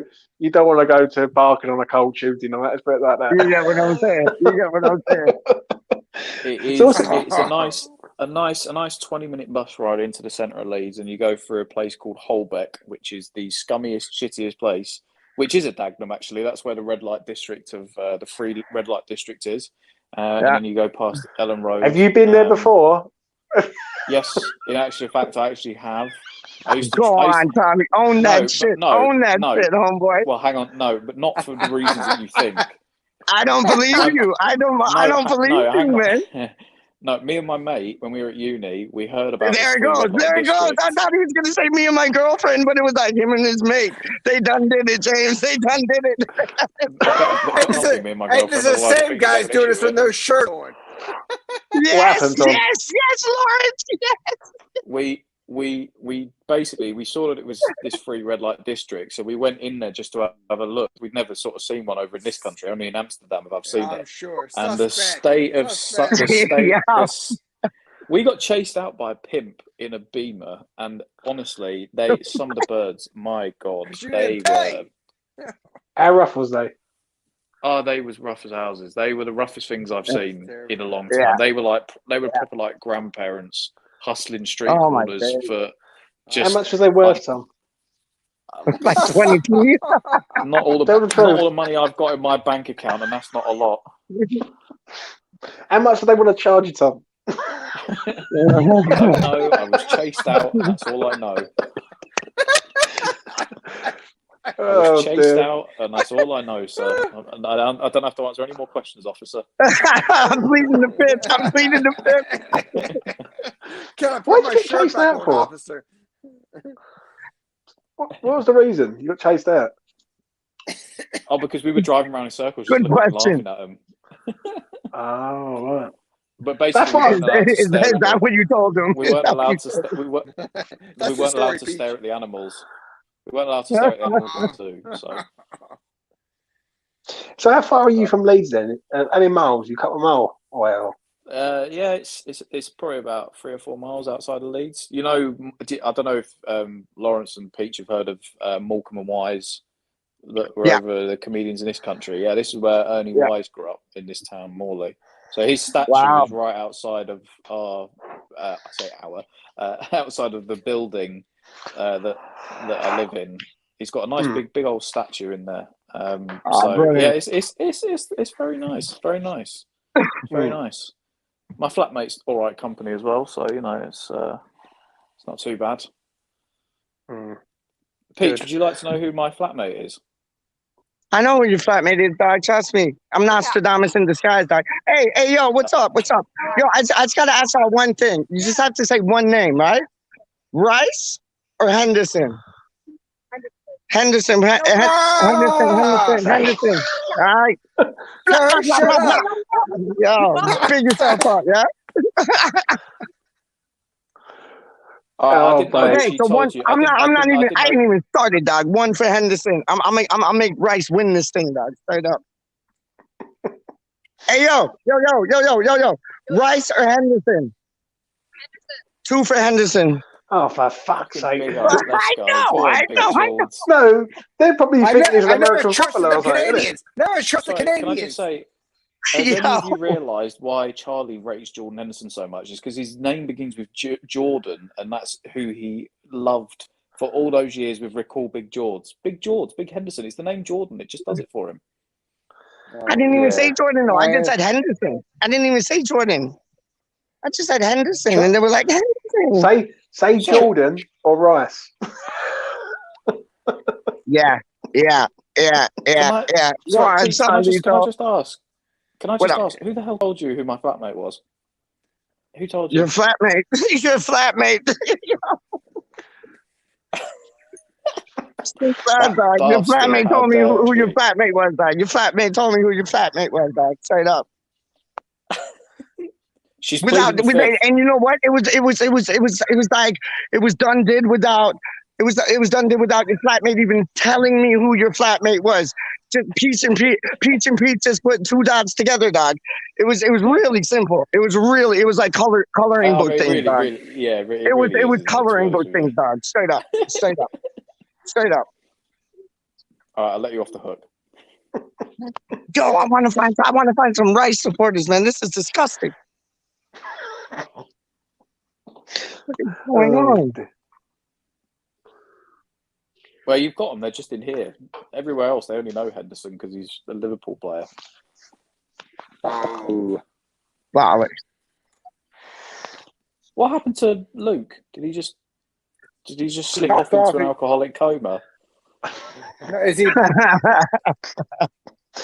Luke was getting the hump, I think, because we're all talking. Oh dear. Everyone hates He me. may be in the He may be in the waiting room. Sometimes you get knocked off. Check Pete, see if he's in the waiting room. Yeah, no. Oh, there he is. Somebody just came in as a guest as I said that, as you said that, and it is Luke. It is Luke. There it is. There he is. Sometimes There get knocked off. Thought you fell down the toilet, Luke. No, I pressed the wrong button, mate, on the old tablet, and then I said, "Peach, let me in," and I sat there for about 10 minutes. He gets Then I thought about distracted. going to bed.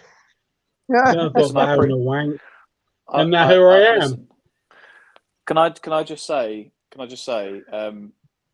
Charlie's message is very profound and true. Secondly, send Charlie Boy an email. I just have to get it in there. Free Charlie Boy. Free the boys. Free Charlie. Yeah. Send him an, Yes. Send him an email. Free Charlie Boy. We spoke to him a few days ago, or was it last couple of weeks ago? We sent him another email tomorrow, but free Charlie Boy, the absolute legend that is. Yeah. Apples, have you got an email address for him? I do. Hold on, I just like Charlito always knows I does Charlie, this. what are you eating? Hold on, before you answer. Hold on. Behave. Sorry, mate.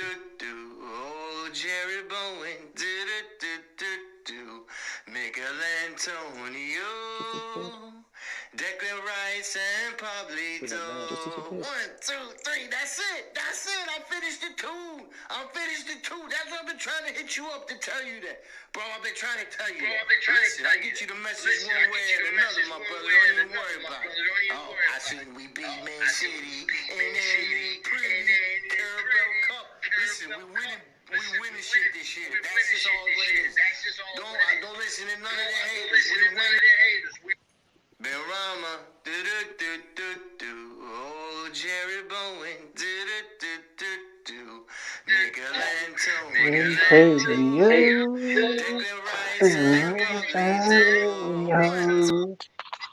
It keeps somebody else is pressing it too. Shush.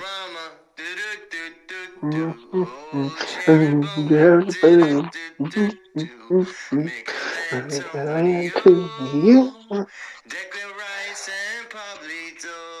1, 2, 3. That's it. I finished the tune. That's what I've been trying to hit you up to tell you that. Bro, I've been trying to tell you that. But listen, I get you the message one way or another, my brother. Don't even worry about it. Oh, I seen we beat Man City and then pretty Carabao Cup. Listen, we winning shit this year. That's just all what it is. Don't listen to none of the haters. We winning something. We winning something this year, my brother. And guess what else? I bet the whole account, so I don't have to have bro running back and forth. Bet the whole thing for us to win Europa. It was sexy odds. Yo, it's a big payout. Bet the whole 15 on the guys. Absolutely, I did that. But this is just a quick little message.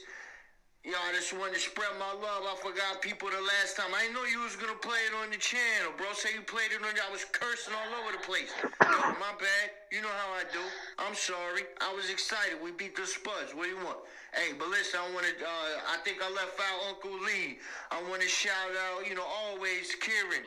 Oh, Uncle Kieran, Australia, my guy. Neil, Australia, my guy. But I left out Gaza, Lawrence, disabled team. And I forgot to shout out my boo, sending my love to my boo, KDK. Looking gorgeous as always with the lowest lanes. And today's Thursday. So don't forget to tune in, suckers, because she's the queen. The beautiful queen of West Ham. You heard West Ham's first lady, you dig? Anyway, spread my love to her. Who else? Yo, Fat Boy Phoebes. And they told me that Ben Rama hit the winning Big up Ben Rama. Big up the Algerian king. Big that man up. Big him up. I know he was probably going Ben Rama nuts on all the channels. I guarantee it. He's an animal with the big man. I love him. Hey, listen, best actors, Washio, Dickie the Don, of course you, Peach, everybody. Spread my love to everybody. Spread my love to Reese. You call him Raj, that's my guy. Yo, Base Father, Duke, Russie B, everybody. I love everybody, man. We winning. Bet your rope, bet West End to win your rope, but don't be scared of berries. Drop that money, don't be funny, you heard? Up the hammers, one love. See, that's like Titch trying to like add some like DJ effects to it, dog. I guarantee you on that. I guarantee you on that, dog. But yo, what a man, eh? What a legend. That man is a absolute fucking G. Free Charlie boy. Charlie, sorry, go on. Yeah, go on. Ethers, have you got his email address? Or yeah, it's I'll get Rebecca to put it in the chat because she's got it. It's like Big Brooklyn Stepper. I believe you've got my Twitter. Oh, yes, I do. Yes, I can send it over to you on Twitter. Yeah, I know I'm quite we had reserved about. Once, didn't one? Yeah, I know I'm quite reserved about. Yeah, we did. I'm quite reserved about this stuff, but I'll put my head up over the parapets for Charlie Boy because he's a fucking legend. Yep. Quickly, from one legend Charlie to another Charlie, what were you eating? Yes. Yes. I was. Okay.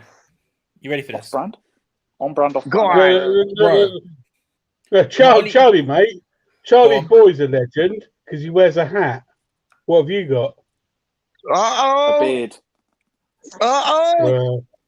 It's got a beard. Hang on. Fucking Gandalf rules. You've awoken the beast. You've awoken. Yeah. Right. The Kraken is awakened. Yeah. If it's the head, I'm thinking that'd be cool. Oh man, excuse me. Right. So anyway. Oh, listen. You don't Oh, awaken. it's sister's glasses again. He put on sister's glasses. All right. It's that Teen Wolf, dog. That's Michael J. Fox, You dog. look like that geezer at a Blade One. Go on, Carlito. Who's the geezer Charlie in knows Blade what One? I'm talking about. Right. So gangster things, dog. Let me lay it down for you. Not only was it on brand, right? Not only was it one, it wasn't even two, bro. It was 3 Weetabix on brand. Sugar, semi-skimmed milk, big plays.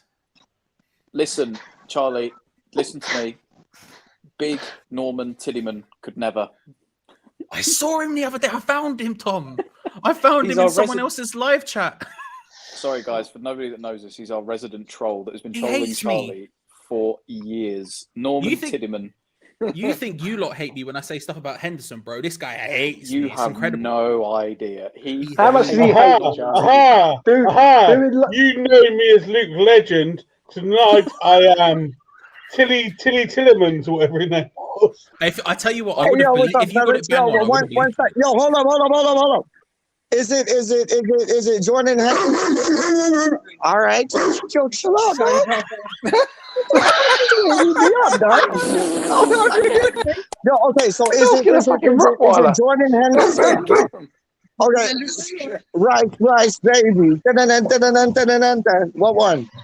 Right now, I think Peach is dead. Rice, we got 1 Rice in the play.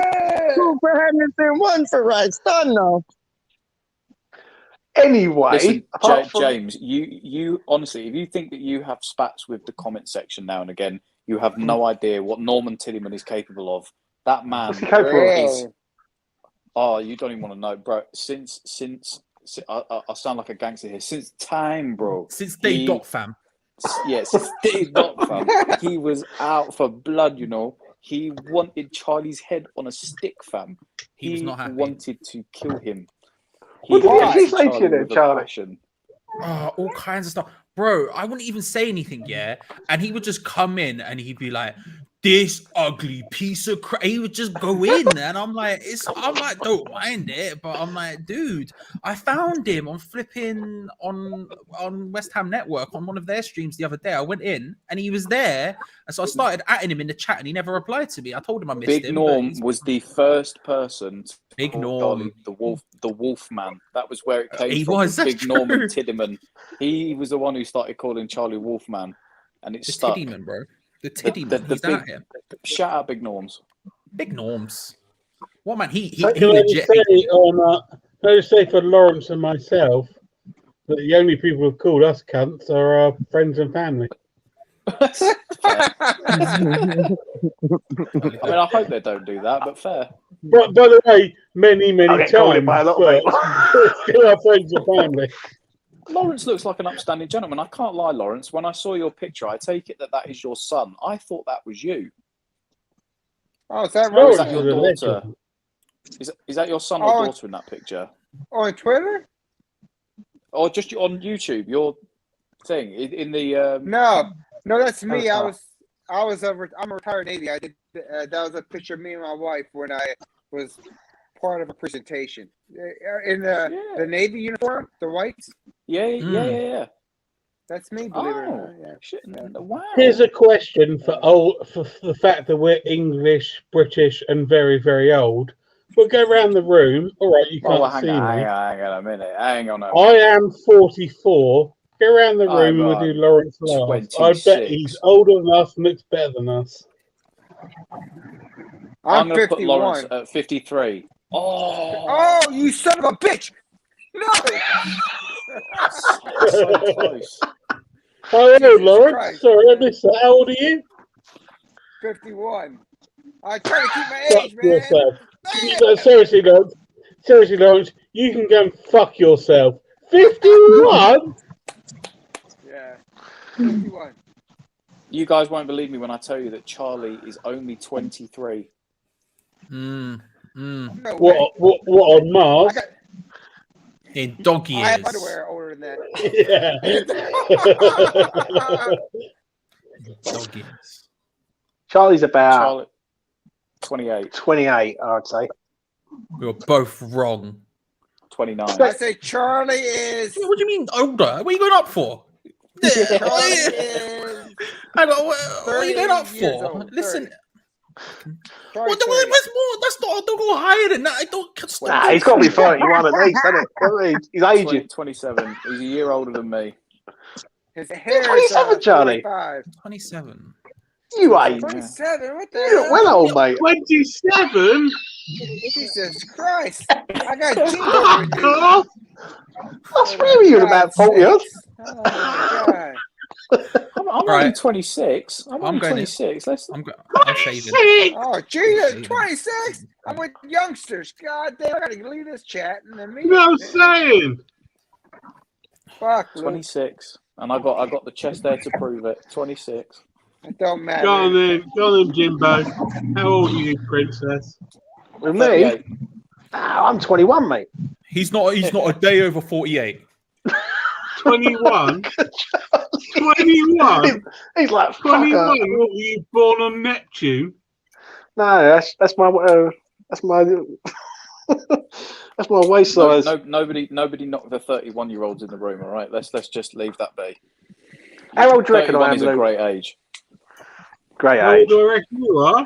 How old do you reckon I am? I don't know, because all I do is let you pull my petrol because of your cap, and then walk away. You pull his pump. I was going to say, is that a euphemism? Pull my petrol from my cat. I would definitely pull all your pumps. Jesus, what is this? It's only a little time. Hey, Tom, I want to say one thing. Thanks a lot. Now I feel depressed because you all made fun of my old age. So I appreciate this. I was so leaving on a high sorry. note, going low. I'm so sorry. Too late. 44 and don't take the piss. I honestly thought you were that was your son or something in that picture. Well, the picture's from about 8 years ago. So I still was in the 40s. You look good for your age, mate. That's a good thing. The fact that I thought that was your son or something. That's a good thing. See, you can be back on the high again. Okay, I want to try to bring me up. Listen, you're an Auburn fan. That's a great high to be on. That's right. Auburn, War Eagle. All right, I'm off to sleep. Laters, guys. All right, Tom. Nice to talk to you, buddy. Nice to talk to everyone. 28. Oh my God. Oh, here we go. Here we go. All right. All right. Luke, why do you look like you're in someone else's basement? I am in my garage. You're in the garage. There you go, boys. I like that flag, Probably Luke. Oh, I like that. Nice. Turn around. Sweet. He's gonna do a magic trick now. He's gonna chuck up in the air and run away. Disappear. I tried it. Luke tried it. Right, I've got to go. I'll catch you later on. Peace. Good night, Jimbo. You take care, mate. Nice job, Luke. All right. Everybody's dying now. They're all fading away.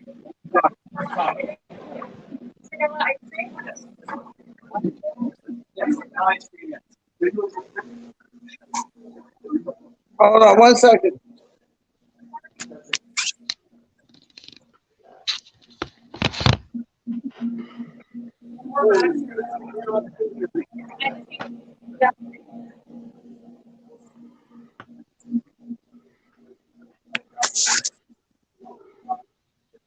Lawrence. Yeah. Yeah. What's the Auburn mean? Say Auburn. Yeah, it's Auburn. Yeah, it's a college, Auburn University here in Alabama. They're really known for their football and sports like that. My wife works at the university, so that's why I came here.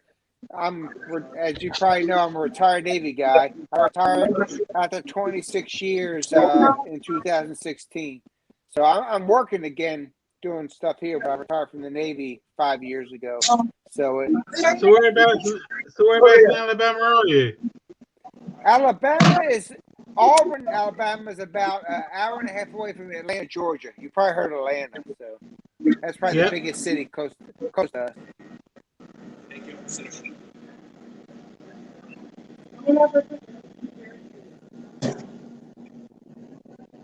So you're quite close to the coast, I guess. Actually, not. We're like probably about from the Gulf of Mexico. We're probably about 3 hours away, 3.5. But we're looking to buy some property down there because I'm getting a little older, as Tom said, looking older. But in a few years, I'm going to try to get a condo down like near the Gulf Coast or in Florida because I love the warm weather. In Alabama, it's not bad where we're at, but still does get a little cold. So, like right now, it'll get down to Fahrenheit. I talk. It can get down to the 40s, 30s, and stuff like that. So.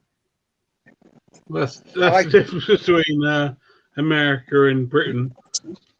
Yeah, I'm on the coast, but it's about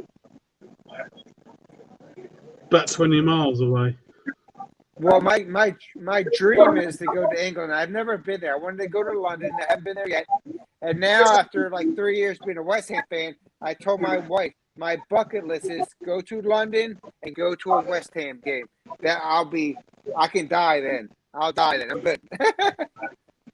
Well, the thing about that, mate, is if you want to go to England, don't go to London.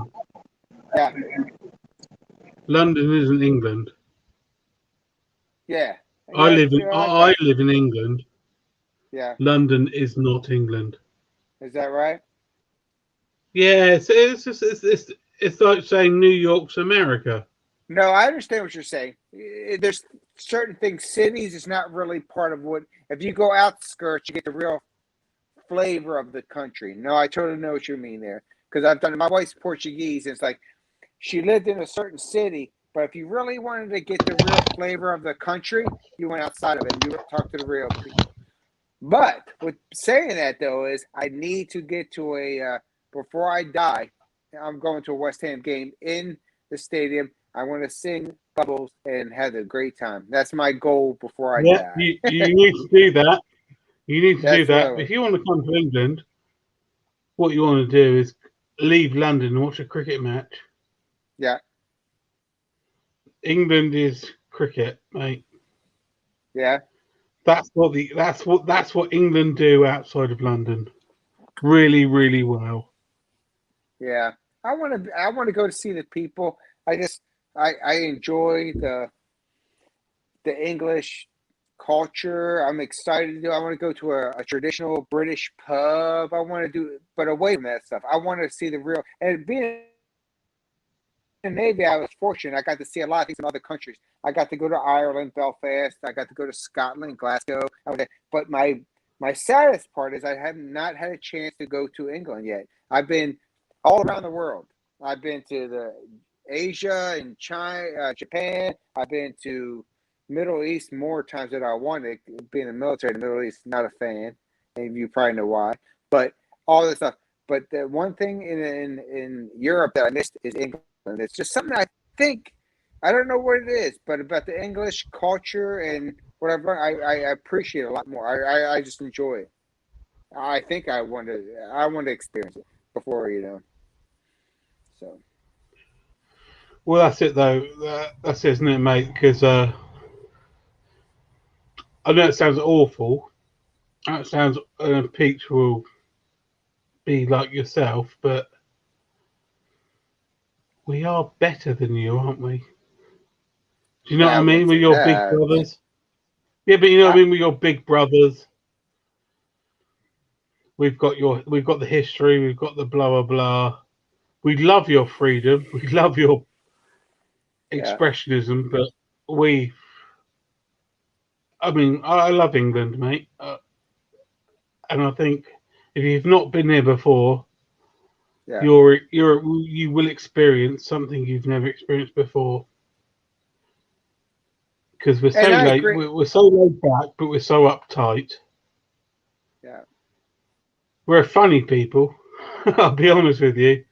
But I think having spoken to you on chat and on this, I think you would love England. I agree. But your first comment, Luke, I disagree with, because I'm not about who's better than the other and all that stuff. And, that's not me. It's, you know what I mean? It's a bit disrespectful for both of us, so I won't do that.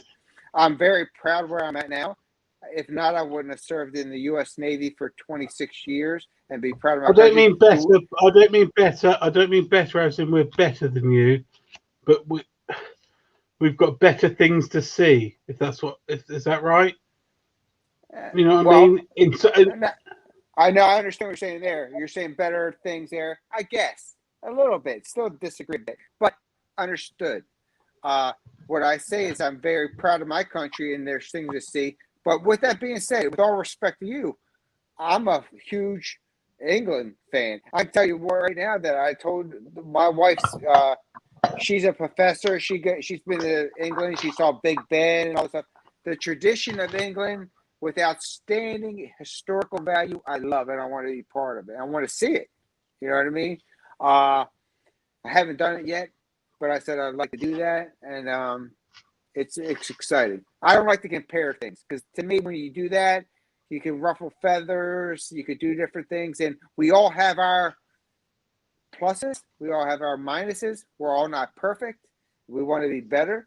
Some things in my country, I want to do better, and it's not happening. But you know what I mean. Do you like beer? Oh, I love beer. I'm drinking beer now tonight because it's Thanksgiving. For us, it's a holiday. Imagine that. So yeah. For me, your Thanksgiving upsets us because 1812 we burnt down the White House. but then we kicked your ass out, and now here we are. Well, of course we did, because we had to beat the French. That's better than the French. Screw the French. Do you like beer? Yes. So what beer are you drinking tonight?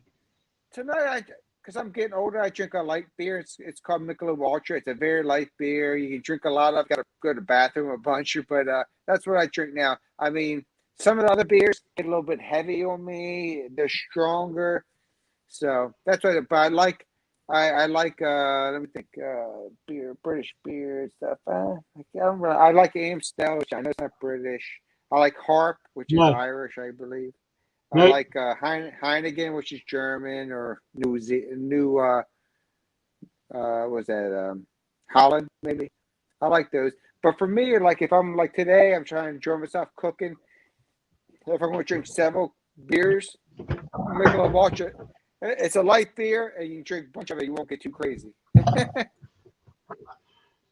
Well, thing, I'm not we drink lager, lager. but Yeah, if you have exactly right. a, No, that's which exactly is right. what It's you lager. probably.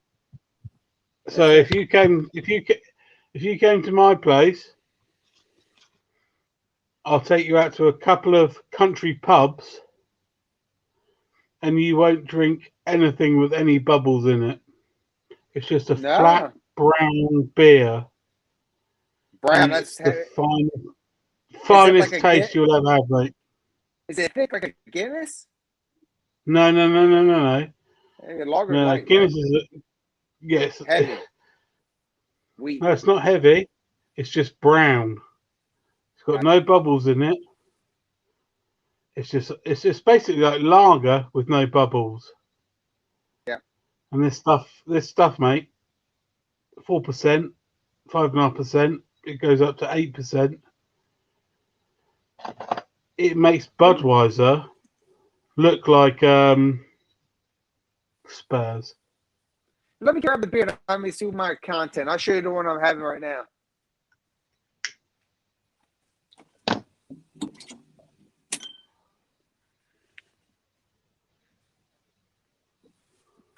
So this is what I have right now. It's a Michelob Ultra. I know it's more of a lighter beer. I don't know what content it is on alcohol level. Not very much. It's kind of low. I can grab my readers when I can't see it. Let me see here. I think it says about 3.6. So it's not as much, but you can have them. Go to the bathroom all the time, but you know, it gets you the buzz, and especially today for Thanksgiving, I did a lot of cooking. I did the turkey and stuff like that today. So normally it's during a week like this, I wouldn't have the opportunity to tune in with you guys as much as I did because I have to work during the week. So an hour and a time difference just doesn't match up. Only time I really have a good chance to get on here, you see it, Luke, is on the weekends and stuff when I have time off. Well, I went down to Tesco's, Tesco's is our biggest supermarket, and we've got a little one down the road. And I'm now drinking my last can of Heineken, which is 5%. Oh, I like Heineken. Heineken is good. I'll be right back. I'll take a quick leak and I'll be right back.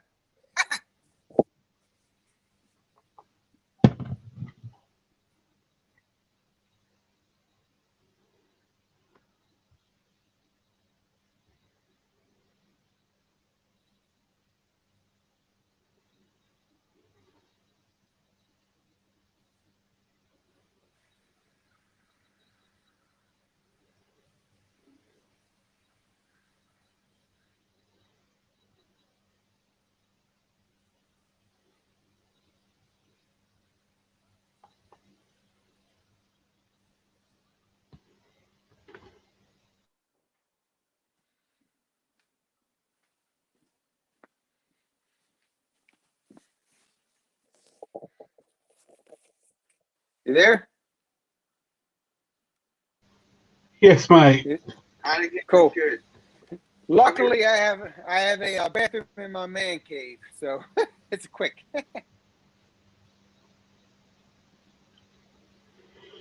Well, it won't be long before bedtime.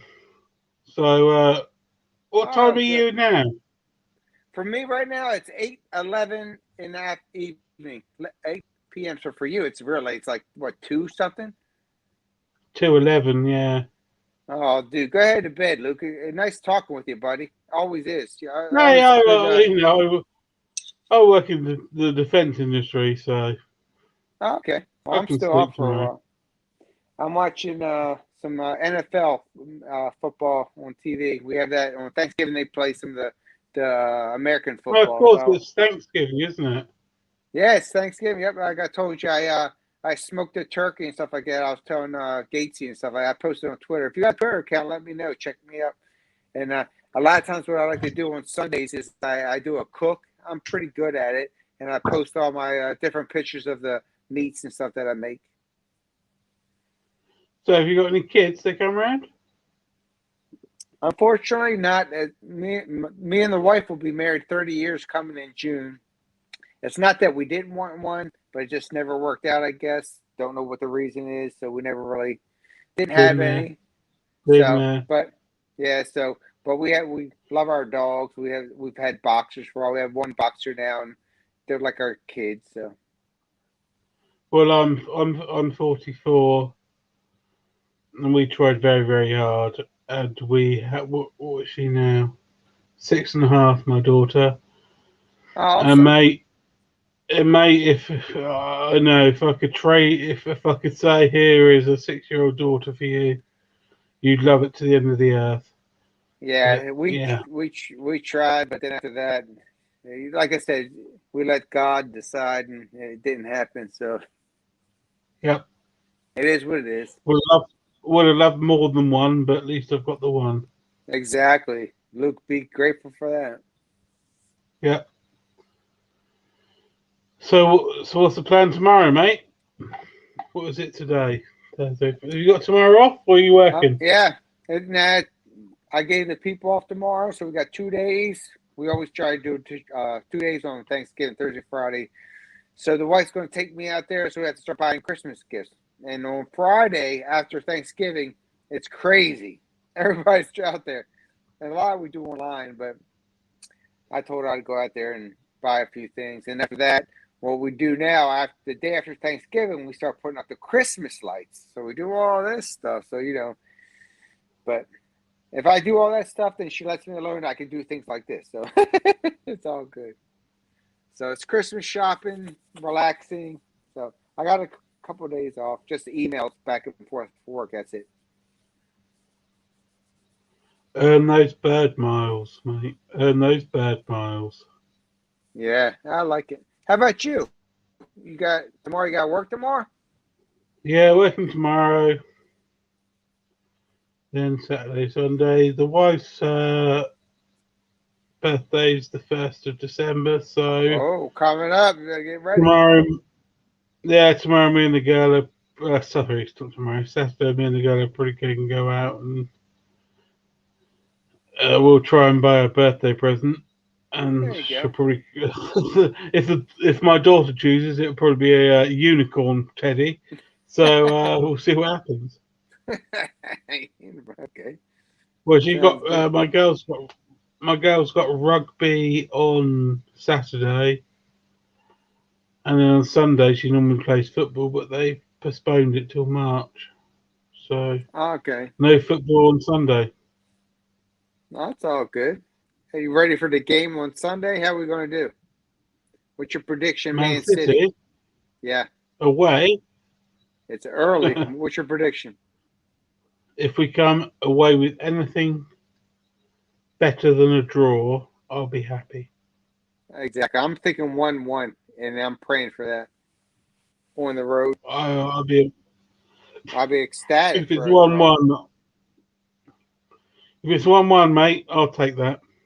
Yep, I would too. That's what when you see me in the prediction, that's what I'm gonna go with. I thought about it a little bit. I think 1-1. If we get more than that, awesome. But I'd say 1-1. The way Man City's playing, still gotta play Fab.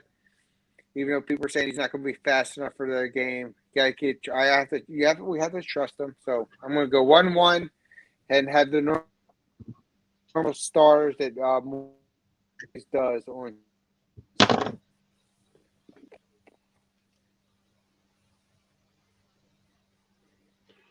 Well, I just think they're so much better than us. I will take 1-1 every day of the week. But know what, Luke? I thought at the same time, before we entered the Liverpool game, that they were the better team, and what did we do? The only team, and I was so happy and proud. That was my, at the end of that game, that was probably the happiest I've ever been as a West Ham fan. And I told you I'm a rookie. It's been about 3 years, but that was my favorite part. Now, if we can get above that, that's great. But I'll take 1-1 and be happy. So this team has done nothing but impress me when it needs to be. Moyes' questionable moves sometimes, but most of the time comes out. So I don't know. I say 1-1, happy. Above that, it could happen. But the only team that scares the shit out of me, that's above everybody, is Chelsea. That team is the one we're talking about, Luke. They're, you know what I mean? That team is something else. Well, I think it's the top three, then everyone else. So you got us, you got Man United, you got Spurs, you got Arsenal, you got Leicester. Wolves are doing pretty good. I just think there's 3 teams, and then everyone else is scrabbling for 4th place, to be honest. Oh, true. But isn't it frustrating that, we beat Liverpool and then we perform like we did it with Wolves, like we were like lackluster? That's our problem always. We don't always come out consistently with energy. Hello? Yeah, but you got to remember that was after the international break. Yeah. So we had, I think, what was it? Antonio played 2 games? Was it 3 games? In Jamaica. I don't know about you, mate, but every time I fly, I could be fit and healthy and lovely, but I get on a plane. Oh my God, that's hard work, isn't it? It is, but Antonio's done it in the past throughout the long travel, so I give him a pass a little bit, but he always comes out every once in a while inconsistent. I always said we've played better when we play back-to-back games. When we play a Wednesday, Thursday game, and then the Sunday game, it seems better than when we play like 2 weeks off. When we come off a 2-week bye as a team, we seem like we're like everywhere, And it's crazy that because sometimes during those weeks, there's 2. It's like a Europa game, or the other one is that they're not always our starters playing. So we're inconsistent sometimes with that. So for Antonio, he looked good with Jamaica. Got to score nice, best shot ever I've seen this guy out of the box against USA when Jamaica shot. You saw that shit? Oh my God. I need him to do that with the U.S. Besides against the U.S. team, he did great on that one. Yeah, but the USA national team aren't as good as Wolves. No, for sure, I agree. The U.S. is not compared, but what I'm trying to say is though, Antonio finally took a shot hard outside the box, and don't care who you played. That right corner, that was an awesome ass shot. You saw that, didn't you? Yeah, but that was a impressive shot. So it doesn't matter who you're playing. You need to have the angle. You need to get out the way. But that shot was hard, nice. But you're right. That U.S. team is not the Wolves. I agree. But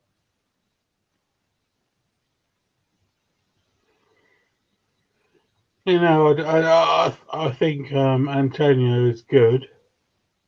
Scores some goals, but my God, he's frustrating. Oh, he is. He's inconsistent, and he's not a true striker. You've heard me talk. Me and you are on chats everywhere, and we talked today. Is the guy does not stay in the freaking middle. Like today, you know where we needed a real striker? Today, because we would have been 5-6-0. Because did you see? I was a big Master Waku fan today because he threw some center shots in the middle. Was perfect. Nobody was there half the time, and then Bowen missed that one shot to the corner. He hit the poster, went off, but he was doing a great job. But we don't have a real predominant guy that stays in the middle and does what a striker's supposed to do. Haler before, he was okay, but he seemed like he didn't care. He didn't have no energy. He was kind of like going through the motions.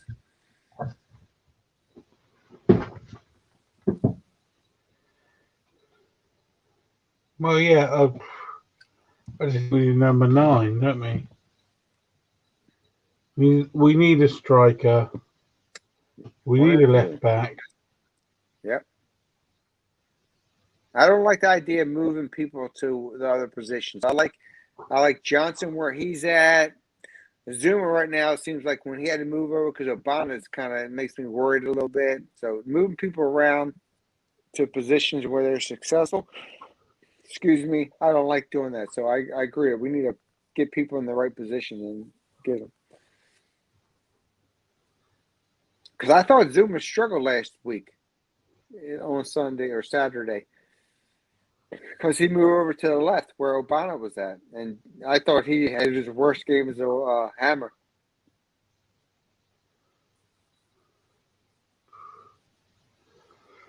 Six and 2 threes, I think. Oh, well. Ogbonna is better than anything but Zuma. So the choice is, do we play Dawson or Diop? Diop in Obama's other position, yes. Not Dawson. No. I say Diop there and then put Zuma in his normal position and we'll play it from there. Not Dawson. He's scared me the last 2 weeks or last 2 matches.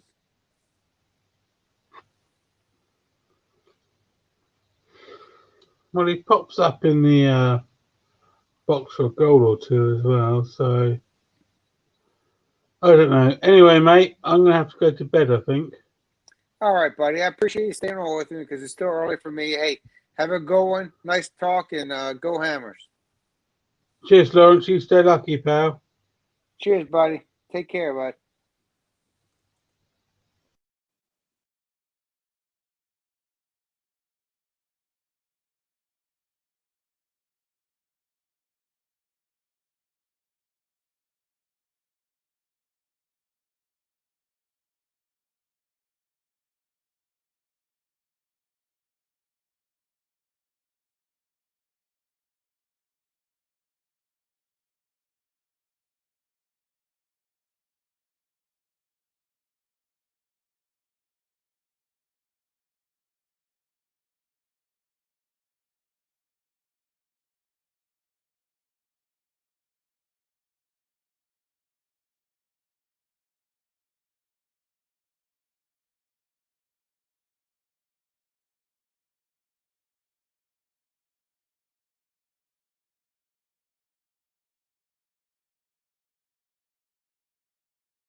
Yo. How y'all deal with?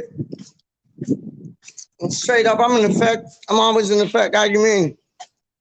Just got an ice cream cone on. I'm not YouTube because I don't rock with Bono. I'm on some extra super fragilistic. That's how we rock. We eat biscuit. Biscuit go boom, boom. Biscuit go money. Gotta get into my apartment still. It looks blurry. Hold up.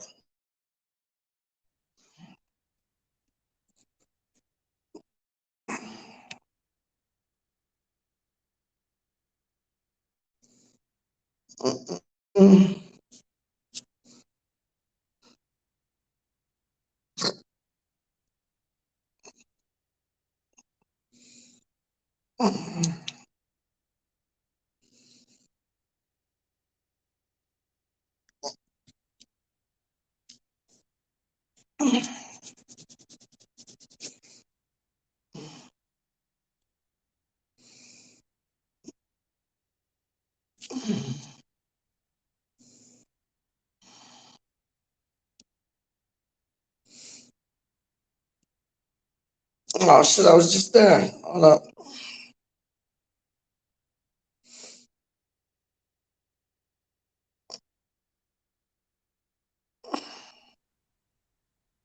Yeah, I'm here, but like, hold up. Hold up. See my camera. Because I'm not an avatar. Oh, you got two of me. No, take one away. Boom. Because it's like you can get echo, echo. Echo, echo. Echo, echo. Echo, echo. Echo, echo. Echo, echo. Echo, echo. It's still like blurry. Yo, is there like, hold on. See, there's still me there, dog. Go on, add the string, everything. Get away. Hold up. I'm gonna take this one out. You're gonna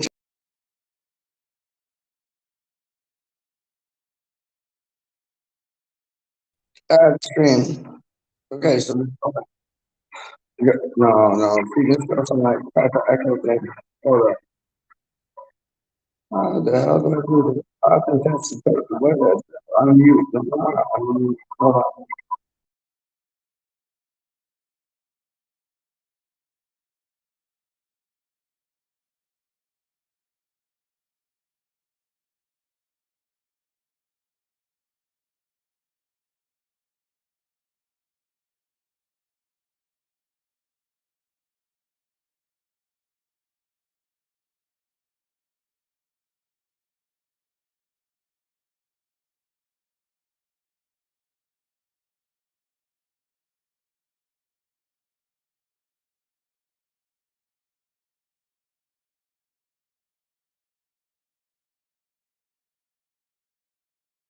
See, there should be only one of me now. There is, because it says one right there. It says four right there. So that means there's four people watching me. Unless I got four of myself still. But it's all blurry. I'm gonna go upstairs and get some Windex and put that up on there because it makes me look blurry. Look, I got my glasses on my hat. My glasses on my hat. My glasses on my hat. When I turn around, it's that. I just had an ice cream cone, dog. It was dope. You know, like sometimes you just get in those moods for like ice cream cones. I was in the mood for an ice cream cone, dog. Like my feet are hurting me, dog. I walked like halfway downtown just to get a stupid ice cream cone. Like soft serve, like 99 things, dog, without the flaky. But like, excuse me, man. A 99 thing without the flake, like soft serve thing, but like a swirl thing. So it was like half chocolate, half vanilla. Hold on, any mail? No mail for me, no mail for me, no mail for me. Bugger off. Look, they do this like they tripping all our Christmas things still, dog. Look at that. That's live up, no? Live up, straight up. Look, they got like little Christmas trees and thing, dog. Wicked. But yeah, man, I fancy the Sundays still. They don't do no Sundays. Like they do this thing, and it looked dope. Don't get me wrong. It was called like classic.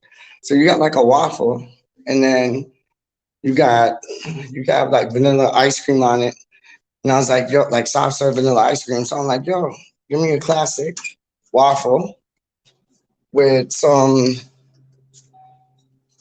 vanilla ice cream, right? Like on the waffle. And then some call it? Like chocolate fudge.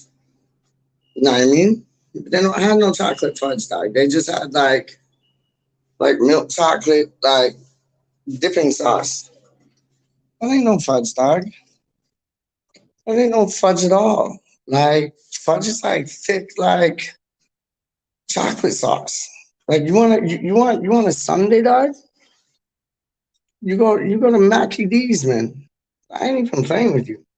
You go to Mackie D's and you get the soft serve vanilla ice cream, and then how you run it. There's a secret. There's a secret. There is a secret, man. How you run it? You ask for like the bottom just to be covered by vanilla ice cream.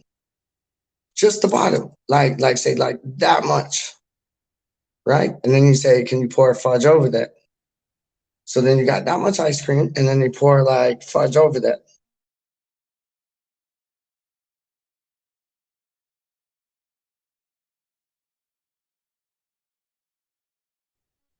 Then you say, could you pour some more fudge like over like the middle part? And then you're like, yo, okay, take the ice cream up to like the bottom of the top of the container thing. And then you like add some more fudge over that. So you got like, it's like triple decker. You got like ice cream fudge, and then ice cream fudge.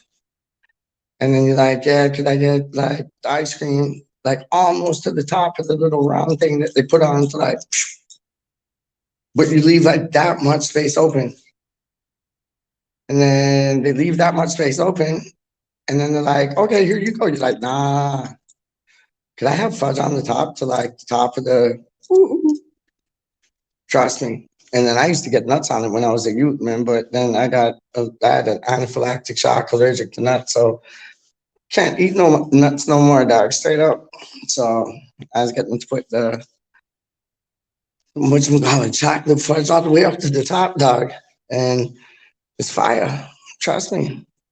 Got to keep quiet. What's the time? 9:32.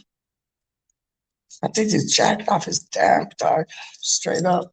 Yo, I saw, who was it? Who's the man them just rocking it?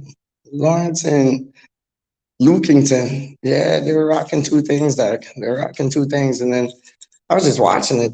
Forgot like what fucking channel it was on. I was just watching it. And then like, yo, they left. I was like, oh shit. That was fucking best time random. I was like, what the fuck? So yeah, I just went on it and came in. Yo, man, I remember putting down two games still, you know. Word up.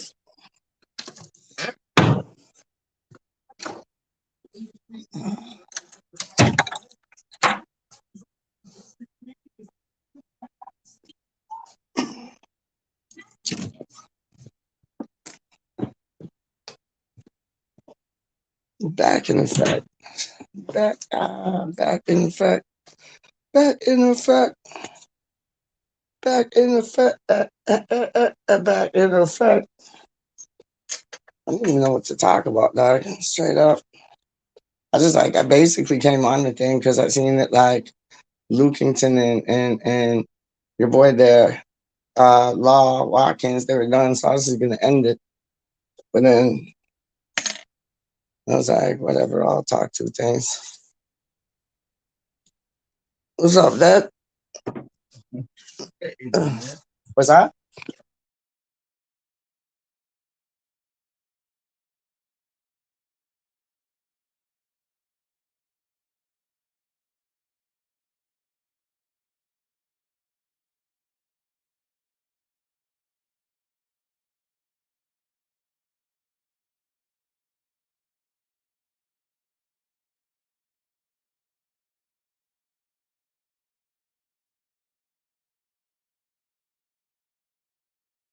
Yo, sorry about that. I didn't mean to unmute that. How did that happen? Why did my thing go off? What the?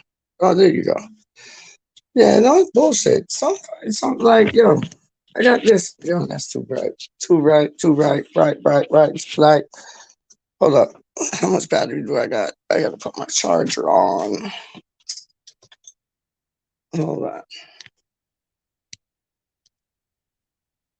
Put my charger. No, come on, man. What's wrong with you? Hold up.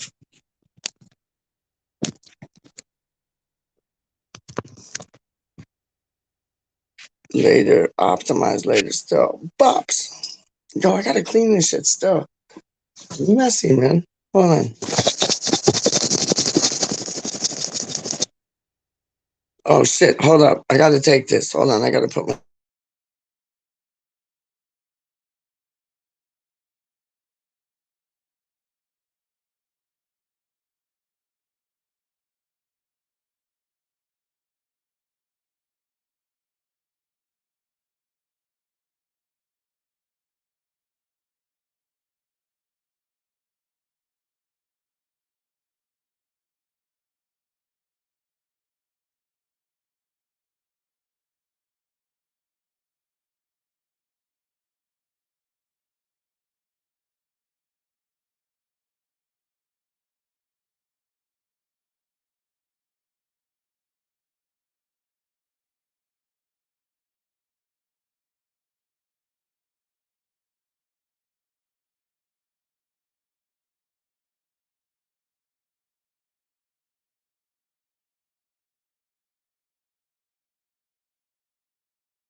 Yo, hold up. How do I do this dog? Like that. Bosh. How you mean? Hold on 1 second. What's I gonna do? Hold up. Yo, give me 2 seconds. 2 seconds. Trust me. Hold up.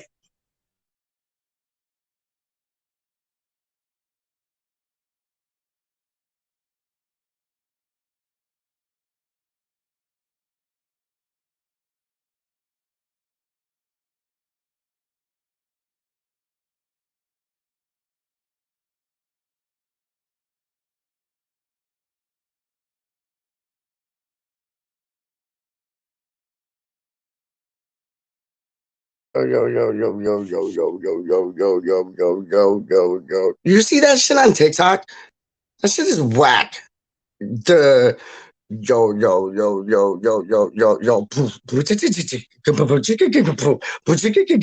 then they got kids like looking at them like, oh my god, daddy can beatbox so good. That shit is whack. Like, it ain't even that good of a beatbox. Like, I heard Razel beatbox better than that. I heard Biz Markie beatbox better than that. I heard, like, what's the boy's name, man? Slick, what? No, fuck, come on, Pete. How you forget this, dog? 60 minutes, 60 seconds, 60 seconds, 60 seconds, Dougie Fresh and Raw on. Like, yo, you got Razel, you got like Dougie Fresh, you got the Fat Boys, like, yo, and then this man comes up with a beatbox, like, it's stupid, man. Stupidest shit I ever heard, man. Like, come off of it, man. And like everybody that does a video on that beatbox, the kids are all like, oh my God, that's like the best thing ever. No, it's really not. Y'all should have been alive, like, when like they had tunes like la di da di, we like to party, we don't cause trouble, we don't bother nobody, we're just tremendous on the mic.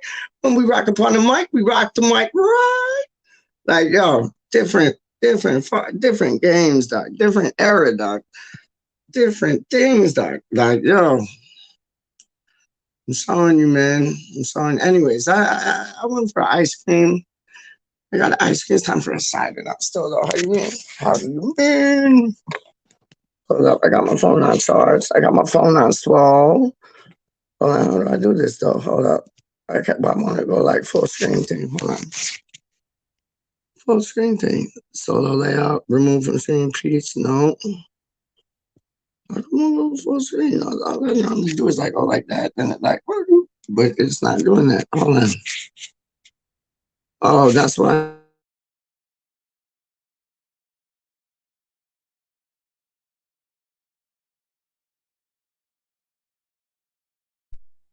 Hold up. See, watch. See, there you go. Done. Done.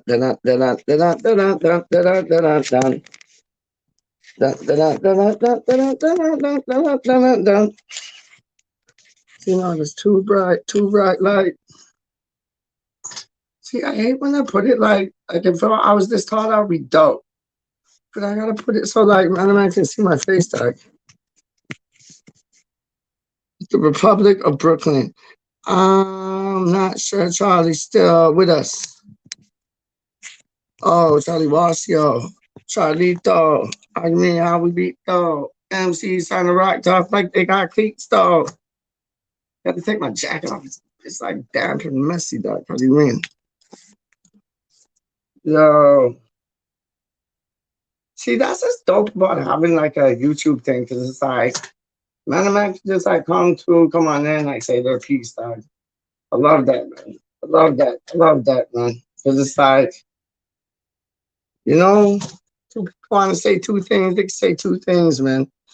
It's like, there's no rules, man. It's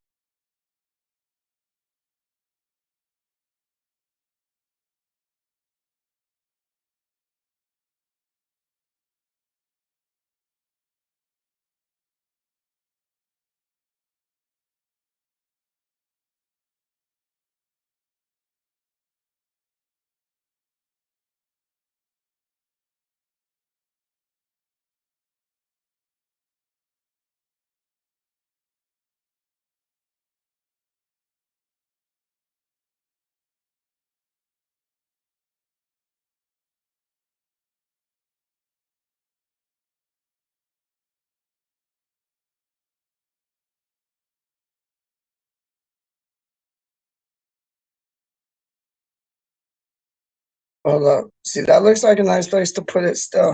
Hold on. See, it has to be like level-headed, but I got no nothing this level-headed still. Hold on. This has a long cord still. About this charger the other day still, man. I think that might be all right. I just hope it doesn't like break off the thing there. Hold up. If I go like that. Yeah, that's pretty live. That's pretty live. Hold up. If I go like that. Yeah, that's live.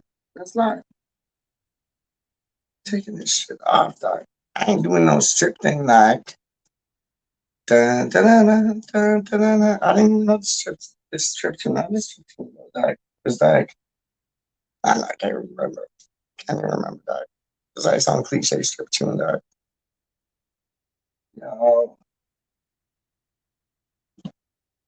So I went to go get an ice cream. Here's like soft swirl. And you could have put flaky in it, like, bosh, made it a 99. Yo, okay, I'm going to show you some of my albums. Straight up. So, first album, Dope MC. Straight up, 11th Hour, Del the Funky Homo Sapien. Dope. I'm going to show you the next album. Sabian. Dope. See, I fuck with two things, dog. Straight up. That's why I'm so musically gifted, man. That's why I'm so musically gifted. I fuck with two things, dog. Straight up. One of the illest rappers in the game. Rush the 5'9". Don't know. I just love that. Because whenever I said, like, Peach the 5 foot, he'd be like, oh, it always reminds me of Peach the 5'9". 5'9" in my dreams, dog. How do you mean? Like 5'5" on a good day. Straight up. What else do we got, man? I couldn't believe that, like, Henderson and Rice thing tonight. As soon as I sang the Rice Baby thing, everybody was like, oh, yeah, Rice Baby. Henderson, Hendo. He's mental. I do not, Charlie, I respect you, like, more than you know. But I do not respect your Hendo decisions, dog. It's almost like when somebody makes a bad decision now, I'm going to be like, that's a Hendo decision. That's what I'm going to say. Like, real talk. Like, somebody makes, like, a whack-ass decision, and they're like, oh, yeah, I decided to jump off the Niagara Falls. I'm going to be like, yeah, that's a Hendo decision. But if somebody's like, yo, I had enough kahunas in my nutsack to, like, go back out to this gal I just met and ask her out, yo, that's a Rice Baby. You know what I'm saying? Big up, Dazzle. What are you saying, rude boy? Tufty's in the building. Tufty, the illest commentator in the world. Straight up. And that's from a man that supports a club who has proper fans, dog. Who has proper supporters, dog. Like, yo, Burnley can't talk to Tufty. Southampton can't talk to Tufty.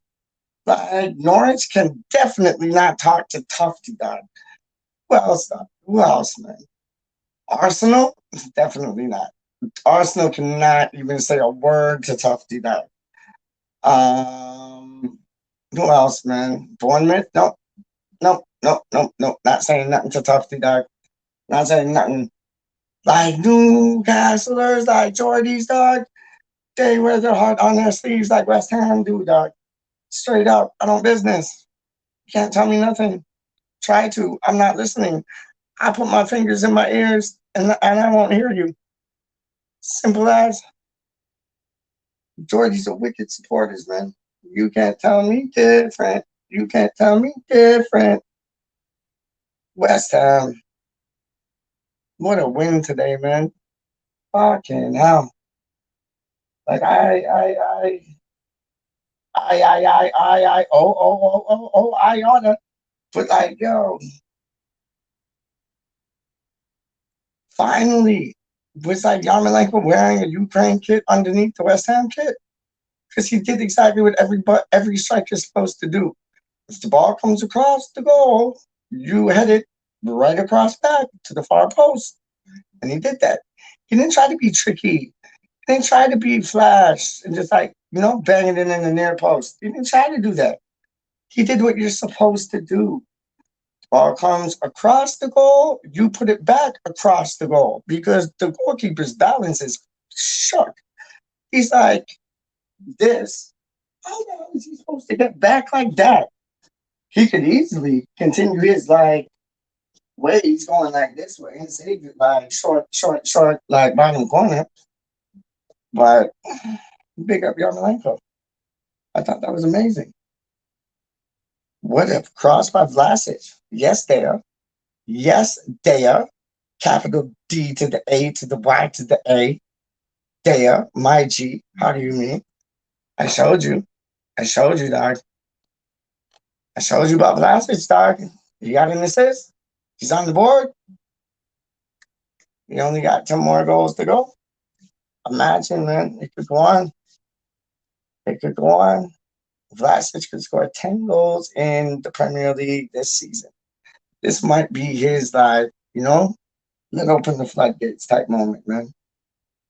Real talk. This is always a good album because they're just legends. The Beatles, ahead of their time, man. Big time ahead of their time, man. And these guys, yo, me and my dad went to see these two men. I said these guys, but it's not two guys. It's like a girl and a guy. Oh, should I drop something? Roar. Yo, these two performers were wicked still, man. They held it down. White Stripes held it down, man. They held it down. They were very good, actually, man. They're really, really, really, really, really, really good. That girl on drums, man, Meg White, she was bomb. Put two things down, man. Even this one's like, see, this one's kind of like a, I fucked with it. I fucked with it, man, because it's like, she can put two things down, and she's from like these neck of the woods, man. No, that's not her. She's dope too. Sheryl Crow, she's dope. Sheryl Crow's dope, but it's not her. It's Nelly Furtado. Is that it? Is it upside down? I don't know. Those are the tunes.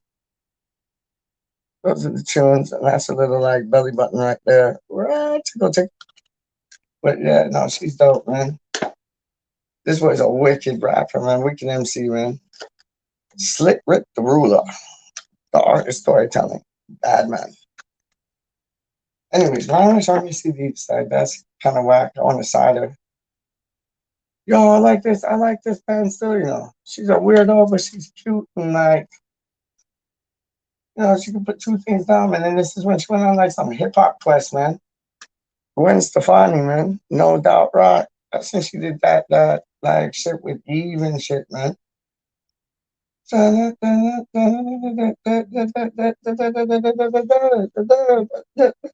forget the words though. Hella good. Hey baby, I remember that tune. Rocksteady, I remember that tune.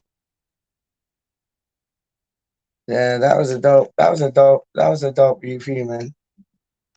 Anyways, that's me with my EPs and my shit show of a show the shit. I'm Gonzo. I'm not Gonzo. Gonzo, he like does two things for Hammer Chat still. Talk to Football TV. Yo, you're the illest, man. Business. 24-hour things, commentary things. You're the illest. Nobody can tell me different. Nobody. Dan Daza from Thailand. I've just done an hour's work, and you're still here. I wasn't though. I wasn't. So what happened? Let me show you. I went for an ice cream, and Luke, who he's always up in the live chats, and who else? Lawrence Watkins from the United States of America. They were like on the thing, and Fat Boy Feeve was on, Charlie Walsh was on, Atlas 32 was on. Who else was on, man? We were having a laugh too. It was jokes. You should rewind it. It was fire. We were having a laugh, man. And then I went to go get an ice cream and my phone cut out. And then they still kept on the stream. And then I was able to like open my phone back up, and it was Lawrence Watkins and Lukington. And yeah, hold up 1 second. I ain't answering her call right now. Maybe in a minute when I'm finished. But like, yeah, so it was like my phone cut up and then I called back. Well, I didn't call back. I just like went online. And yeah, it was Lawrence Watkins and Lukington talking two things. And then Luke's like, I'm going. And then Lawrence is like, I'm going. And then I was just getting home. So I'm like, I'm coming in. So yeah, I ain't been here for a bit still, but I came back. Bling, somebody's leaving me messages. Voicemail, 20 new urgent messages. 20 new urgent messages? Like, what did 20 people have to talk to me about on a Thursday evening, dog? Are you serious? Anyways, so yeah, I like put the camera on and just started like doing this. I ain't been here for a minute still. I'm gonna go. Showed you some CDs, kind of dope. What a win today. That was solid. Big up Titch. Him and Camera put down a wicked watch line. Charlie Walsh put down a wicked watch line. And then they collaborated in the end. So you had like Charlie Walsh go on Titch's channel and they did like a little video amongst themselves, which was wicked. Which you can find out on Hammer Fans United. It was dope. Super duper dope. Super duper dope. Super califragilistic expialidocious. I don't know. But yeah, they did a wicked show. And then after they went on, they were done at like, it was 8:30, like let's say 9:30, maybe. And then we scheduled a show to do where it was going to be like Budgie, Kieran, myself, Titch, whole bunch of people. And we did that. And then that just kept on going and going and going and going and going. People coming in, dropping out, coming in. It was dope. And yeah, and then I dropped out after I had my ice creams. And then I came back on. And hey, I'm here now. And my dad's here now with all my bags in his car. Because he went at the front spot first to put all the bags in his car. But then I know Doc wanted to see me for two things. I never seen him, but just grabbed my folders and flew. Matthew's mess. Yeah, my name's Matthew. I go by Peach because I speak sweet. And she's trying to rock with a rocker, but they can't really talk it because they don't got these ill sweets. Sweets like the sherbets, sweets like the licorice, all sorts kind of vindicative. It's a mix of shit, like a bag of mixes. I caught you on this microphone when I hot took spit this. No, that's stupid. But anyways, yeah, pick yourself up. I'm gonna go meet this gal right now. Have two juice, smoke two spliffs, and then come home and go to sleep in my own bed and not a hospital bed, which is so much better. Straight up. Or, someone else could happen. You never know. You never know. All right, man. Peace out. What's up, everyone saying in the chat? He's on TV's back in the place. I seen what you sent me. That was dope.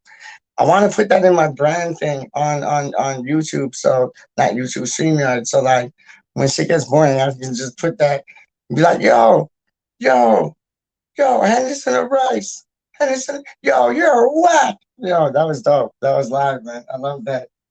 It's just natural, man. Straight up. They're weak. Why didn't they pick Rice, dog? Like, stupid people, man. Straight up, man. Yo, so hold up. I've just done and out. Yeah, you said that. I got that. Hey, man. Keep in touch with the channel. We are here for you, near or near or far, mate. Yo, we got you, Hammerhead. How you mean? We got you, Tufty. How you mean? E20 knows all about them things, dog. Yo, E20's on TV. Sends you something, bro. Almost I done seen it. That's what I'm saying to you. That's what I'm saying to you. Big up, Peace. Big up, Wally, bro. Don't know. Don't you ever sleep, James? James is like me, dog. We're like, sleep is the cousin of death, dog. That's why we stay up like every minute, all day, every second, every month, every year. Word up. Listen to some Nas tracks, dog. Nasty Nas. Yo, child, you need, man. Yo, he's juice screw things, isn't he? Frank, you'd be able to tell me. I'm pretty sure he's juice screw things that, because he's from Queensbridge. I think he is, man. Don't you ever sleep, Frankie? Yo, my guy, still on. Yo, my guy's still on. I wasn't no dog. It's like, yo, Lawrence and Lukington, they were doing their whole thing. And it's like, yo, I was just watching it after I got my ice cream cone. And then like, yo, they ended it up. So I just went on there to end it up. And then I started talking. And then once I started talking, I don't stop. Like, how do you mean? Yo, Wally, Detroit only lost by 2, covered the bet. Yep. The Thanksgiving match, yeah? Trust me, I know about them things still, dog. I know about them things still. Real things. Okay, yo, I gotta go. I'm getting calls, dog. I'm getting calls, dog. It's like 10 o'clock in the evening here, dog. I'm getting calls. But I'll come back on still if y'all are up. If y'all are up. If y'all are not up, y'all are not up. Straight up. I got some crumble to eat. My mom made a crumble, dog. Y'all know about the crumble. I know Frankie knows about the crumble, dog. And it's like an apple crumble with like some rhubarb in it and like some cherry in it, dog. It is fire. It is fire with some like custard, some ice cream, stretching. All right, yo, I let y'all go. Still Hammerheads in the building. Pete Sweet. Yes, Pete Sweet. Trust me. Yo, don't fall asleep, y'all. Oh, good night, everyone. Just as I say that, he's like, nah. Yo, what? Lion Frankie. Latest beat. You don't know. Detroit only lost by 2. Yeah, the American football match. Okay, I'm outie. Like Kurt Gowdy. Don't know how we beat when we rock the mouth, the mic, Saudi Arabia. I come on microphones and I'll be draping the gap. Don't mind the gap, bring it back. I'll be bridging that. Just I would come with facts and braps. Yo, stats on stats and facts on facts. I gotta keep quiet because my pops is probably trying to sleep and it'll be like, Pete, shut the fuck up. What's up with that? Anyways, I'll be back still. If y'all like want to communicate, man. Because that's the only reason I really do these fucking things, just to like communicate with y'all, man. So if I go on and then like in the first 5 minutes there's like 3, 4, 5 people and we can poly, I'll stay on and poly, man. How you mean? Big yourself up. Done now. Peace out. Yeah?